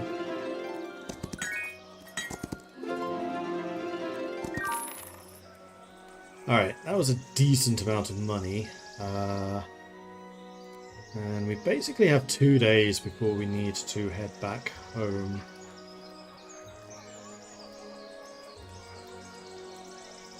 I am wondering if I should try fighting in these things. Let's see what the difference is. It's easy.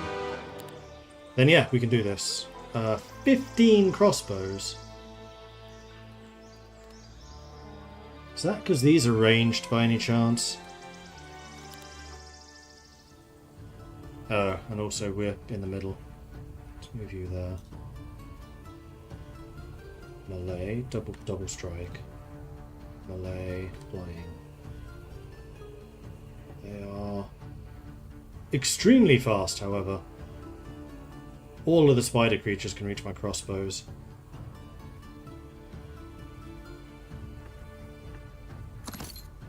Especially because there's no zone of control.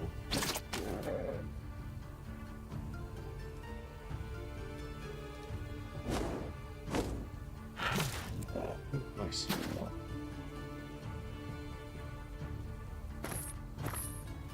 Bonk.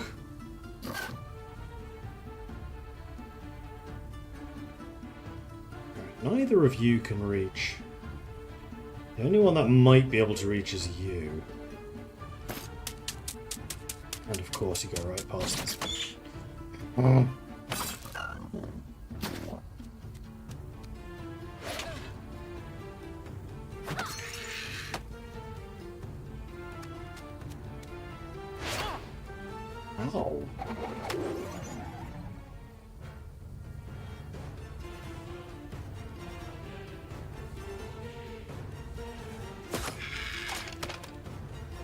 Using 2 of the Sun Priestesses hurts a bit.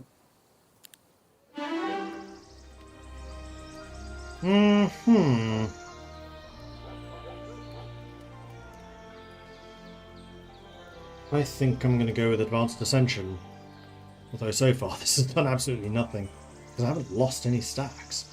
Temple creatures do and take less damage on native.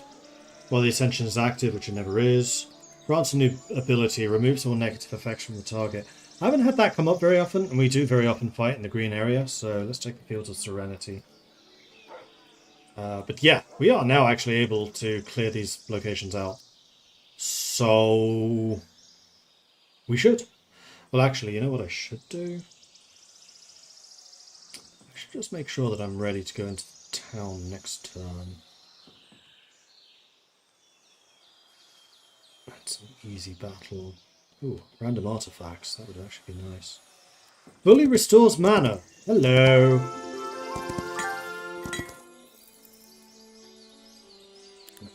Not taking that many casualties.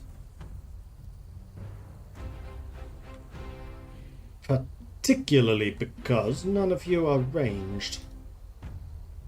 And you're just not going to go anywhere.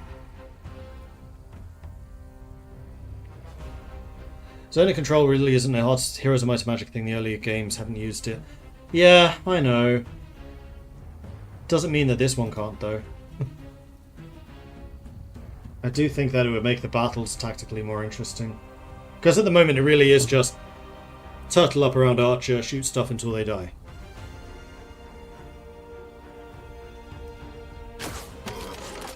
Which just doesn't really cut it anymore.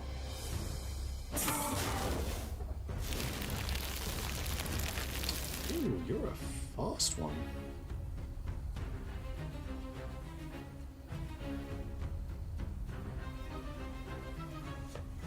Kill 3 to 5. What tier are you? 3. It's the same as the Griffin, isn't it? Yeah.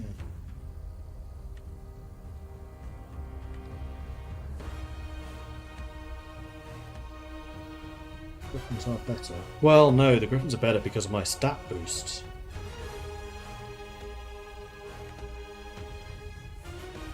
Do more damage and have better attack. I mean, I'm right next to a mana refill. So how about you just stay right where you are? And don't come any closer. Oi! I webbed you!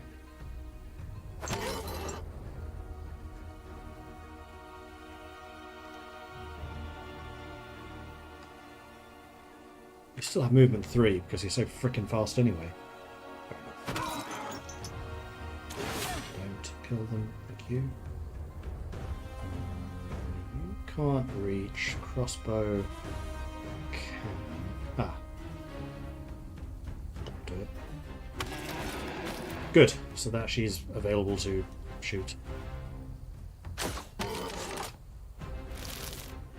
That genuinely surprised me a bit. It's like, how did you reach me? That's cheating. Yes, because web only reduces their movement by 3. They have more than 3 movement. They can still go further.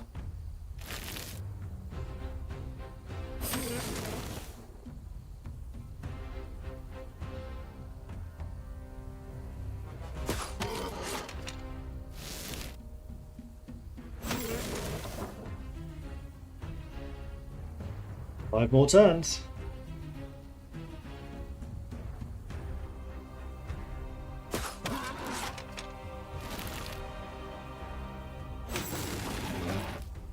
No losses. One Inquisitor came extremely close to dying, but didn't. I would like some artifacts, please. Oh, boots of travel. Ooh, spell power.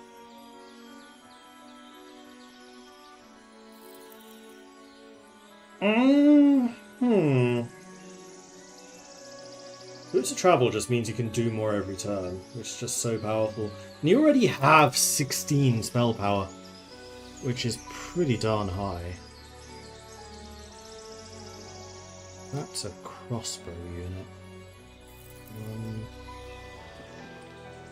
Go to you. Please upgrade the Muse to level 2 so I can get the upgraded archers for next time. That's what we want to do. And you get the Sundrop Chapel. And next turn the Hippodrome. That works. That's another Threshold Basilica that's available. What considered normal? That's a lot of priestesses, so yeah, fair enough.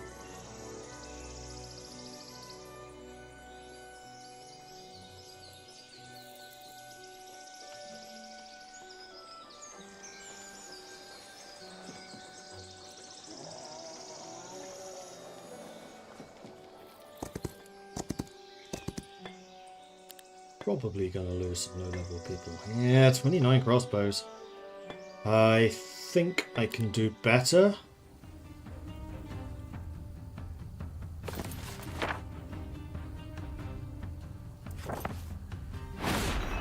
Gonna drop a despair on you so you take extra damage. Now, question. Let's see what books I have. What's that? I bet that's automate. Ooh.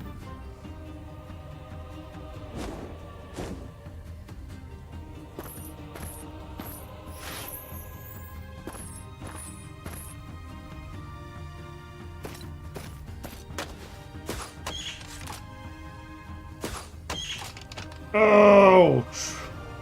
Yeah, I shouldn't have fought this battle yet. Should have just waited one more turn. I'm an idiot. I lost 20 archers there for no reason.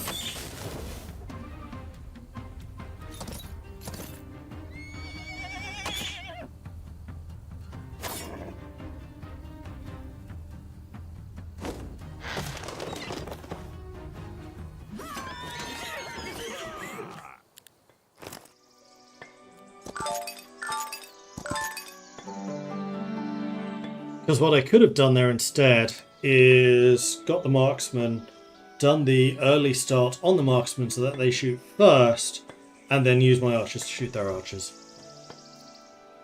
And that way I shoot first. Just like Han Solo. Okay. Know what I'm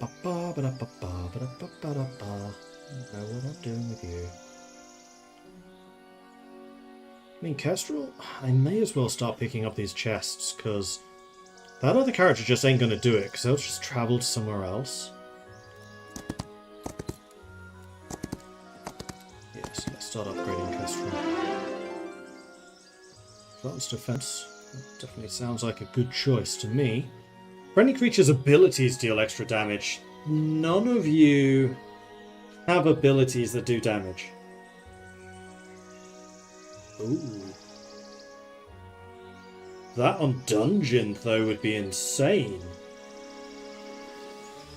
I wonder if the alt attacks count as an ability.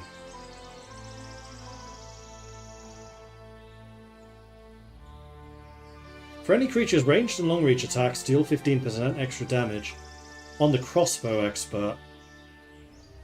Okay. I accept. If you insist.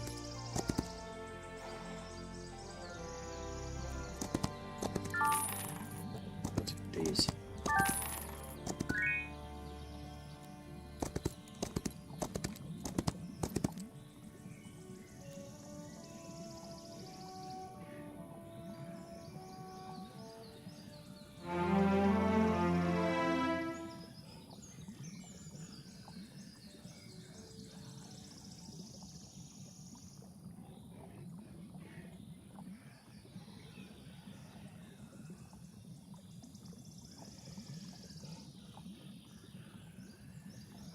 Okay,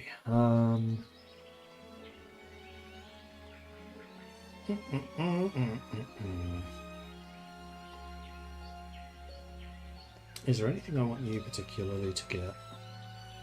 I know I wanted you to get the Hippodrome, and that's going to take priority. You've already got all of the walls leveled up, so that's good. I think for you it's going to be Solar Temple. Yeah. You can now get these. Counterattacks deal more damage. Morale of heroes increases. I mean, more morale is pretty potent, actually. That's +2 morale. What earth costs 6 points? Construct extra buildings. I never have the money for that.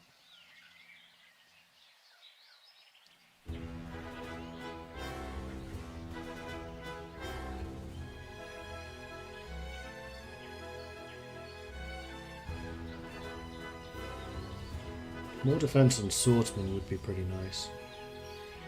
More growth on these would also be good. Particularly the griffins. I'm actually quite impressed by the griffins. I don't remember liking them as much as I do at the moment, and not for the constant counterattacks that they can do, which was their main bonus in the past. I think they're just quite tough.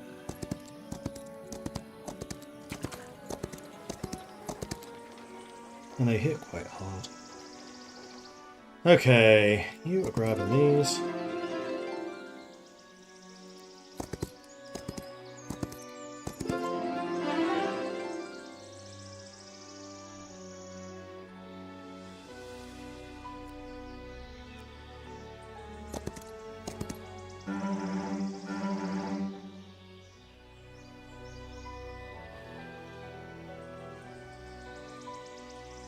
So you can get 12 crossbows here as well as the weekly growth. Oh. Need to remember to use those. Oh, stable. And you need to be in a position to get back home for the next day. You have a lot of movement there.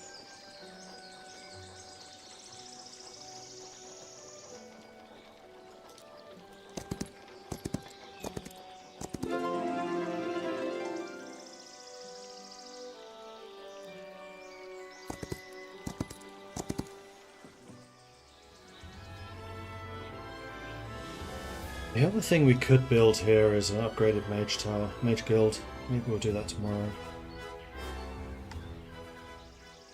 That's all of the heroes moved, that's all of the cities done. How much money do I make a turn now? 7.2k. Not too shabby.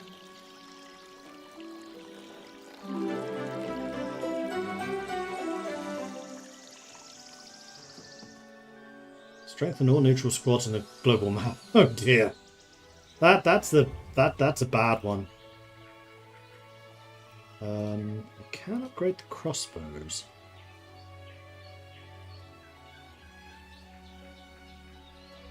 Mother Superior Excommunicators, Hierophants and Sun Heralds, Temple Griffins, Guardian Griffins. I do like Guardian Griffins because they're so tough. Guard Captain Sun Aegises. Sun Aegises are good because they have the massive range defense.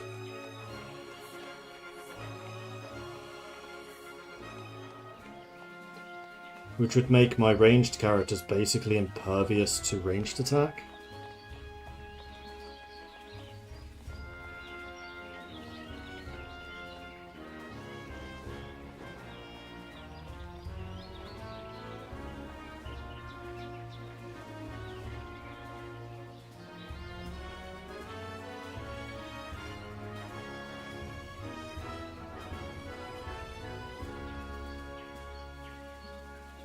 I'm curious about what the Inquisitor upgrades do. Creature generates 2 focus points when taking damage. And you still have the infused armor, but that increases defense by 10 and speed by 2.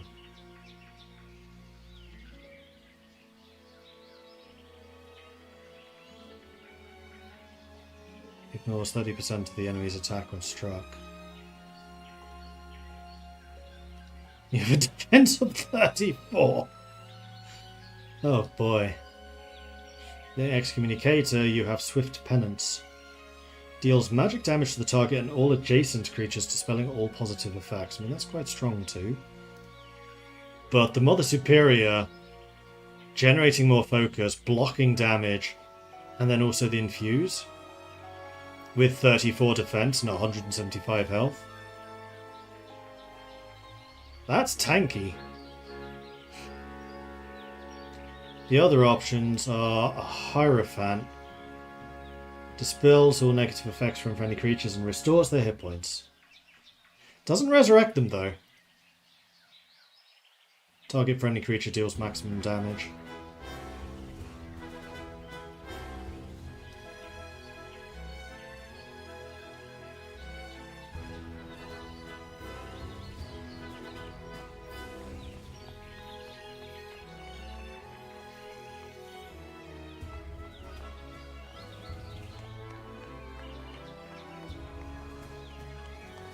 You do not have any resurrections.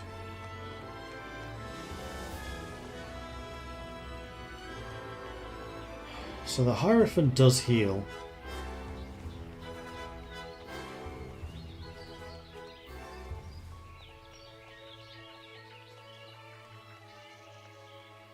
Which on the Mother Superior could be quite potent with 175 health.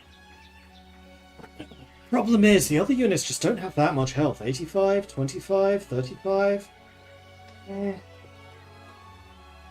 Archangels, I guess, do have more. Apotheosis has 300. These guys are tanky. Apotheosis are ranged? Oh, Angels are ranged. Oh.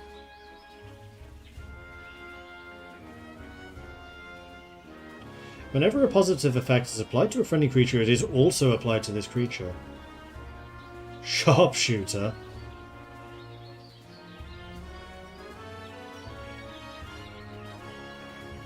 Duelist, no penalty in melee, dealing full damage. Dispels all negative effects from this creature and fully restores its hit points. Up to 300. What is the Templar faction ability perk? Something about... I don't actually know. I don't remember where that's even stated. Because I remember seeing it for the dungeon. Because their special ability is that all of their units have 2 attacks. A regular attack and an alt attack. And you can choose which one you want to use. And they're really cool. I have no idea what the other abilities are. Maybe that's when you start a new game? This is called Temple 1. take a look. Because I need to stop the stream now anyway. I've been going way too long. Which is a pretty good sign. Let's take a look. Quick start. Classic. Whichever. Temple. Whoops.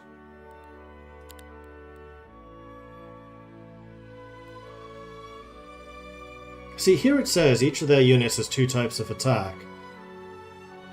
Well-rounded troops gain extra benefits from buffs. What that means, I don't know. Necropolis has the Necromancy, which I felt was kind of eh. And Schism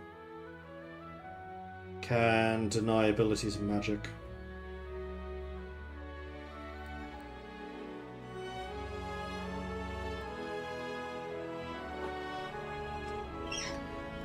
So they apparently get extra stuff from buffs. And then they have the Ascendancy trait, which is whenever a stack dies, all other stacks gain 20% extra hit points. But if stacks are dying, something's gone horribly wrong. So it seems like a complete waste of an ability. I haven't triggered it once in this playthrough. Whereas the dungeon ability, having 2 attacks, is brilliant, because it means you're so adaptable and flexible and you can do different things.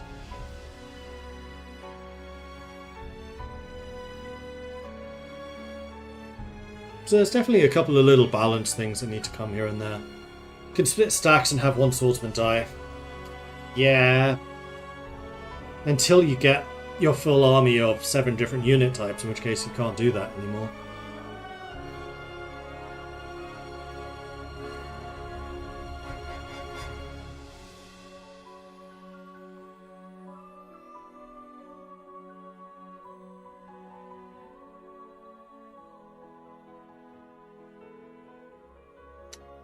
Anyway, that's going to be it for me for today. So thanks everyone for watching. Hope you've enjoyed this. If you have, be sure to hit that follow button to get notifications when I'm live again in the future. If you've really enjoyed this and would like to support the channel, then please do consider subscribing. Helps the channel out, lets me do more of this kind of content. You can, of course, check out the Patreon at patreon.com/MordredViking. I don't know yet what I'm going to do tomorrow. It's either going to be this, or it's going to be Farthest Frontier. I'm going to say it depends how I feel tomorrow, and I'll decide then. That'll be at 12 PM Central European time, usual time for me. So, yeah, to be determined. I think that's all I've got for you this evening, so thanks everyone for watching, and I'll see you next time. Until then.